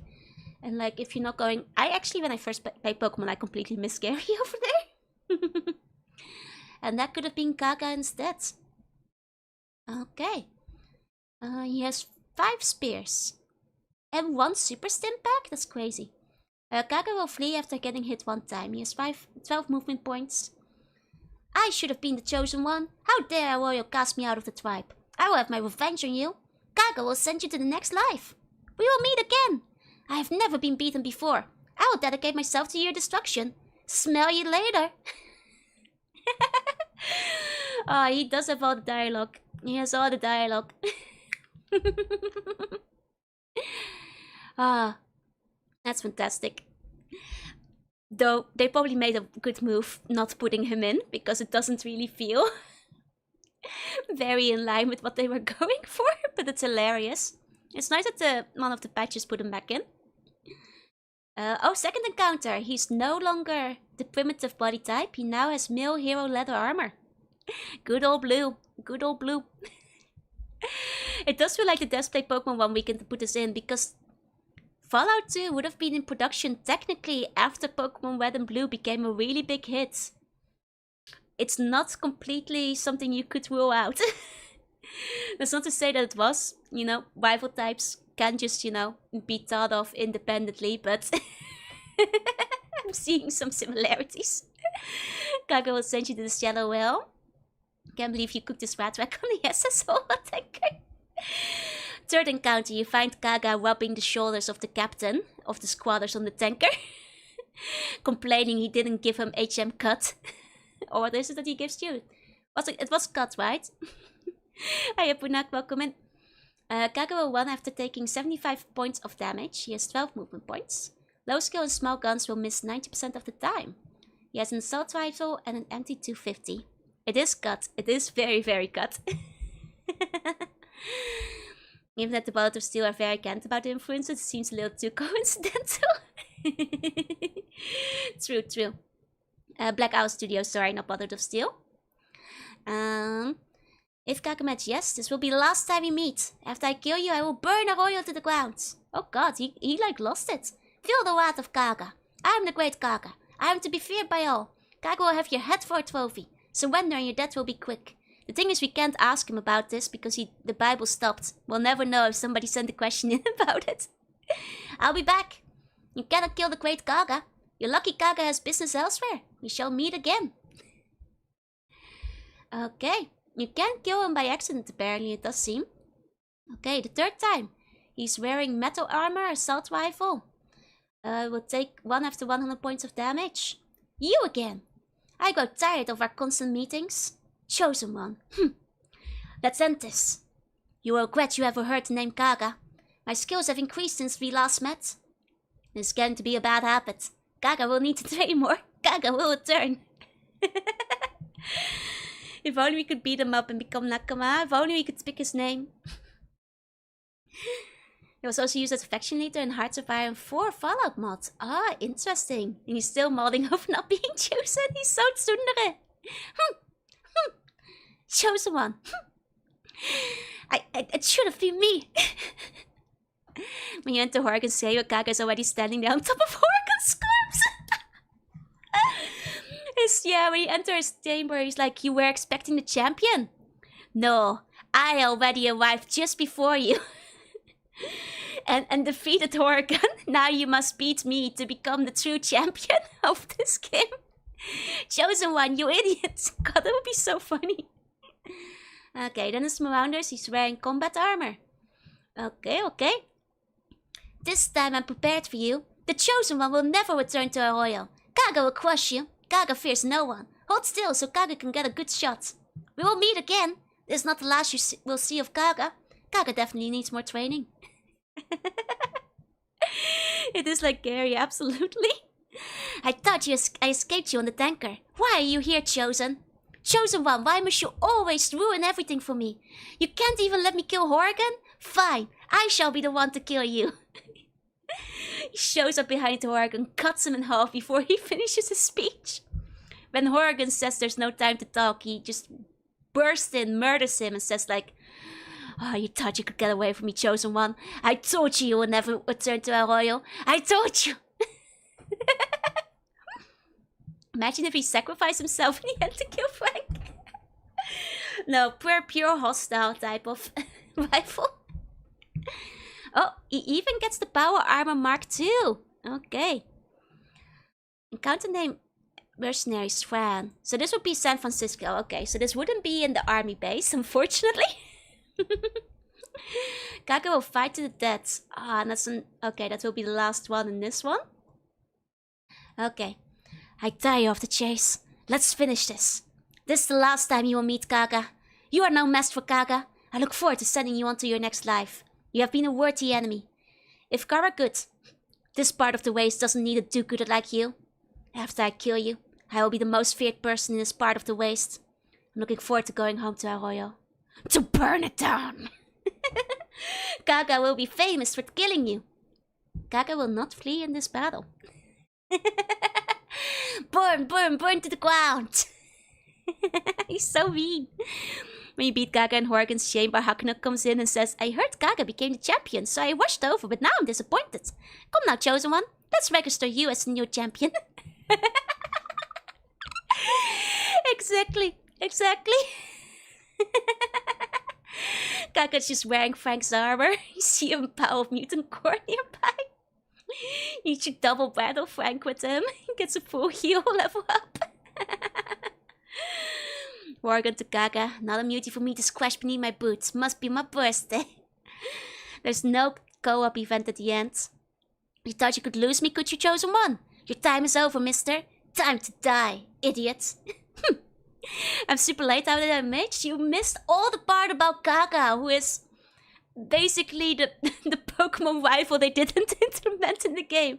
Fantastic, fantastic, very good. Very good. We were basically joking that, like, imagine he showed up at Horgan at the end. Already defeated Horgan before you, and he tells you he's the new champion. Time to die, you baka. He's so tsundere. It's a Kaga guy again. So we meet again, Kaga. Go away, Kaga. Kaga!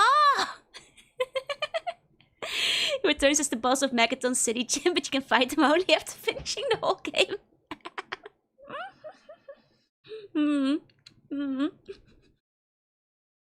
You can go back to the oil rig to like get some late game level ups by rebattling him at the end. Hey, Virtuoso, welcome in.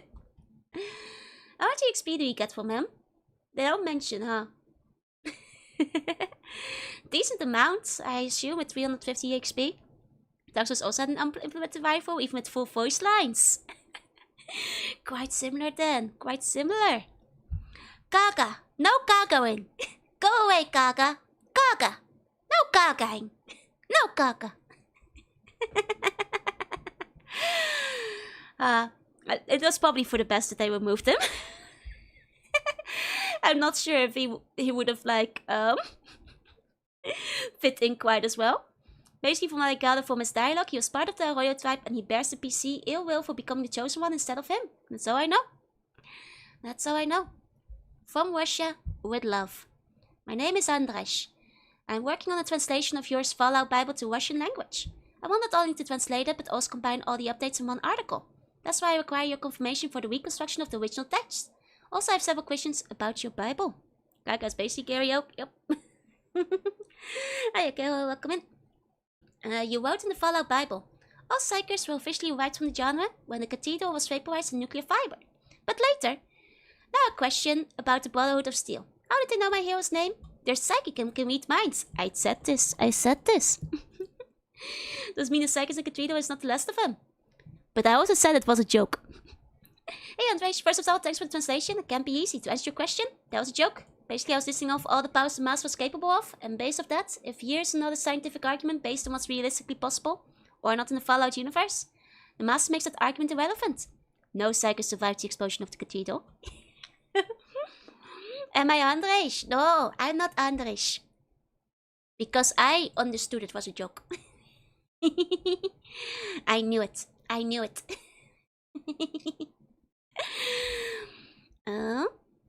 Wait 1 second, I just realized we haven't had the music on for a while. I should put the music back on. There we go. Okay. You said, by the way, the talking dead claws were destroyed at the end of Fallout 2. Star and Goris did not go on to create a new species, they are gone kaput goodbye. In fact, any mutant animal that talks could safely be assumed to have died at the end of the exact minute Fallout 2 was over. Joking some music to my ears? Okay, but now you also have a little bit of real music though. Just very subtly in the background. In any case, there's a chance that the two intelligent dead claws survived to continue the species. I really thought they were both male, but that's fine. When they were engineered by the Enclave, the intelligence gene was male-specific and dominant. What this means is any intelligent male that mates with a non-female would likely produce intelligent offspring. Who is true? That's right. I caught this out when he mentioned it, because he said this in the first one.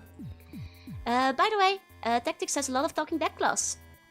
The most recent update is the correct one. There are no more talking dead claws after 2. No! Mr. Avalon, I wanted the happy ending for Xarn and Goris. Dang, okay, so he really went back on it. I see. That's a shame. Okay. A few of my questions. In one of your updates, you gave a link for this site. Place your bets. Technically, you could cheat because we already looked at this one. Before. It is not available, but you can buy it for over 2,000 bucks if you want to. That is insane, by the way. He is now cursed to be alone forever. Poor Goris. Where are my mutated penguins, Avalon? Where are my mutated penguins? Kari's enslaved after the destruction of the oil rig and dispersion of the enclaves. He moved on to boast about his accomplishments. He's now banned from all the bars. No more talking that clause. That's really sad though. Okay. Is the site of the pen and paper game? Is the documentation on the site correct? If that's so, I read an article about the Enclave and have one question. They said Poseidon All platform was only surface part of the underwater city of Hydropolis. That must be pen and paper game only. Hydropolis was designed for a large number of inhabitants, something around 800,000 I suppose. If it is true, that means the All platform in 2 is not Hydropolis. It is only the upper part of an underwater city built before the war, named Hydropolis. Wait, what is this? Or is the capital of the Enclave? So it is possible that destroying the old platform at the end of 2 is not the entire Enclave's destruction at all, but only sealing it underwater temporarily. The information on the Fallout pen and paper site is cool, but some of the material in the books has been created by fans and was not in the game. It's pretty cool though. Anyone who hasn't checked it out should head over and take a gander. Okay, so that's not canonical. I thought that like Avalon had some involvement with the pen and paper game, but I suppose not with that. At least not with that part. I was about to say, like, is it like some extra, you know, outside of the extracurricular material, outside of the games that was canonized, but that's friends wanted to play it. You could do a one-shot of the TTRPG. Oh, that might actually be more interesting than doing Fallout 76. That's actually a good point. Maybe I should look into that. Good point. Good thinking. I'll consider that. Sure, when the Bethesda takes over, they will bring back the smart deck clause, right? Whoa. We don't know. Did mention this earlier in the talk that nothing would technically be considered canon outside of the games. Also true. Probably less setup. Also true. 2077 is pretty far in the future. Perhaps some space programs were put to life. I mean, humans could have a base on the moon or something. Yes, it's possible. Sputnik and the fear of it in the space race was very 1950s and 60s. I mean, we also literally see a spaceship in Fallout 2, so we know it's true. We know it happens. The Hydropolis idea is very cool. And I could see it like fitting in, after all. Last question. Oh, Fallout 2. Fallout Tactics, sorry, we have to skip that. Skip before spoilers. In Fallout 1, you can talk to Harold in the hub. If you ask for stories, he says that to him, Garrett Gray and a bunch of people went into the military base to kill the mutants. When he got their asses kicked, Harold passed out near the Fefas. And Harold says that when he discovered in the wasteland, he had changed. It was because of something in the base. Why didn't he turn to the mutant? He is a mutant. The Fef mutated him. See? I'm just saying. The Vault Dweller, or the Chosen One, could very well have been corrupted. Much like Jabberdiss, I've been woven for my slumber. Good morning. Aliens are also canon in the Fallout universe. This is technically true. Just how old is Harold? In 1 he said he was alive when the bombs dropped. But I guess he was about 35? 2 is 2041. I think the bombs were dropped in 2077 and would make him 164. Correct? If not, how old is he? No one knows how old Harold is. Not even Harold. Not even Harold. Why do people think Harold is not a mutant? Because he looks like a ghoul. So people like only ever see the super mutants being very bulky, whereas Harold looks more like the ghouls look, which is why people always get confused with them. But technically, he is a mutant. In 1 you can find a psyker named Moore in the Master's Vault. He's described as a scruffy-looking fella. In 2 you find Thomas More in the Vault City. He's also described as scruffy. Coincidence? Or not? No coincidence. Both were most likely named after famous scruffy interplay artist Chad Moore, who constantly aspires to be as cool as me and fails because he is too scruffy. Van Bureau did have a bit of space travel planned. Oh, not a lot, just a ferry into the final encounter of the game on an old military space station. Kind of like the old tanker. That actually sounds kind of badass. Maybe he's just the weakest mutant. True. I've always been told he was a ghoul as well. They do make the distinction, but, you know, ghouls are mutants that are beef jerky and super mutants are mutants that are super. The question gets brought up a lot in the Bible, and the answer is not even the writers can decide what the distinction is and where the line is drawn, so best not to think about it too hard. Is that thing next to the Elder in 2 a huge bong? Wait, what? Yes, apparently. Okay. Goose are mutants that are exposed to follow magical evasion. Yep. In Gecko, you can ask Goose to tell a story. He tells you about a floating head in hell and it floats around. He thinks it's hilarious. Where did the story come from? Some kind of inside joke? We used to have a game in development that had a floating head running around doing stuff. I think it was called Severed Head. Did not see the light of day. When Torment came out and featured a floating head, Goose threatened to sue me for $1 million. Yeah, basically anything that's exposed to a fev is a mutant, even regular surface humans. Hello? Are you part of the Enclave? Are you part... are you an Enclave soldier?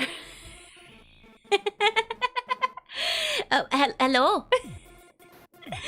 This I feel I've heard somebody say this before, and they were all part of the Enclave.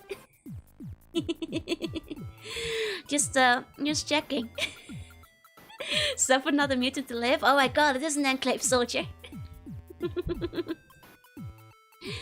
I heard somewhere that you can get a 6th toe in the toxic caves, can you? Need to step in the toxic goo with no rubber boots on, and then sometime later you will start to grow the 6th toe, which you can have amputated in Vault City and carry around with you. Where's the cat ball issue 5? It's only available when you bring 10 cat balls to Miss Kitty. Give her 10, she gives you 5. Which terminal are we contacting us right now? Terminal 9. Great duty honor simplify. Okay, but are you still gonna order something from the restaurant at least?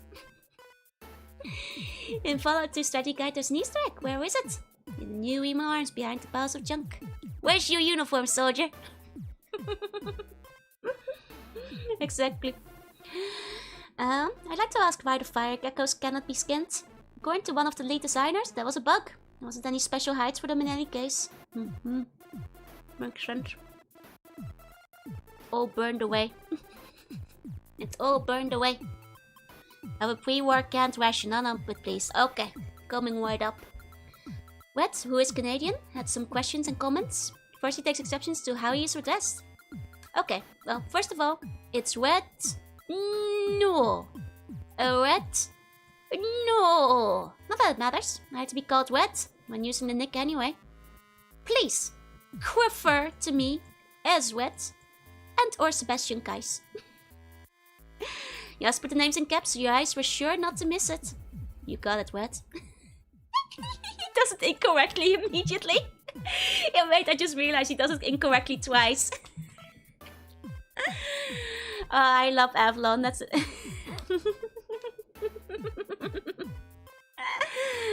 He is so sassy. Okay. Second, please refrain from sending users sending tips.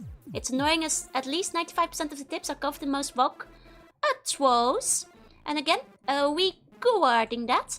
Along as per Jorunna, someone who sent a few questions in, I sure hope you took a look at this walkthrough. Okay, place your bets. Does it still exist? Don't laugh at the guy. I sure will. I sure will.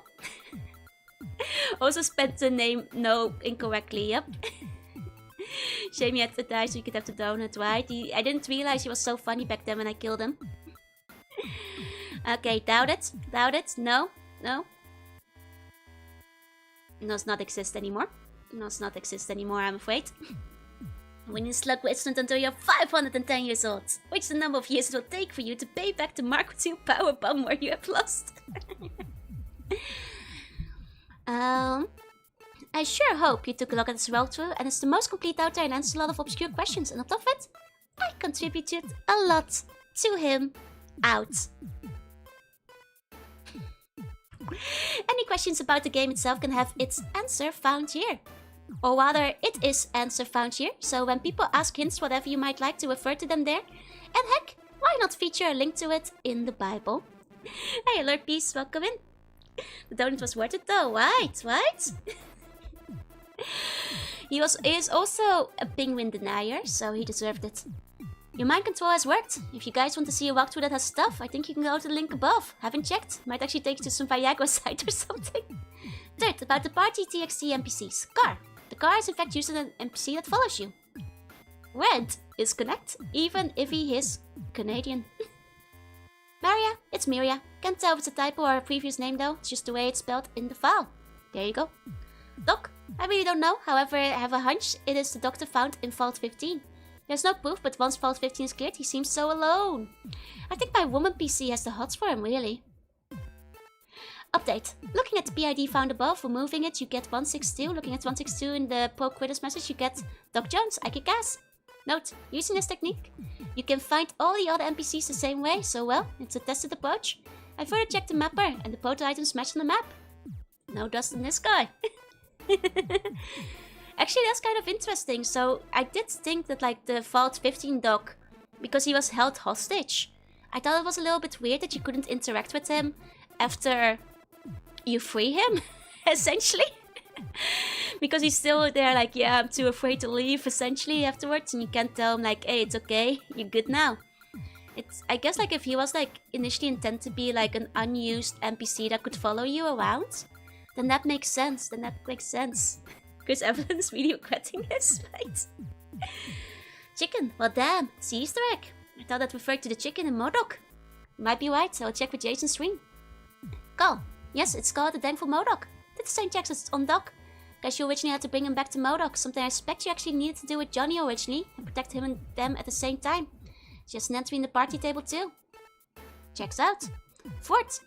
I had other stuff, but it's too late and I forgot about him and it's getting a little bit late. And why didn't I get a nice little render for winning the 8-ball contest? Oh, sure.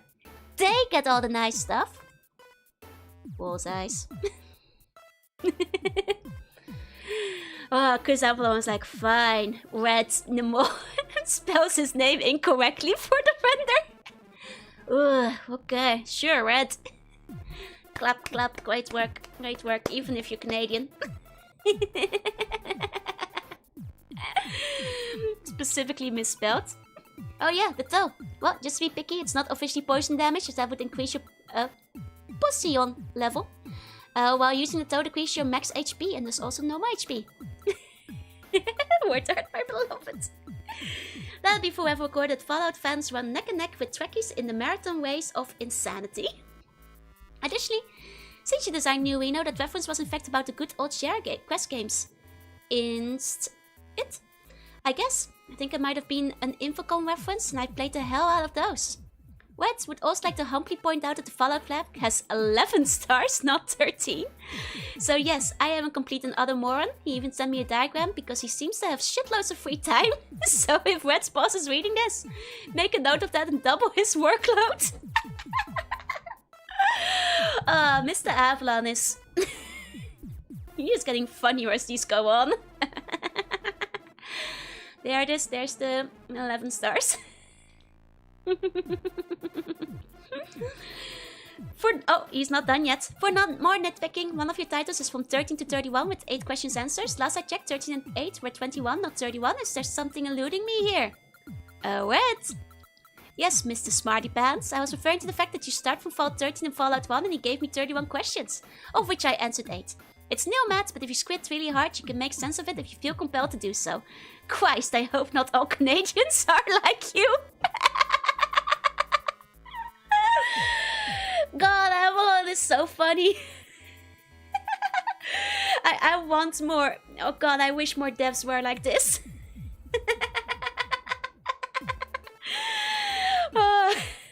All of Canada catching strays. I mean, all of like Poland did earlier, so. Oh my God. Okay. Okay. There's something about it. It's just so old internet humor as well. I'm just eating it up. Interviewed. Giving Jess Heineck the 13. I'm going to try and start interviewing old members of Fallout 1 and 2, and if I'm lucky, Wasteland development team in future updates. Spoiler. There were no future updates. Jess Heineck is the programmer who was brought on to help with Fallout 1, and is responsible for quite a bit in the game, including sex and the fact that you were able to have NPC companions in Fallout 1. I put the 13 questions to him, and here are his answers. Buckle up. Introduce yourself. Who the hell are you? I'm Jess Heineck. That's what it says on the info section, right? This thing has a header, doesn't it? Or some kind of slack bastard. I rushed into game design with Fallout and moved on to spend about 3.5 years gutting it up at White Wolf. Most recently, I've crouched my way back to California to work for the Cypher on the Star Trek role-playing game. It means I get to visit the Paramount studio a lot, and therefore that I am inherently an alpha geek. Something about being so eloquently asshole says becomes very charming, right? How did someone like you start working on Fallout? Desperation. No, not me. Interplay. In short, Fallout was still GURPS back in the day. I knew GURPS. I was working on computer science stuff in college. I wrote a short character animation program in C++ and showed it to Tim Kane, the project developer. I correctly declared an int main void instead of a void main void in my main function. I got the job. Yeah, but what did you do on Fallout? Things and stuff. Mostly things that gave you experience or henchmen or information. Things such as scripting the characters in Fallout 13, Junktown, Editum, Glow, military base, random encounters. If it was one of those areas and it talked to you, shouted you, or wandered around, I probably wrote some or all of the script that made it do what it did.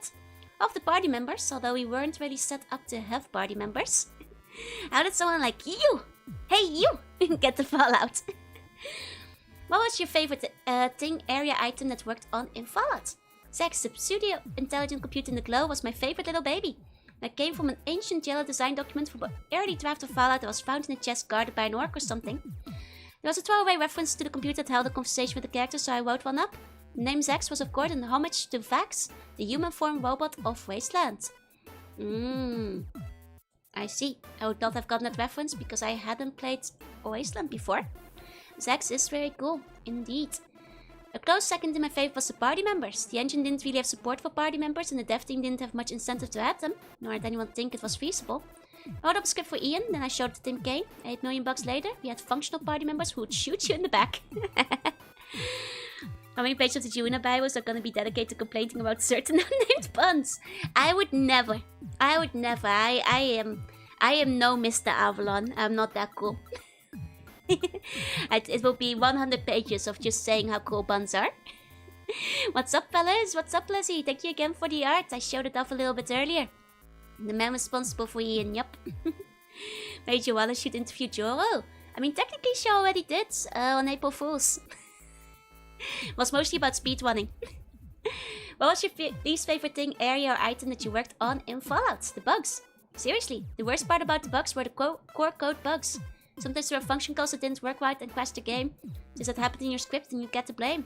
Even if it was a function that you hadn't written, had no access to and couldn't fix. No choice then but to put the programmer in a headlock and force code out of him, like squeezing the juice from a rancid turnip. For those who confuse I'm being sexist by assume the male pronoun in English, may I point out that there were no female programmers in the Fallout 1 team. Oh yeah, there was also this little bit having one of the characters using the word Oriental in reference to a character. Sure, in modern day and age we like people say Asian, but for some reason, though, this little bit of PC was forced in the game text as well. Why a character in the game can be on PC or just plain wrong, I don't know. Especially when the game allows you to push drugs on kids until they die, and then blow up their corpses with diamonds. You can't say Oriental? What the F? Any secrets or background stuff that you've been keeping in your noggin that you want to share? If you have a character with 10 intelligence, there's a vanishingly small chance to beat Saxon chats. But yet people keep saying that wasn't programmed in right, like it was a bug, right? Not gonna lie, the reason why I use Shadowhawk is, well, because. I mean, it's pretty cool. And he has a good point, yeah. All the Fallout games are cursed to Wallon bad engine and team. Here the engine is barely functional mesh on a good day, and yet they managed to make it work for like at least most of it. At least, you know, it didn't even crash that often when I played it. There was some kind of code in error that called for the stat check wrong or something to that effect, so it wasn't actually possible. It seemed that like twice now in the Bible it's come up where the programmers actually believe it was possible. So I guess like people finding out that it wasn't possible came later. It just became co-opted by wage slaters. I see. In good old days of the dev teams made entirely of the computer nerds. As for the background secrets. Oh, right. It is a doomed experiment for you, though. It will take too long to finally win that your red X will have worn off. You stand up from the chess game and keel over deaths from the megadose of radiation and glow. Some days I'm an evil man. Wait, does that mean that, like, if you win, you still die from the red X? That's, like, pre-programmed. Like, is that just, like... I know that, like, you can't actually get it because of the coding error, but does it mean that, like, in the original script, if you actually won... does it mean you die regardless? Just scripted speaking, like you took so long to defeat Sax. You keeled over from the WebEx. As far as for background secrets, I didn't have the chance to put in many Easter eggs. Except of course for the obligatory pop culture references that became so common that one was actually worth experience in Fallout 2. Tycho, the party member, was, as his background implies, a desert ranger. Another throwback to Wasteland. Oh, that's Wasteland 2. I see. Not sure if they... Oh yeah, in early versions of the Glow there were two nearly hidden things. Not sure if they made the final cut. I haven't played the game in a while. Behind one of the broken goo-filled suspension decks was the body of a big-headed alien. Near that was a desk with a note on it. The note had every third letter taken out, but if you puzzled out what it said, you could figure out it was an evacuation notion. Signed by Dana Scully. Oh, that wasn't in the game though, but that's unfortunate. That's cute. That's cute. I mean, I guess like... He says it might be in the final cut. Is that in the final cut? Can somebody confirm that? The SHD2H is kind of on the well-known. It's more of a jack of all trades. I see. So it's not that good. So the Shadowhawk is better. Gotcha. Not from the right exit will have taken so long it's likely to have worn off. I see. Don't think so. I mean, it's a cute little thing, especially if, like, you know, there is a big-headed alien in there. They did make... There was, like, another X-File reference that was, like, actually in the game, right? That actually, like, made it in. But I can't actually recall. I feel like they had an X-File reference in there somewhere, though. Was there anything you created that didn't make it in? See the aforementioned bit about the glow? We should ask the Canadian to check the code. I'm pretty sure that Mr.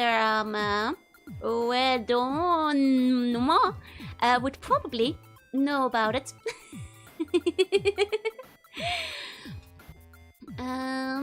In conjunction with a couple of folks in QA, I worked on some ideas for maps and quests based on early design documentation. Fallout's design guides were really constantly evolving, and sometimes given iteration of the documents would just have a big hole and you'd have to go back to the earlier copies to find notes and rough ideas for an area. My ear unpopped! I can hear again! This is great! There were originally going to be 2 other raider tribes in addition to the Khans, the Vipers and some other groups whose name escapes me. We had this idea worked out for the Vipers being in a cleft in the canyon with some beat-up wagons or motorhomes, and a sort of snake worship cult going on. Yeah, that was mentioned.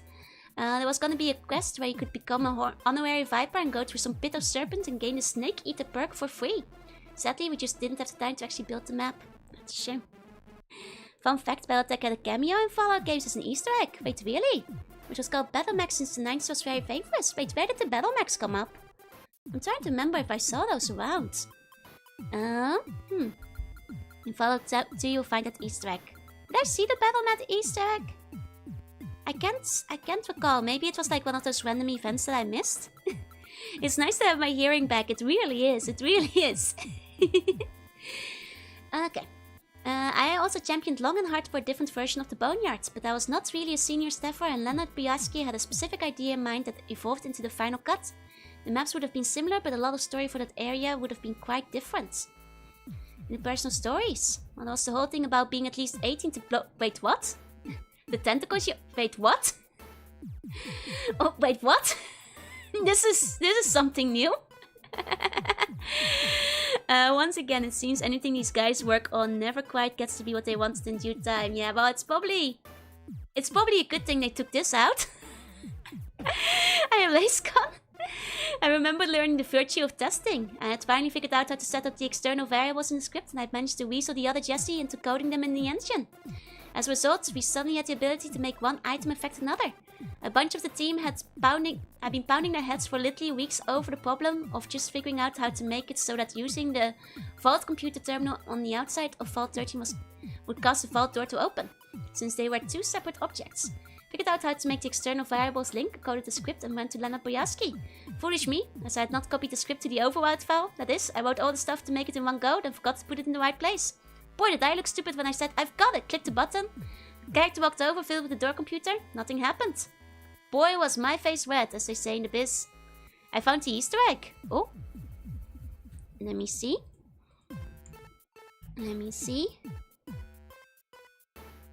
Oh, okay. I'll show it off. 1 second.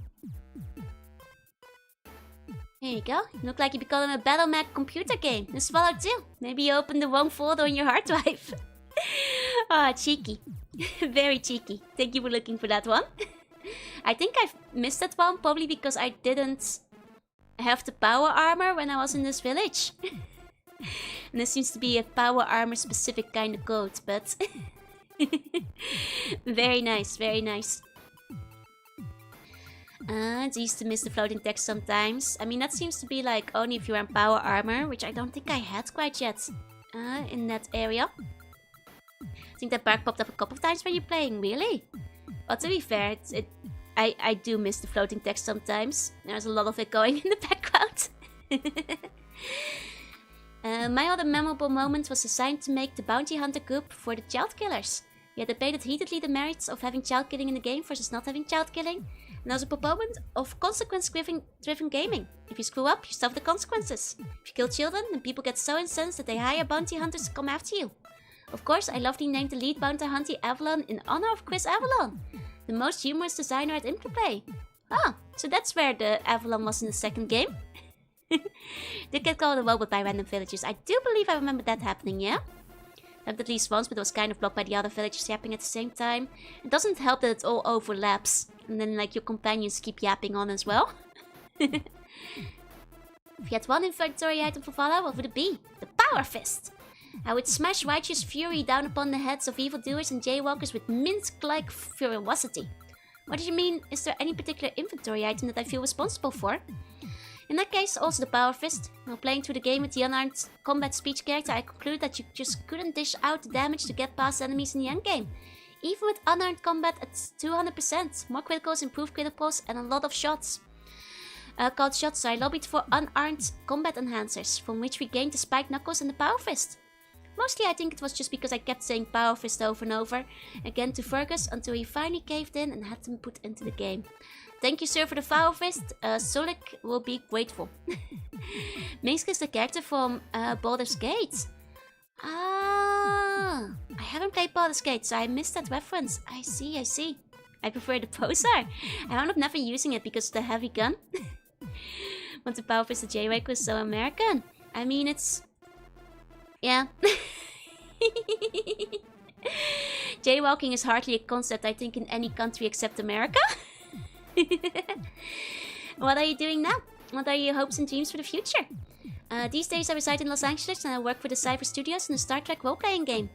We just put out a new core game thanks to the wacky license changeovers from the last couple years.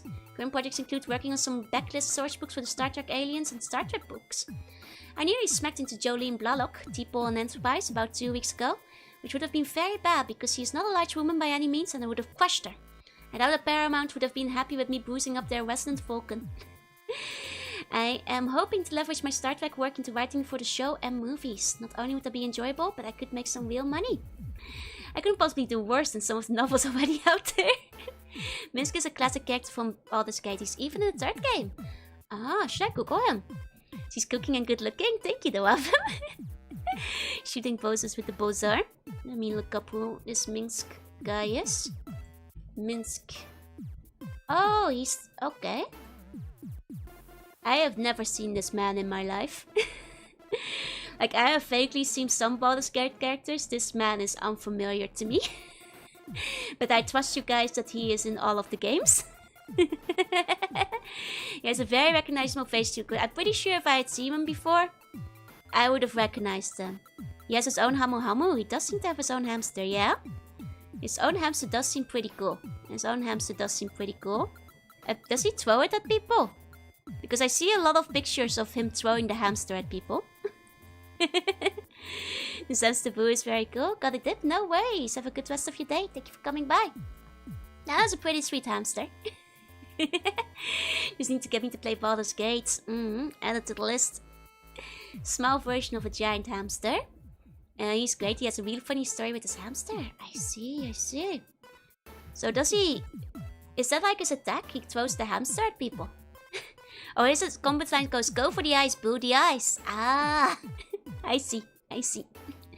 Gotcha.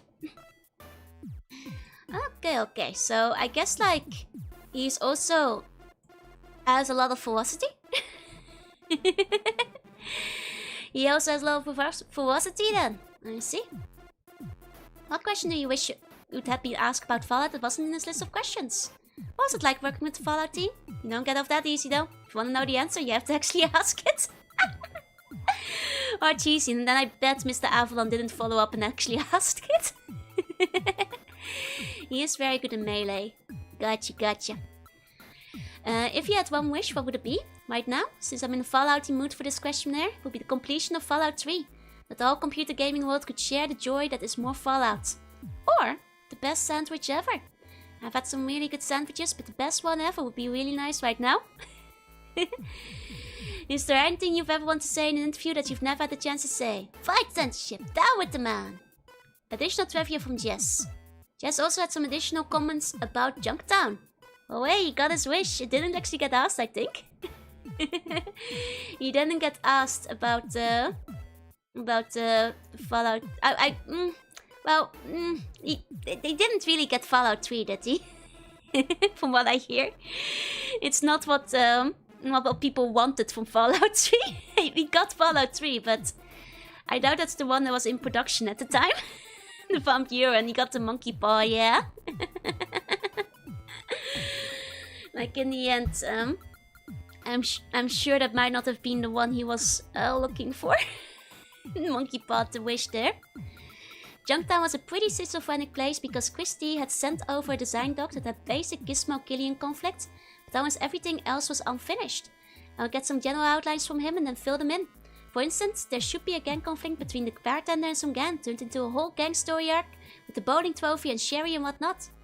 I scripted in Dogmeat, but it was Christie who originally came up with the design idea. Right, there was like the whole thing with the bowling trophy and all that kind of stuff. So like, it was just like... I see. So it's... Okay, Junktown is such a crazy place because basically everything was unfinished at the time. Okay, did you know? In the original write-up of Junktown, the ending sequence was reversed from its current incarnation. That is, in the endgame slideshow, if the player had favored Killian, the original write-up was something like, with Gizmo out of the way, Killian enforces his band of frontier justice on Junktown. The city remains orderly but small, and as travelers steer away from his rigid sensibilities. The picture background behind Killian was a gallows! With shadows of dead men hanging from it. Jesus, Killian! Oh my god, Dark Killian in the alternate timeline. We didn't really get started on the version of Fallout 3 either, only got the tech demo. But at least I had an idea for it. Okay. And if the player favored Gizmo, it was under Gizmo's leadership, Junktown becomes a trading center and resort where people come from miles around to gamble, spend money and enjoy themselves in relative safety. Gizmo keeps the town prosperous but healthy, as he has no desire to injure his own affluence. The inhabitants of the town became wealthy and famous. The background picture showing Junktown as a Reno-like casino with electricity, clean streets free of any drug dealers or riffraff who might endanger Gizmo's operations. Marketing decided at the last minute that we had to reward good and punish bad though, so the sequence was changed to its current incarnation. I am a stick, I. That is kind of insane. That is kind of insane. So, Killian was apparently originally like oh man, Killian was gonna run this thing into the ground originally. I see. And they only, and it turns out that Gizmo's gambling mafia operation was actually good for the town. It became Reno but better, huh? Is the Fallout 3 beta when it was 2D? There's a 3D tech demo, but it clearly takes very much inspiration from the first two games still. Hey, welcome in. There are plenty of lore and ideas for the third one, yeah. It was just that interplay were run by the people that made Superman 64 at the time. Yes, there's even more comics about Patrick the Celt from Fallout 1. Seems kind of out of place, doesn't he? He's a descendant of the Americanized Celtic family who has a strong vibe to keep his ethnic heritage alive. To do so, he maintained the lineages of Celtic music, food and clothing. You named it. Never mind that who knows if England still exists at all. Among other things, he's also a storyteller and a collector of history. While telling tales of the rest of the world was really outside of the scope of the game, and it would have been very boring for the player to wade through pages of history through a Celtic lens. His expertise meant that he could rub off a little of character in the matter of joke, tale-telling, singing, the sort of things that help with charisma. I just figured that's, you know, that's just, England probably still exists, right? But I figured he's just, I see. I mean, I guess like people aren't traveling at this point in time, so it's probably just like a Celtic descendant, American Celtic person. Who just like either lived in a vault or descended through the generations on the overworld. You see why they did change with Overworld, since you don't do anything to have Gizmo make a good first impression. Exactly. Like, I kind of get where they come from with reward good and punish bad. Even if in the long term things may turn out wrong. But like, Gillian seems like pretty strictly the good guy, in addition to being the one who supplies all the goods and items. Whereas Gizmo seems like a very clear bad guy. You know, in terms of both the things he does and the way he acts, so... It would have been a funny twist, but players would have absolutely been pissed off. Players would have been absolutely pissed off if they got a bad ending for it. Now when the characters in post-apocalypse get really attached to a coach and have a warped perception of, right? It can be very fun. Tycho's a nod to the Desert Rangers of Wasteland. Obviously that history didn't wind up in Fallout, so that makes it more of a homage than anything. Wishing the idea is that he came from the east of California and the Nevada area. His family comes from the people who survived the devastation when the war happened, likely living along the Badlands of Nevada. As I envisaged it, Tycho learned a lot about desert survival and whatnot from his small community, which kept a strong survivalist contingent. So they still had some small arms and books. They probably had something like a cliff-dwelling Indians going on for their own town, though I never fleshed it out. Even as a World War II German pistol. Wait, Gizmo? Does he? It's a World War I era Gizmo. I see. Oh, Gillian? Wait, does Gillian? No, wait, Gizmo does, right? Gizmo does. Anyway, Tycho took off to the wandering the desert with traders and explorers for several years, returning from time to time with goods or maps. Most likely he started with the small trips and went further abroad as he became more experienced. He went as far as the Gulf of Mexico and Texas and then headed back west. Eventually he wound up on the west coast as a long-time explorer from a loose group of desert rangers whose actual origin, scope and purpose wasn't refined. Man, Tycho had like a long backstory that doesn't really come up. He has a Mauser C96 or Type 22 Chinese replicant. I see. Wasn't that the one that had like no bullets? By the time we got it, so it was kind of useless, if I remember correctly. Hiya Zep, welcome in. In some way Tycho is reminiscent of Master Yuta from the Nazca and the Valley of the Winds. He carries a gas mask just in case, wears hardened leather armor, has a knife, knuckles, canteen, all the usual survival gear. I pictured him as a guy in leather armor, Fallout style, with a gas mask hanging around his neck, goggles to keep out the sand and glare, sand-colored cloak useful for camouflage and to keep the sun off, and a double-barreled shotgun. Nice. Alright, Ulrich, welcome in. So the demo? Yeah, the demo looks kind of cool for Van Buren. Valley of the Wind mentioned, let's go. Pie in the face section. I already covered this in previous posts, thanks to Red. The Gizmo pistol was in use and also used unique ammo, which basically made it impractical. That's what I recall, yeah. And by the time you get it, you already have a shotgun or a rifle. The end. In any event, that's it for update 9. If you have any questions, see anything wrong, see anything you take exception to, feel free to email me at the address at the beginning of this update. Or post it in the message boards. Keep your heads down. Quiz Avalon. Black Isle Studios. Why is GOG the best place for classic PC games? Games your 10-year-old won't be better at. Play the games that claim. Yeah, no, that's the end of the Bible. We hit the end. We did it. Thank you, GOG. Very cool. I mean, to be fair, it's GOG that put the Bible together. So I guess they decided to put themselves in the back. I like that they mentioned they're Vista and XP compatible. It actually shows that they've been around a little longer than people realize. Thanks, GOG. Very cool. You're cheap, it's okay, we are too. There we go. Quiz Avalon. Black Isle Studio compiled by God.com. Ah, that was good. That was really good. That's why I mentioned it before, but they did persist in the setting on a different history. Nice. I'll come across them at some point. It was made back when 7 was new. There we go. There it is. There it is. I had to vote for Legends 1 and 2 and Trombone and GOG. Absolutely. It would be nice if they could. Because there's actually a PC version, right? At least for the Legends game, I believe. I'm Quiz Avalon, and this is my favorite game store in the Citadel. Don't believe Anders lies. You are pretty good. Thank you, thank you. That is 205 pages. That's 205 pages of the Fallout Bible. It was a good read. Avalon is a very amusing writer, and I really like this kind of like background detail. Always a fan at seeing a little peek in behind the scenes, seeing the kinds of things that were changed, the things that were cut. You know, all the good old stuff. Just want to see. Can't wait to see what Black Owl does with Fallout 3. I've heard this Van Buren thing looks really cool. What other games has he done? He keeps bringing up Icewind Dale throughout the Bible, so I know there's that one. I presume Wasteland as well. And probably a few more. Other people will probably have a better answer for this. I can probably Google him though. See what he's been working on. Chris Avalon. What else has been? Oh, Planescape Torment. Star Wars Knights of the Old Republic 2, the Sith Lords. He was on New Vegas. Prey, Divinity Original Sin, Pathfinder Kingmaker, Star Wars Jedi Fallen Order, Pathfinder Wrath of the Righteous. These are some games. Icewind Dale.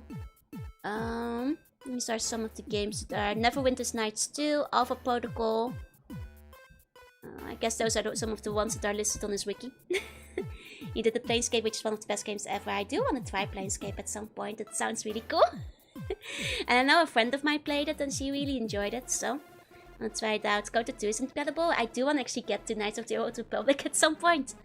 Because I've mentioned this before, but I actually played Knights of the Old Republic on the Xbox way back in the day when it released. And then I got stuck on the pod racing parts that you have to clear, which meant I never finished the game. But I really liked it up to that part. But little me was unable to get through the pod racing, so I wanna give it another try. Updated my journal will haunt your dreams. Think for some of the newer ones, he only wrote small side content. That's fair, that's fair. Was supposed to work on Dying Light 2. Oh, what a shame he didn't. You see that you and I are a different tribe, don't you? We don't have it.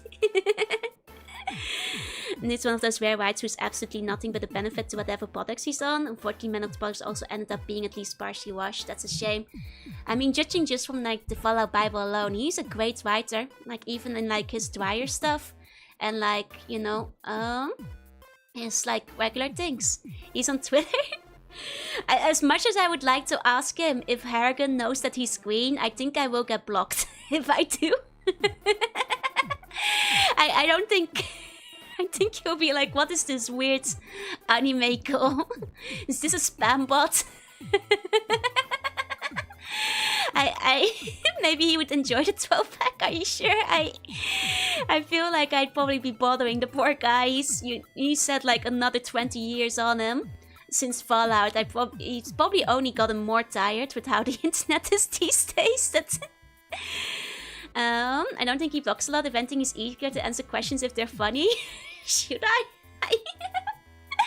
I don't want to make anybody mad, you know. But I kind of do want to know if Erica knows he's queen. But I don't want to like, you know, poke the wasp nest. Don't want to you know, poke the hornet nest. Should probably check his feed first, yeah. Mr. Chris Avalon has a small internet face base. I'm not surprised. He's hilarious. He's so funny. This will be us if you ask him. I mean, what most likely would happen is that he just ignores me. Like that seems to be the most likely situation, you know? Now see, I will check. He has never posted. But I guess he replies to people? Maybe? Okay. okay. But I don't know. I don't. This is your chance. Honestly, you probably appreciate the enthusiasm. Maybe I'll get off the curse. He's replied to me a couple of times. Okay. I'll try to get up the courage to ask him if Erica knows he's green. The obvious answer is that he knows he's green because he's a Marine, of course, and that's the only one the course recognizes. Love your model. Thank you, Tyler. Thank you, thank you. Hi, Ari. Welcome in. I'm not Joanna, though. I'm Jorunna. Joanna is a regular human, and I'm a sea slug. Just ask him. He's a cool guy. Okay, but I don't wanna like have like shoe on my head embarrassment, so I'm gonna write it out together with you guys first. I wanna pre-write the question to make sure we get this right. 1 second. Okay. This is so embarrassing. Okay. Dear Mr. Avalon. I don't want to get blocked, so I want to make sure I don't have, I don't want to embarrass myself. Okay. Dear Mr. Avalon. Just do not say you're Canadian. Very, very carefully. Could always save the answer for a later Fallout Wasteland pregame. Yes, and if he does reply to me, yeah. I have recently read through all of the Fallout Bible installments. They were very insightful and also hilarious at times. Thank you for providing such a cool insight into the behind the scenes of Fallout 1 and 2. You guys can't see it on the screen anymore.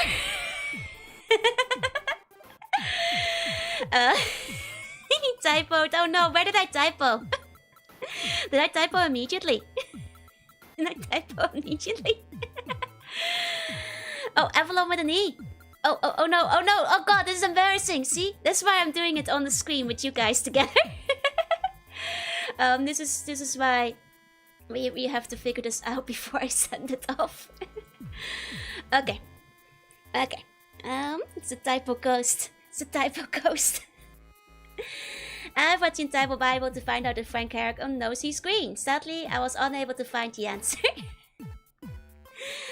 He posted a cat photo 11 hours ago. One thing that me and my friends, you guys are my friends. I don't want to confuse him by calling you Buns because then he might have questions. You guys are my friends. We're wondering one thing. However, say Buns. He's gonna get confused if I say Buns. He's gonna get really confused. If I say me and my buns, like he won't understand what's happening there. He won't understand what's happening. And this may be a silly question, but and may lead to a silly answer, and that's okay. But yet, it has been burning in my mind for 3 weeks now. Please, Mr. Avalon, I cannot sleep without your answer. We are not friends, we're waiting for a chance to steal our bones back. When she needs an excuse to not explain what a Vtuber is. Wait, he actually posted a volley tweet. Wait, what did he say? I'm ashamed to ask her, but anyone knows what the Planescape Torment initial save price is? I'd love to know. I've been digging through the neck, I can't find it. He's still the same. Hello, Chris, I'm a VTuber. I want to know if Frank knows he's green. So much flight detector. I want to make a good first impression. I want to make a good first impression on Mr. Avalon. He might not even answer this, and I'm just gonna be really embarrassed about it.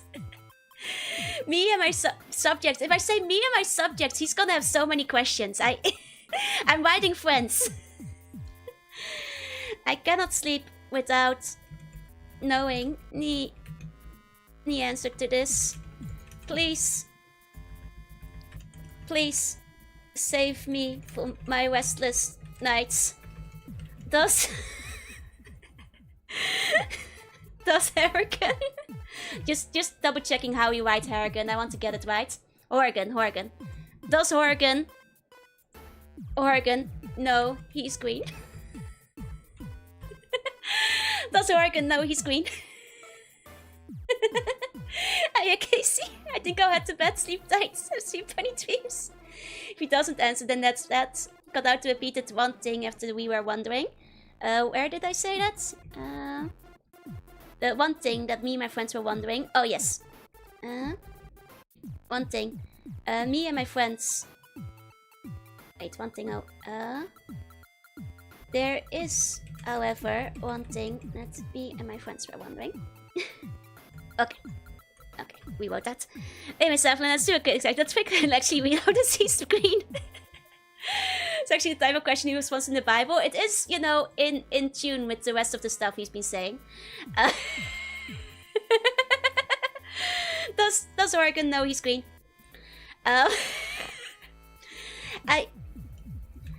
In the Bible, you mentioned he had to be. Let me get the exact quote. I need the evidence. I need to double check. Sealed, I think, is what he says. He's like sealed in the suit. Just have to find the part about Horgan. Just find the quote back real quick. Just find the quote back. Wait.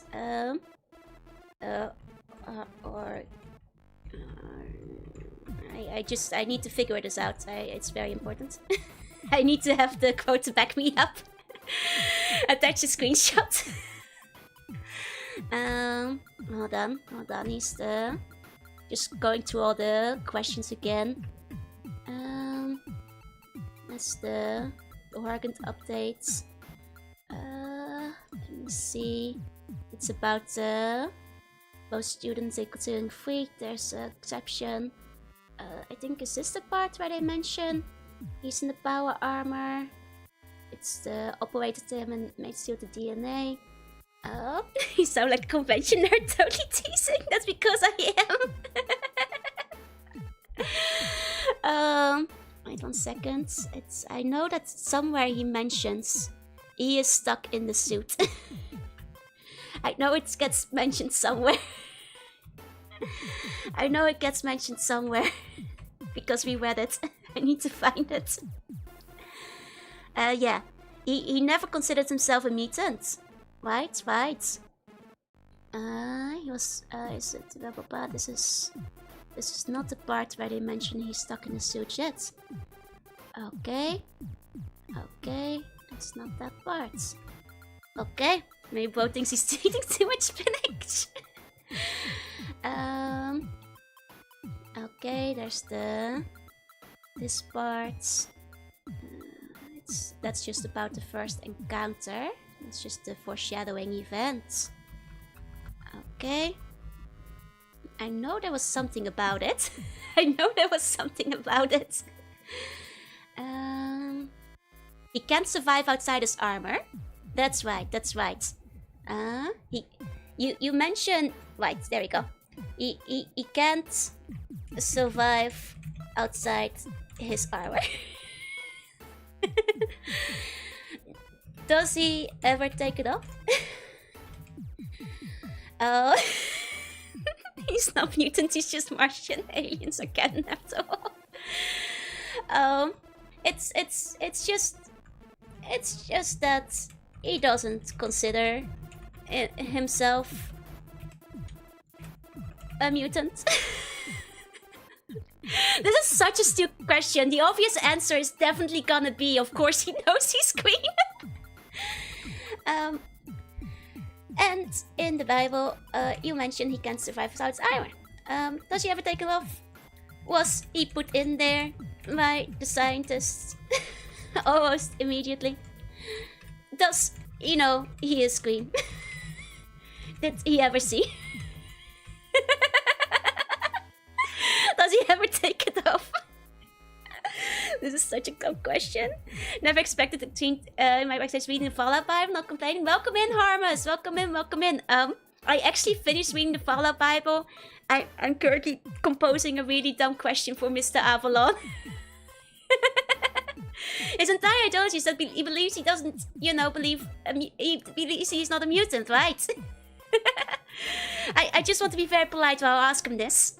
It's a joke of his being Marine, which he does respond to a joke to that effect. It'll be funny, right? trying to... Look, we never got Fallout Bible Update 10. This is the stuff that the people want to know. Does Horgan know he's green? That's what the people want to know. Did you ever see? Does he know? Is this part of why is ideology strongly reaffirms to himself that he is not green? I mean, not a mutant. Not a mutant. There's typos in the text, so does he ever take it off? Oh, yes, sorry. Please type spell check for me. Does he ever take it off? Right. Thank you. There we go. Found when she was reading the Fallout 1 manual, my productivity hasn't been the same since. I'm gonna be playing Fallout Tactics next. You can kickstart the 10th version, the Bible Resurrection. You're definitely getting a one-line response. It's okay if it's a one-line response because it will be very funny if he does.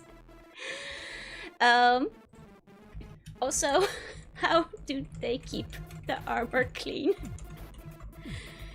Do the scientists hose him down? Or have one of those little dentist sprays to poke inside? Oh, I'm sorry, I just wonder if he smells. The text is up on screen. Just stands back to the hair. I'm just wondering. Tactics is 99% contact. I know. Is he itchy under the armor? I'm expecting an equally possible lowercase no or yes, just because he'd also be on brand, right? Oregon is an idol. He doesn't pee or poo. It smells like cotton candy and rainbow. The cat is stuck on the stream. I know. It's terribly cut. Just generally speaking at this point. 1 second. Oh, that's terrible. Oh. There we go. We need... I was trying to, like, make this bigger. Okay. For some reason it's...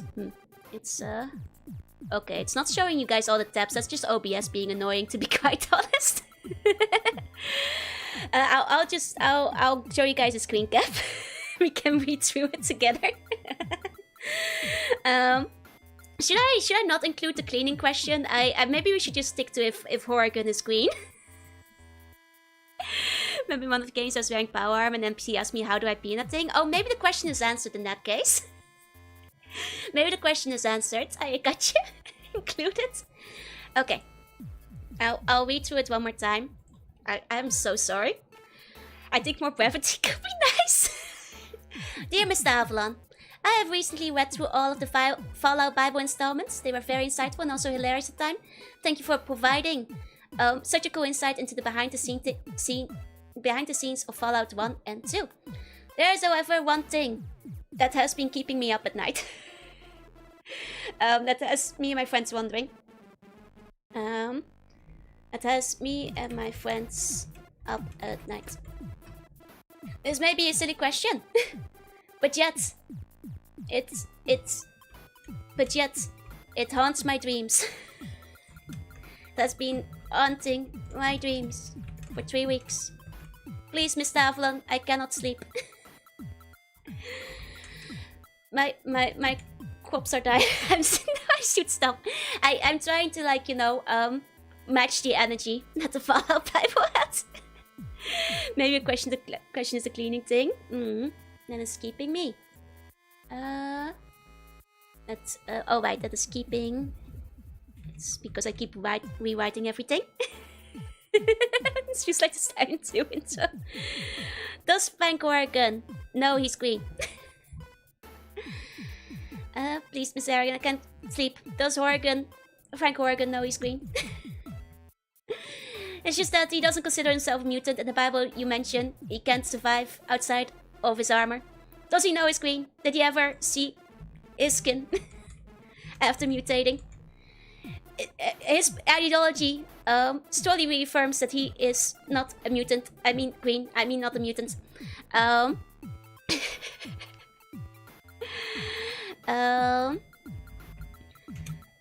Also, how do they keep the armor clean? Do the scientists hose them down, or have they got one of those little denser sprays to poke inside? I'm just wondering. Thank you, Mr. Avalon. Kind regards, Jorunna. Sounds like Simpsons dialogue. Who beat it? He knows he was green, more appropriate. Past tense due to blowing up into the way you acted like, yeah, did he know he was green? Did Frank Horgan know he's green? Okay. This is the worst. I can't believe you guys are talking me into this. I hope he ignores it. I hope he probably will just say no. He probably will just say no. He's probably not gonna respond to this, just a heads up. Okay. Okay.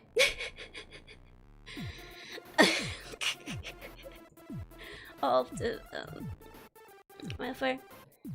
One thing. Okay, hold on. Just rearranging the draft to fit within the tweets. Thanks, don't blame us for our choices. I want to know the answer too. We also want to know.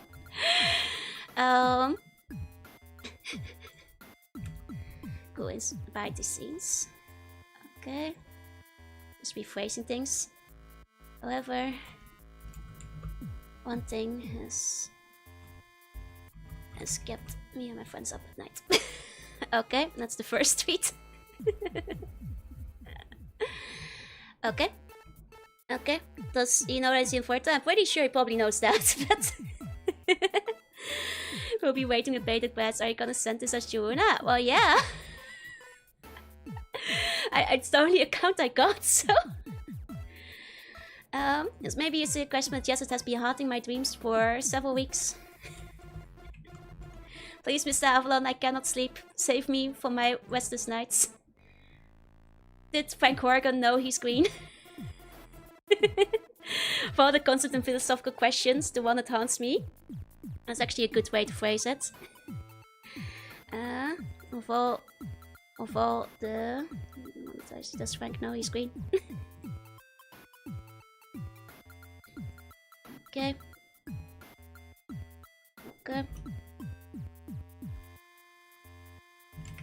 What else? Did Frank Horgan know he's green? Okay. Typo is keeping me. Oh, I already rephrased it. At this point. I'll show it off in a second again. Just for the final spell check. Okay. This is terrible. Okay. I'll go over it one more time so you guys can spell check for me. Okay. Dear Mr. Avalon, I have recently read through all of the Fallout Bible. They are very insightful and also hilarious at times. Thank you for providing such cool insight into the behind the scenes. However, one thing has kept me and my friends up at night. Hi, Chief. Hi, welcome in. This one seems to be fine, right? I don't think we have any issues here. I think this should be okay. This may be a very silly question, but yet it has been haunting my dreams for several weeks. Please, Mr. Avalon, I cannot sleep. Of all the high concept or philosophical questions, the one that haunts me is as follows. Did Frank Horgan know he's green? Did he know? It's just that he doesn't consider himself a mutant. In the Bible you mentioned he can't survive outside his armor. Does he ever take it off? Was he put in there by the scientists almost immediately? Should use the comma there. Does he know he's green? Did he ever see his skin after mutating?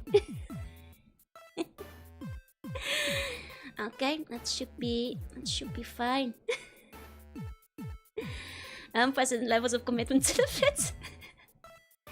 His ideology strongly reaffirms that he is not green. I mean, not a mutant. He believes he is not green. I mean, not a mutant. Also, how do they keep the armor clean? Do the scientists hose them down or have one of those little denser sprays to poke inside? Oh, I'm just wondering. Thank you, Mr. Avalon. I'm sorry. Kind regards. Wait, where is it? Kind regards. And I'm sorry, Jorunna. Okay, I think that might do. Why is there Omar Rice? Because somebody asked for it earlier. Okay. Thank you. I heard Omar Rice, that's right. Did I really hit send tweet on this? Did I really hit? I sound like a fangirl. I mean, I am a fangirl at this point of Fallout, but this does sound in line with some of the questions you would have received for the Fallout Bible.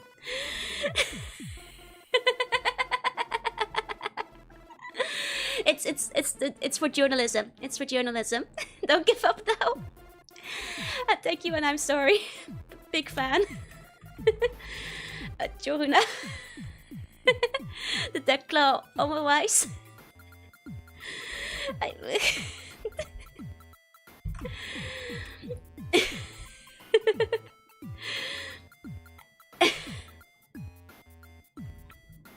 Okay. Don't let your tweets share memes. I could integrate your writing him like a 2000 instant user so you don't spook him. I still like write like this, like many years later. Send it. What about us being so red-themed restaurants? I'm not gonna ask him that, eh? I'm not gonna ask him that. Yeah, welcome in. Okay, I posted it. There we go. There we go. It's out there. It's okay if he doesn't reply. Please feel free to ignore if this is too weird of a question, but it is genuine.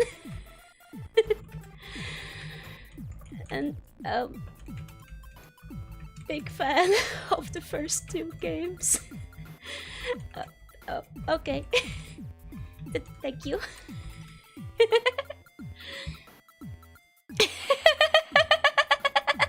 We need to know the answer though. Think you're fine, but then again, you know me.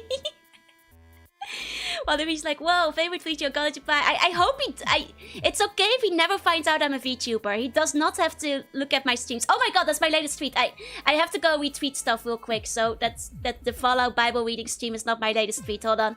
I have to cover up my history. I have to cover up my history before he realizes. 1 second, 1 second. Okay, okay, some pictures, some dittos. That's fine, that's fine. Okay, there we go. That's fine, that's fine. Search for ditto. Search for ditto. Don't give him out, he has to answer. It's okay, I just have to cover up some stuff real quick. There we go, there we go. There we go, now nobody, now he won't realize that I'm doing a stream right now. just putting some dittos on top of everything real quick. He must know, he should not know. There we go, there we go. I think I'm safe, I think I'm safe. It should be off the front page now. It should be off the front page of my Twitter. Now he checks profiles? I hope not. I hope not. Okay. With any luck, he will never see this. He will never reply to it. It will be fine. It will be fine. But, you know, maybe he will answer. He will say that Horgan didn't know he was green. You know, maybe it will be okay. And maybe it won't. Maybe I will regret this sincerely. But if he does reply, I will let you guys know.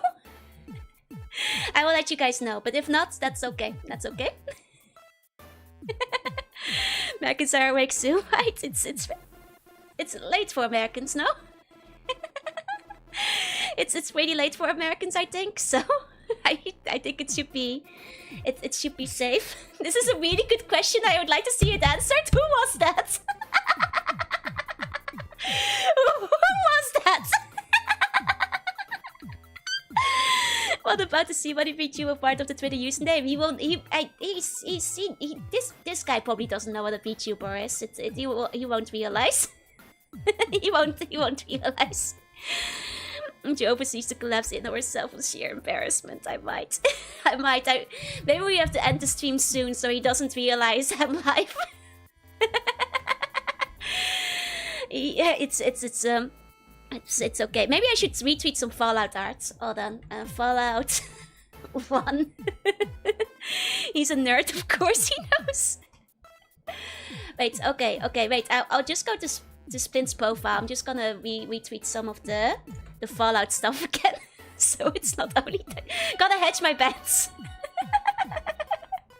Chris is a nerd, of course he knows what a VTuber is. No way. This is a cover-up. I'm burying the question. I'm burying the question. Quick. Gotta hide. There we go. There we go. Now I don't look like a fake fan either, you see? It's just the perfect plan. I think he's West Coast, so it should be early in the morning for him. There we go. Gotta check the thoughts video from Tim Kane. I'm sorry, Splint. I'm so sorry. I'm so sorry. The chances are he probably won't even look. He's probably okay. Is he tweeting a Hideo Kojima article? He knows. Twinsy says reading Fallout Bible twice on it. Oh god, I have to unpin my tweet. So thank you so much for the subs. Please enjoy the emotes. Please enjoy the emotes. Okay, there we go. It's very smooth. Oh, a 6-shot, thank you so much for the 10 gift subs as well. Everybody who got one, please enjoy. To give you for the bit, thank you. Thank you. Okay, I think we might be good. He will never know. If I unpin my schedule, he will not realize. There's no way he'll notice. There we go. We're fine. We're fine. There's no way he'll notice. Once you want to see schedule for tomorrow, it's okay. They can look for it. It's still out there. I have to be the one you each want to go my tracks with. There you go. My tracks are covered. It's fine. I look like a normal Fallout fan account right now, so it's okay. It's okay. They'll never know. They'll never know. They'll never know. Next stream, my interview with Chris Avalon. Can you imagine? I'm the one who gets Fallout Bible 10 Part 10 out.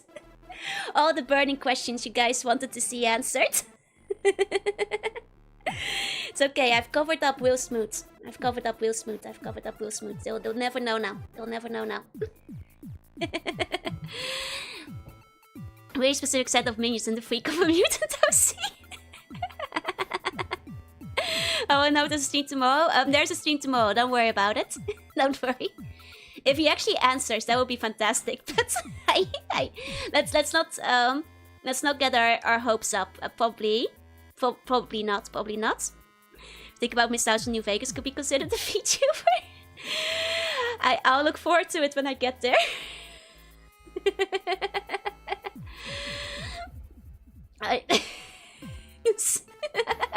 Thank you for everybody saying it's a very important question that we need to know. He's gonna be so confused when he wakes up. He's gonna be beyond confused. Why? It's okay if he doesn't answer. It's okay if he doesn't answer. It's fine.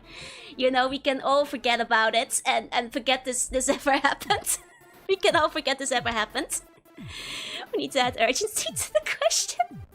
I mean, you guys are the friends who are also wondering about this in this scenario, so he's gonna be another nuts Fallout fan. He probably is. This is embarrassing. He's gonna hate me. He's gonna be like, oh, fucking hell.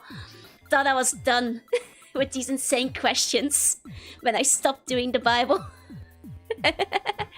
Being green is an important question.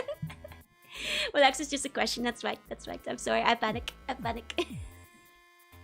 Panic. It's okay.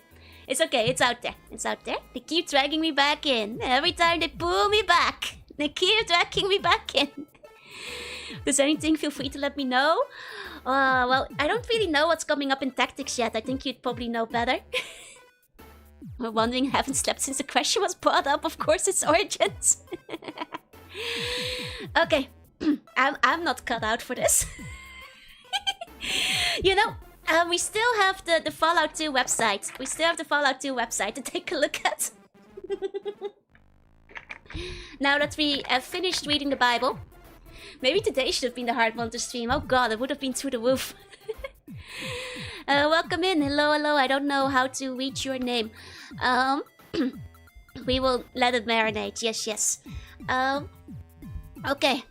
Okay, I did have the Interplay website loaded in, just in case we would finish early today, which we did. So let's go to that. Let's there we go.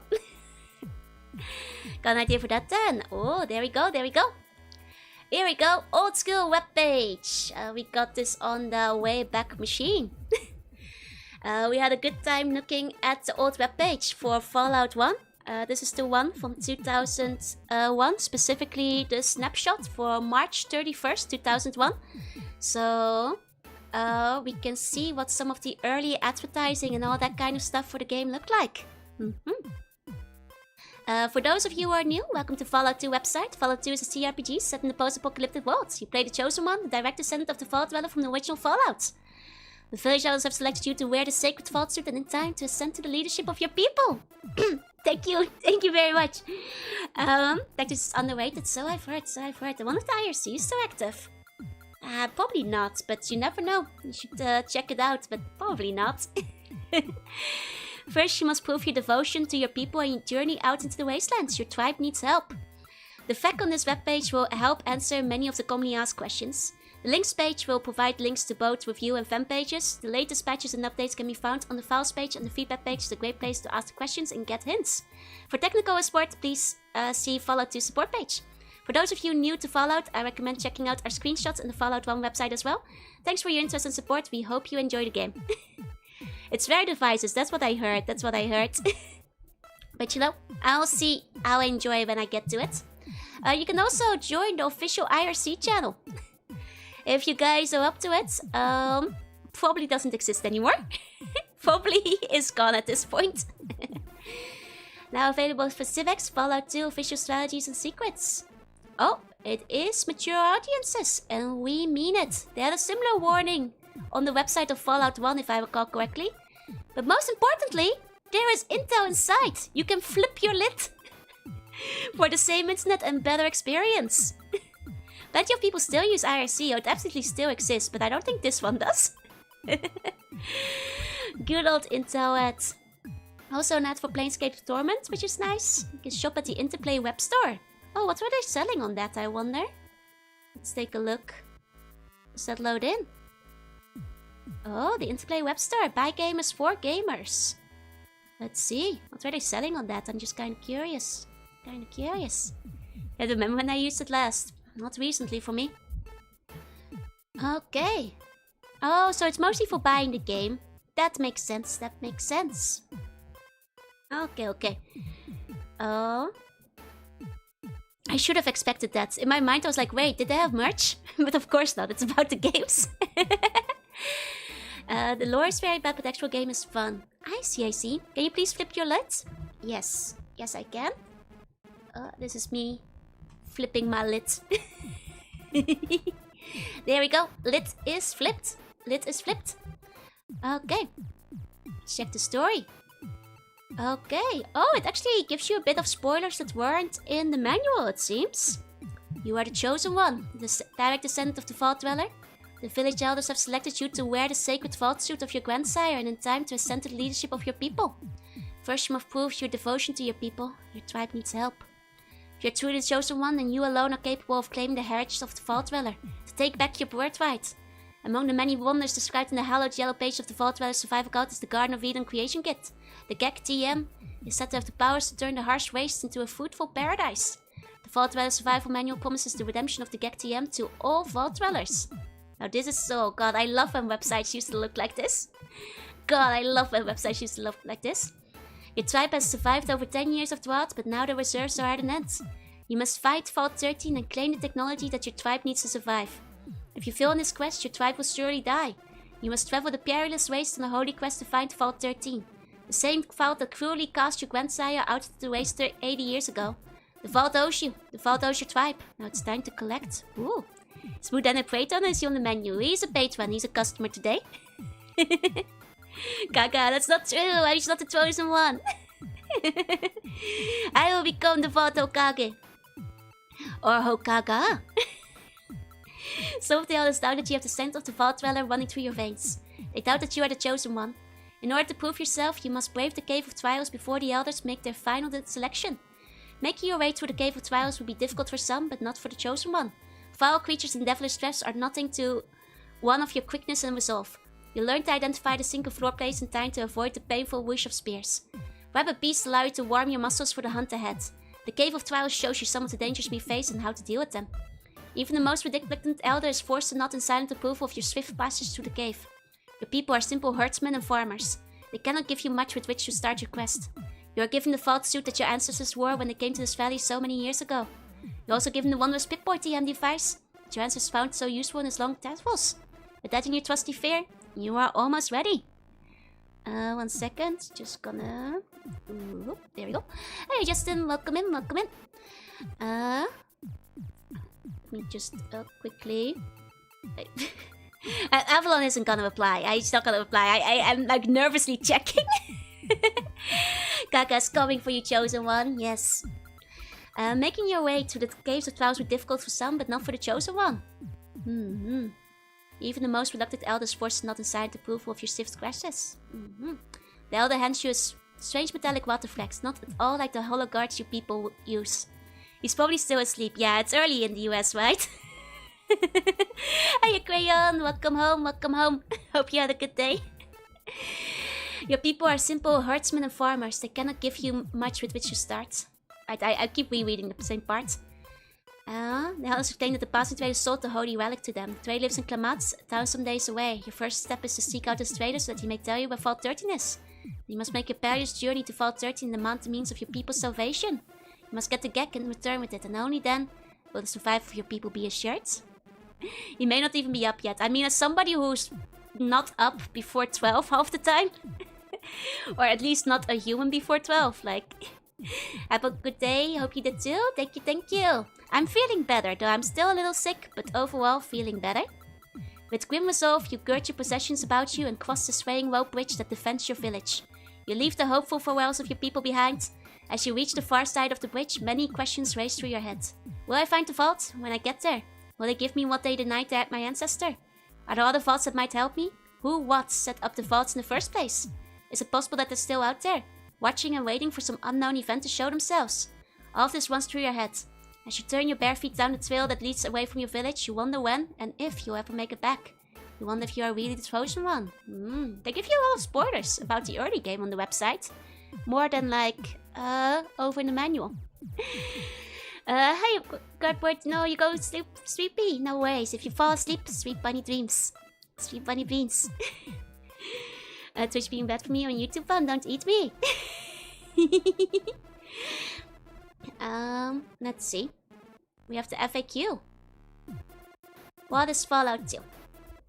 It's a dark post-nuclear role-playing game. See the links for the reviews, the files for the patch, and the goodies to download. Oh, you got goodies! Let's go!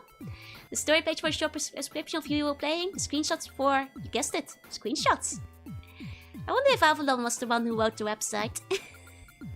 Where does Fallout 2 take place? In the wasteland of Northern California. Visit New Reno, Redding, and the ruins of San Francisco.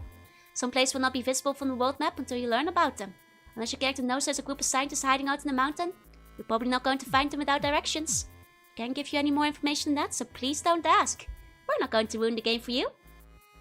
Wink. Is there a demo? No, sorry, there's not, nor will there be one. Doing a demo would have delayed the shipping of Fallout 2 significantly. Doing a demo for complicated RPG is the simple progress. Post-tests would delay Fallout 2 by many months. Interesting. Feel like giving out Small Black Eye on Interplay was a good chance, right? Decent likelihood that he might have written this. Will there be an editor for Fallout 2? Fallout does not work like Quake, and the levels are not just put together with an editor. We have a map tool and a scripting language, which has to be written and then compiled. Changes also need to be made in the program code itself and stuff is changed around. We're thinking about releasing our mapper program and the source code to the game. We aren't sure when this might be, if ever. Please don't ask. If we release it, you will hear about it. I don't think they did in the end, right? There was a demo for Fallout 1. I remember that. It was mentioned on their website and everything. Which I guess is why people are asking if there will be a demo for this one. Will it have multiplayer? No, sorry. As to whether or not there will be multiplayer online games in the future using the world has not been decided. Please do not email the development team about this. So Twitch right now, oh, I'm sorry. Sometimes it's just gonna be like that. It can be unfortunate here and there. But it seems like a lot of people are having issues on Twitch right now. That's weird. The stream keeps buffering. Wait, that's for several people. Uh-oh. Uh-oh. Is it... Oh, no. Is it dying? Is it dying? Oh, it's all of Twitch real. Okay. Well, I'll just remind you guys, if you're having too much issues with the Twitch site, let me give you the link if you wanna shuffle over onto the YouTube end if you're struggling. It might be a regional thing. Sometimes there are like regional issues only. So like you might have it like only in certain regions or countries. Here you go for any of the buns who need an alternative. You can watch on this side as well. Either way is fine. I read comments on both sides. I heard there was a Russian multiplayer Fallout mod. I'm not surprised. Is that the Fallout Online one that people are talking about? Because I remember people saying that there was something like that. Yeah, it might be one of those localized to a certain region kind of like issues. Can at least search for legal issues at this point. Right. The Fallout Online MMO. That one looks cool. Scooching over, fellas. There you go. Welcome in. Will there be a Macintosh version? Regretfully, no. It will cost more than we would make back on it. If you'd like more information on why Implay is not currently doing Mac titles, visit our MacPlay website. It might answer some questions. Oh, interesting. Not a direct link, unfortunately. What new characters are they're going to be? We'll have mutants, droids, ghouls, giant lizards, flesh-eating plants, etc. You'll be able to have party members that range from super mutant to a whiny scientist and more. But you just spoiled that you can have a super mutant in your party. That's like the big spoiler, no? That's like the big news, I feel. You can see the gradients on Joe's model. Ooh. Still can't believe you were studying about you into playing that are not translated to English. It might be too hard to play in Russian because I don't even read Cyrillic. There's a Mac version of Fallout 2. Oh, maybe they would have like made one later at some point. There's an online mod for Fallout where people keep placing timed explosives into your inventory. That does seem like the way that would turn out, yeah? How many NPCs? That's based on your charisma. Are there special encounters like Fallout 1? Yes, there are. Any character can find them, but they are normally only accessible by high luck characters. There are low luck special encounters, not too pleasant. These encounters can happen anywhere on the world map, but certain encounters are limited to the terrain you are traveling over. All the mods are in English. Okay. Wait, not all of them though, right? There's a couple that haven't been translated. Are these scientists not really the description I come when think of Myron? Oh, that's definitely Myron when you tell him you're gonna leave him behind. Not all of them, that's what I thought. It smells bad here. Don't start. No, be nice. You're a guest on the other side. Abandoned ones may be untranslated. There are fair chunks that are in English. No Civil War! Last I heard, some of them hadn't had their English translations finished. Could have changed since then, though. Fair enough. I mean, I'm sure that there's like some out there that probably have been translated, but there's a fair chunk of them in English. Okay. What control will I have of my party member? General combat instructions, berserk, aggressive, defensive, coward, or you can customize. Each party member has certain things he will or will not do. You won't be able to tell an old mechanic to go berserk or a brave warrior to act like a coward. Makes sense. I would recommend Sonora or Nevada. I've heard a lot of good stuff about Sonora at this point. Sonora. That one comes up quite a bit. Let's see.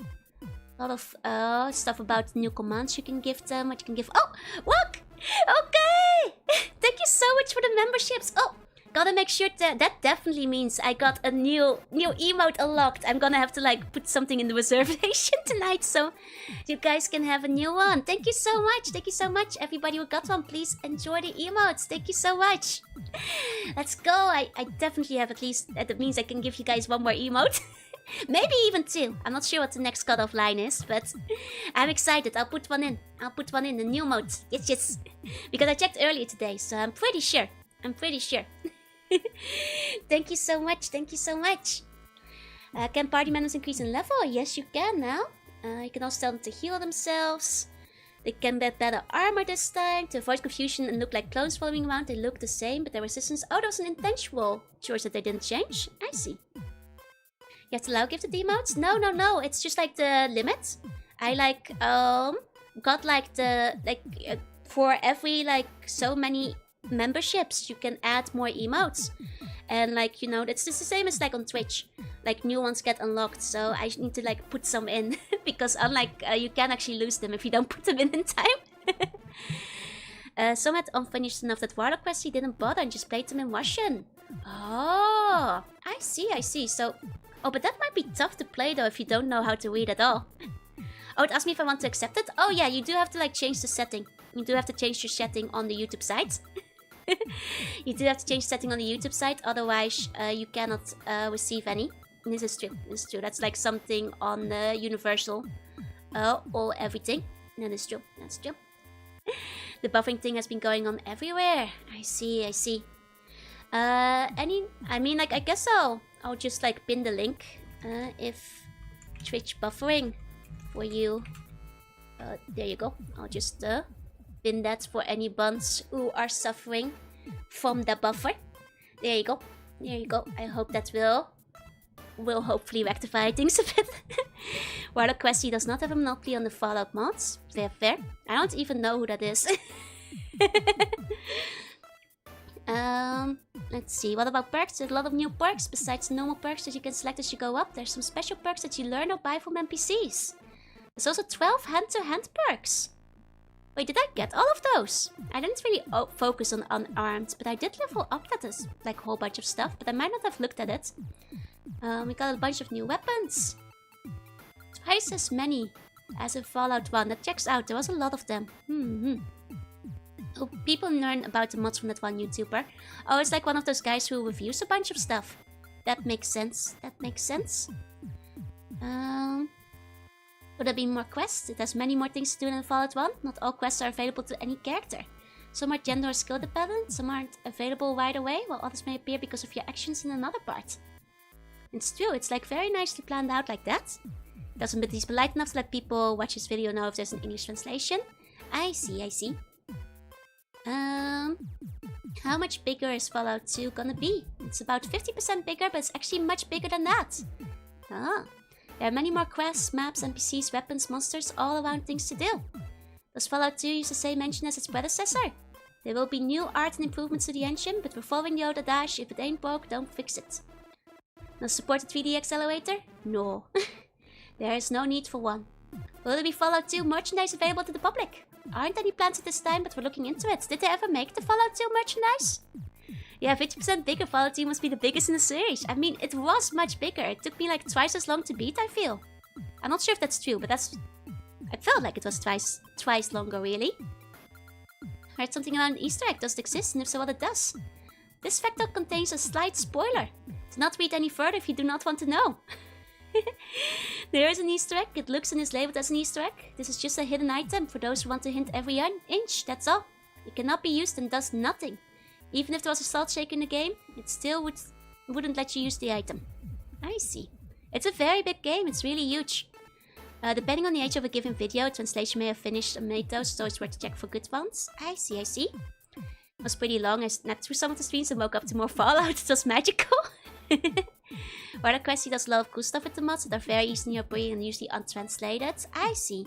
She explains some of the esoteric and bizarre things, including the memes or story points that would need to be explained.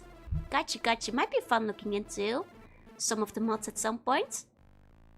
Hey, are the text goals working properly? They are. Is there a push command? Yes, you can push NPCs that join your party. I like that they put this in the FAQ because it was vital after the first game. It was absolutely vital. How do I skin geckos? This isn't innate. How do I fuel my car? Lots of walkthrough kind of questions. I guess like, how do I remove my addiction to Jet? Oh, Jet is permanent. You can get rid of the addiction by solving a certain quest in the game. Heroes don't do drugs. Oh my god, I didn't realize that the jet addiction just never went away. That's crazy. Heroes don't do drugs, kids. Heroes don't do drugs. You have the chat to tell you what exactly what's inside and what is not. Exactly. I think it might just be an American server problem. It's probably a localized one. Can I put a silencer on my gun? There are not any silencers in the game since it would drastically unbalance the game. I heard you could combine items. Is this true? Yes, certain items in the games will be able to be combined. Add a laser sighter to the special rifle or the ammo count in that one-thread auto shotgun. Those are only for the specific weapons and only specially skilled NPCs can perform the upgrades. Oh, hey, okay, so hey. It's fine in the UK too. Americans are taking shots, oh no.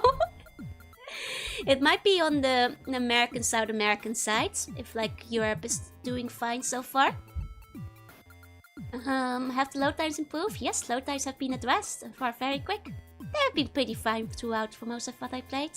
It's more than one English version. Oh, they made US, UK, and English low violence. Wow! I did not realize that. Is that just like the patch where they just don't swear in it? I see.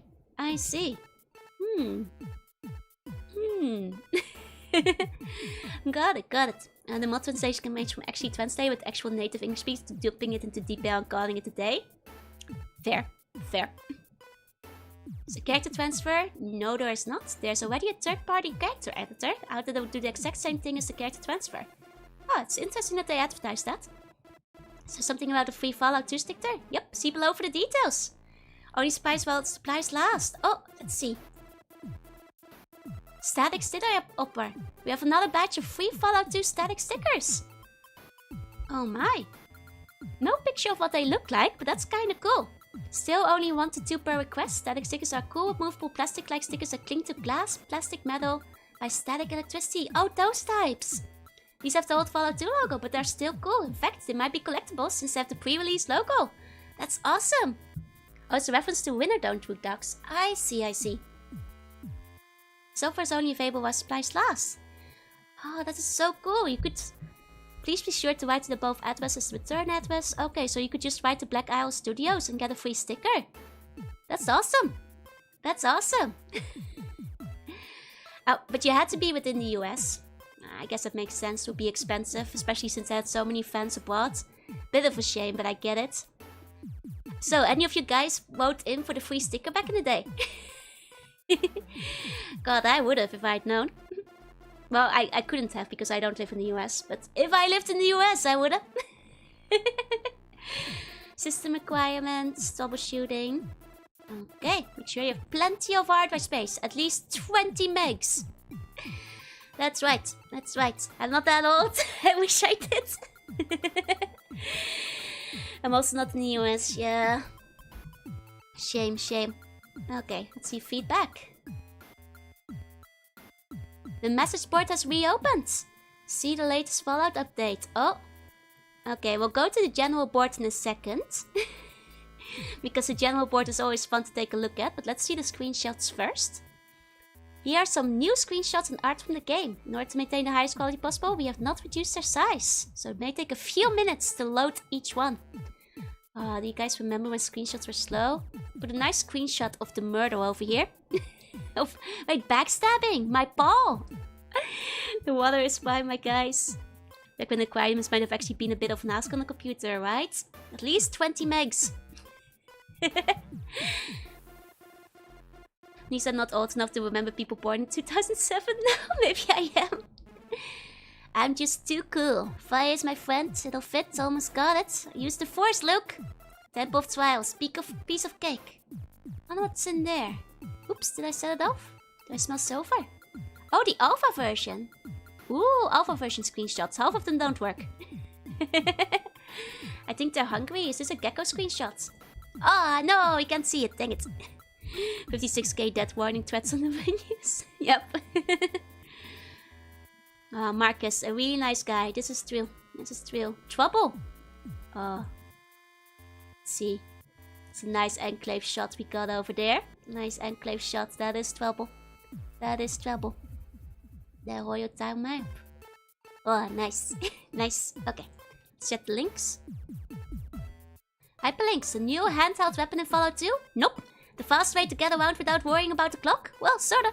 But we don't guarantee you won't run into anti-mutants, rat scorpions, or other menacing things along the way. 56k death warring threats. Yep. The Vault Dweller in his visor. Spent many months playing Fallout 1 after having... Oh, it's a testimonial. So having won and lost the game every possible way, I sat around eagerly awaiting Fallout 2. 2 weeks before release, I was hounding your police for a release date almost every day. The day Fallout 2 hit the shelves, I cashed in some hard-earned vacation time and spent a week playing, almost non-stop. Fallout 2 is easily the best computer RPG on the market. I haven't had any problems with the gameplay. I like the engine, especially like the factoid with, and control of NPCs have been made more robust. I haven't beaten it yet, but I hope to in the next few weeks. Keep up the good work. Is this like a famous person? Because I'm just wondering why it's like a testimonial by only this guy. Is he famous?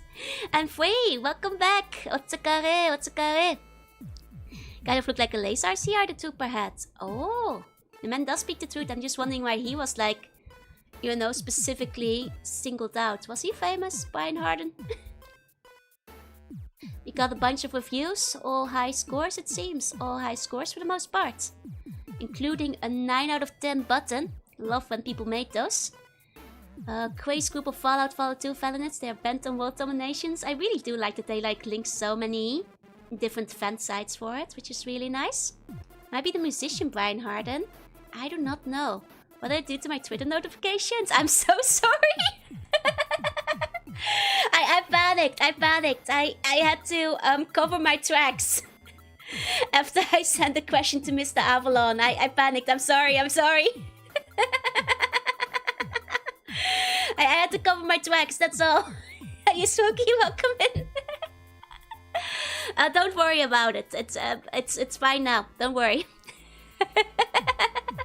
I just had to make sure that he didn't notice any links to the stream. Like covering up my tracks real quick. So yeah, don't worry. It's all over. It's fine now. Some of these still exist, like no mutants allowed, which is nice. Did he respond? Did he? Did he? No, right? No way. Surely not. No. He hasn't responded. Don't worry. He has not responded. It's fine. We're good. We're fine. Covered respect to the stream with artwork depicting the streams. I may have made a mistake. Should I retweet more dittos? Yeah, maybe I should go delete retweet more dittos. Gonna need to give it a few hours for them to wake up.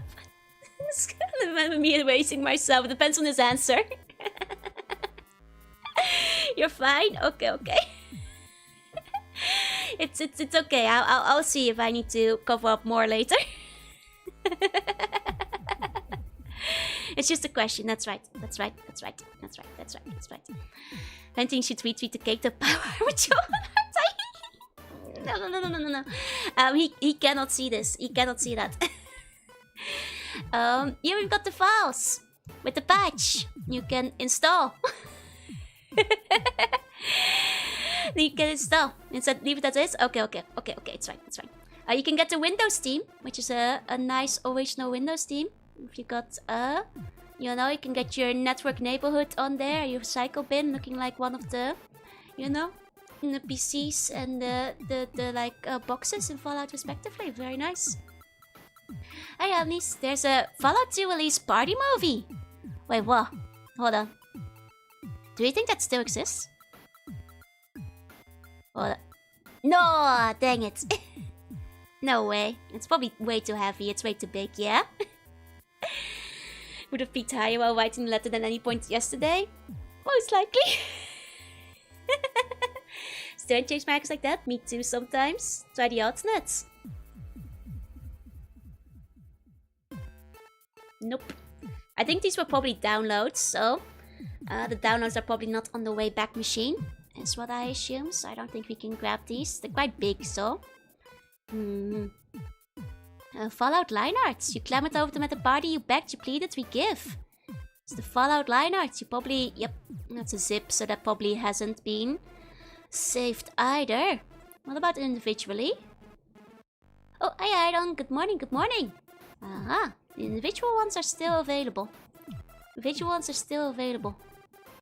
Is it the married one? Wait, I didn't realize there was... Oh my god, what's that? There's a correction. Someone might have an archive now muted aloud. Most likely, yeah? Most likely. The loading screens. The movie. Ooh. Ooh. Okay, lots of good goodies. Trivia contest. Found the video on YouTube. Oh, the thing is, if you put a link in the YouTube chat, I believe YouTube automatically deletes it. So, oh, that's the problem. So I can't see the link. You have to follow screensaver. It seems to be included. It seems to be included. Thank you, thank you. Let me grab that link. Okay. Okay. Okay, it's just like a little party. That's pretty cute. That's pretty cute. Let me see. Let me see. It's quite a short video, so I think it should be okay to watch. It's not very long. It's not very long. Okay. There we go. There we go. Oh, the hellbound? Oh, that's cute. Oh, they had like cosplayers and stuff as well. Who has brought very obscure Scottish surnames back into vogue. Black Owl Studios' own division director, McRae? Fergus Urquhart. Yeah! Cute. Anyways, these drops are That looks like it would have been fun. Oh, somebody's in the vault suit. 20-hour days for the past, I don't know how many months, to work on Fallout 2 to bring it to you. Aww. I'm going to make this really short and sweet. So anyways, I just want to thank you all for supporting us, for coming out, and being totally enthusiastic and totally hyped about Fallout 2. The best damn RPG this year. That's nice. That's nice. That's really cute. Not as well as the Sierra Coke parties. It looks a lot more pleasant to be at, though. Going back once you see Baby the horse. Oh. Oh, that's cool, though. That's really cool. I like that. I like that I had like a nice little party for it. That is cool. That is cool. Okay, are you guys ready for the trivia contest? Unfortunately, all the answers are already on the screen. What's the real name of the master? Widget Grey. What does Loxy want you to steal from the High Clowers? A necklace. Tycho is a member of what organization? Desert Rangers. Who was in the painting found in the alien? Elvis. Who found the bottle of the true? Roger Maxson. I feel like I could have gotten all of these correctly. What animals escaped during the development and testing of Viv? Raccoons. What game does Sex want to play with you? Chess. Who guards the watershed in Necropolis? Harry. That's the only one where I think I might have not remembered properly. If you have absorbed radiation, what drugs should you take? Right away. What's the fake iguana on a stick made from? People. Nice puppies just started to online countdowns. They kind of did, yeah. I think I would have gotten all of these except the watershed one. I'm not sure if I would have remembered that one correctly. That one, I'm not so sure. But everything else, I think I'm pretty confident I would have remembered. Okay. So with that, did not remember the Loxley. That's fair, that's fair. Okay. Are you guys ready to see the Fallout boards? One more time. I think we already kind of looked at the ones including Fallout 2 last time to a degree. But let's see. Let's see. Okay. Let's go from the archives. I like the Sentrybot, aka the can of Whoopas, by the way. Very cute. Sentrybot gift, my beloved. Very cute, very cute. Okay. Tifa and anyone who defends him is a loser. Who's Tifa? Are we immediately falling into like forum drama? Who's Tifa? Oh, we'll never know. That link doesn't work anymore. I wish this board wasn't closing. Oh, a lot of these are broken. Well, we can like kind of figure things out. They're saying bye all. Well, Tifa one more time. Wait, who's Tifa? Tifa has no life. What an asshole. No one talks back about Tifa. What an idiot. First of all, I'm a girl. You go, girl. Not. God, Tifa made some enemies on this forum. Apparently on the last forum, and everybody's like, man, it's a shame that like this forum is shutting down, but screw Tifa.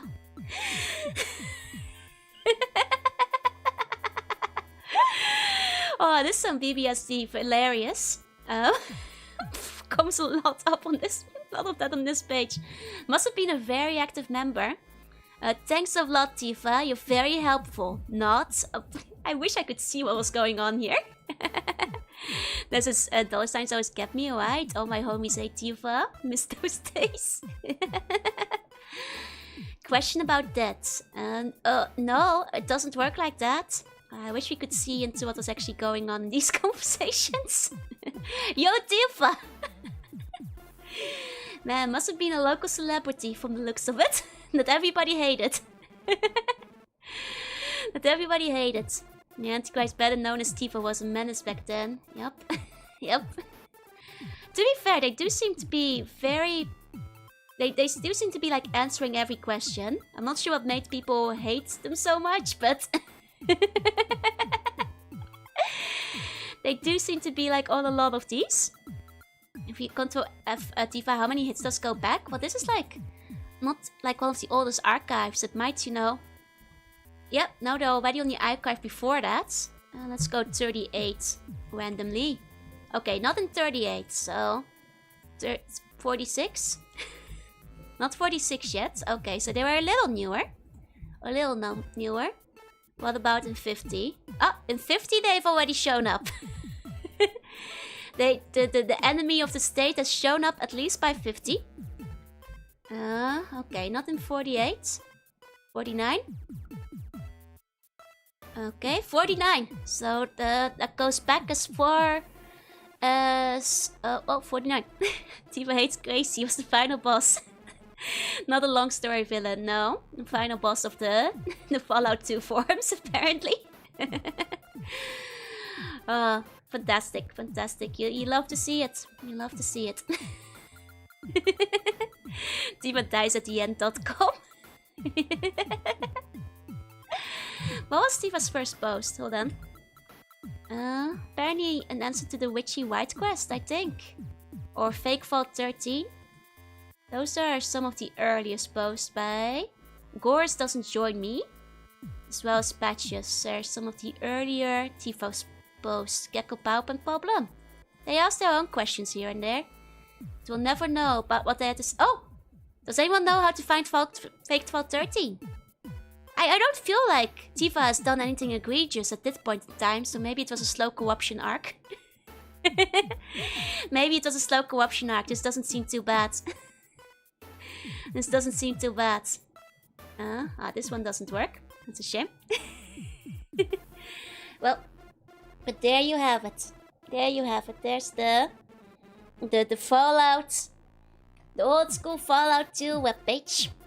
People started out innocent but became corrupted over time. Yep, we could ask Chris. I'm sure Chris doesn't remember like forum drama from 24 years ago. Well, then again, he did read, but I'm not gonna ask him that. that would be like, you know, at least does Horgan know he's green? Is a legitimate question I am actually sincere and curious about. I'm not gonna like dig this up. Good times. I guess next time it's gonna be Fallout Tactics. Maybe 2 hours hate with 25. I think it's without decorum to ask that kind of thing. But next time, Fallout Tactics. Maybe I die. Depending on whether Mr. Avalon gets back to me, or whether Harrigan knows he's green or not. I am so sorry. Thank you for coming. To everybody watching, thank you for being here. To anyone looking, thank you for looking. And if you're watching the VOD, thank you for watching. I'll see you guys next time. Bye bye bye bye bye. Bye bye. お疲れ。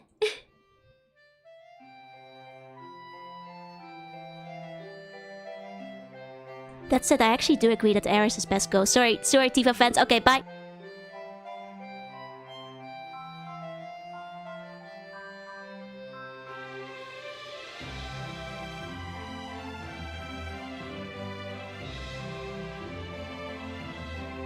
Sorry for throwing a grenade into the coop at the last second. You guys can debate that. Sorry, I'm gonna drop the nuke and run away. Okay, bye-bye. That's the real forum fight starter.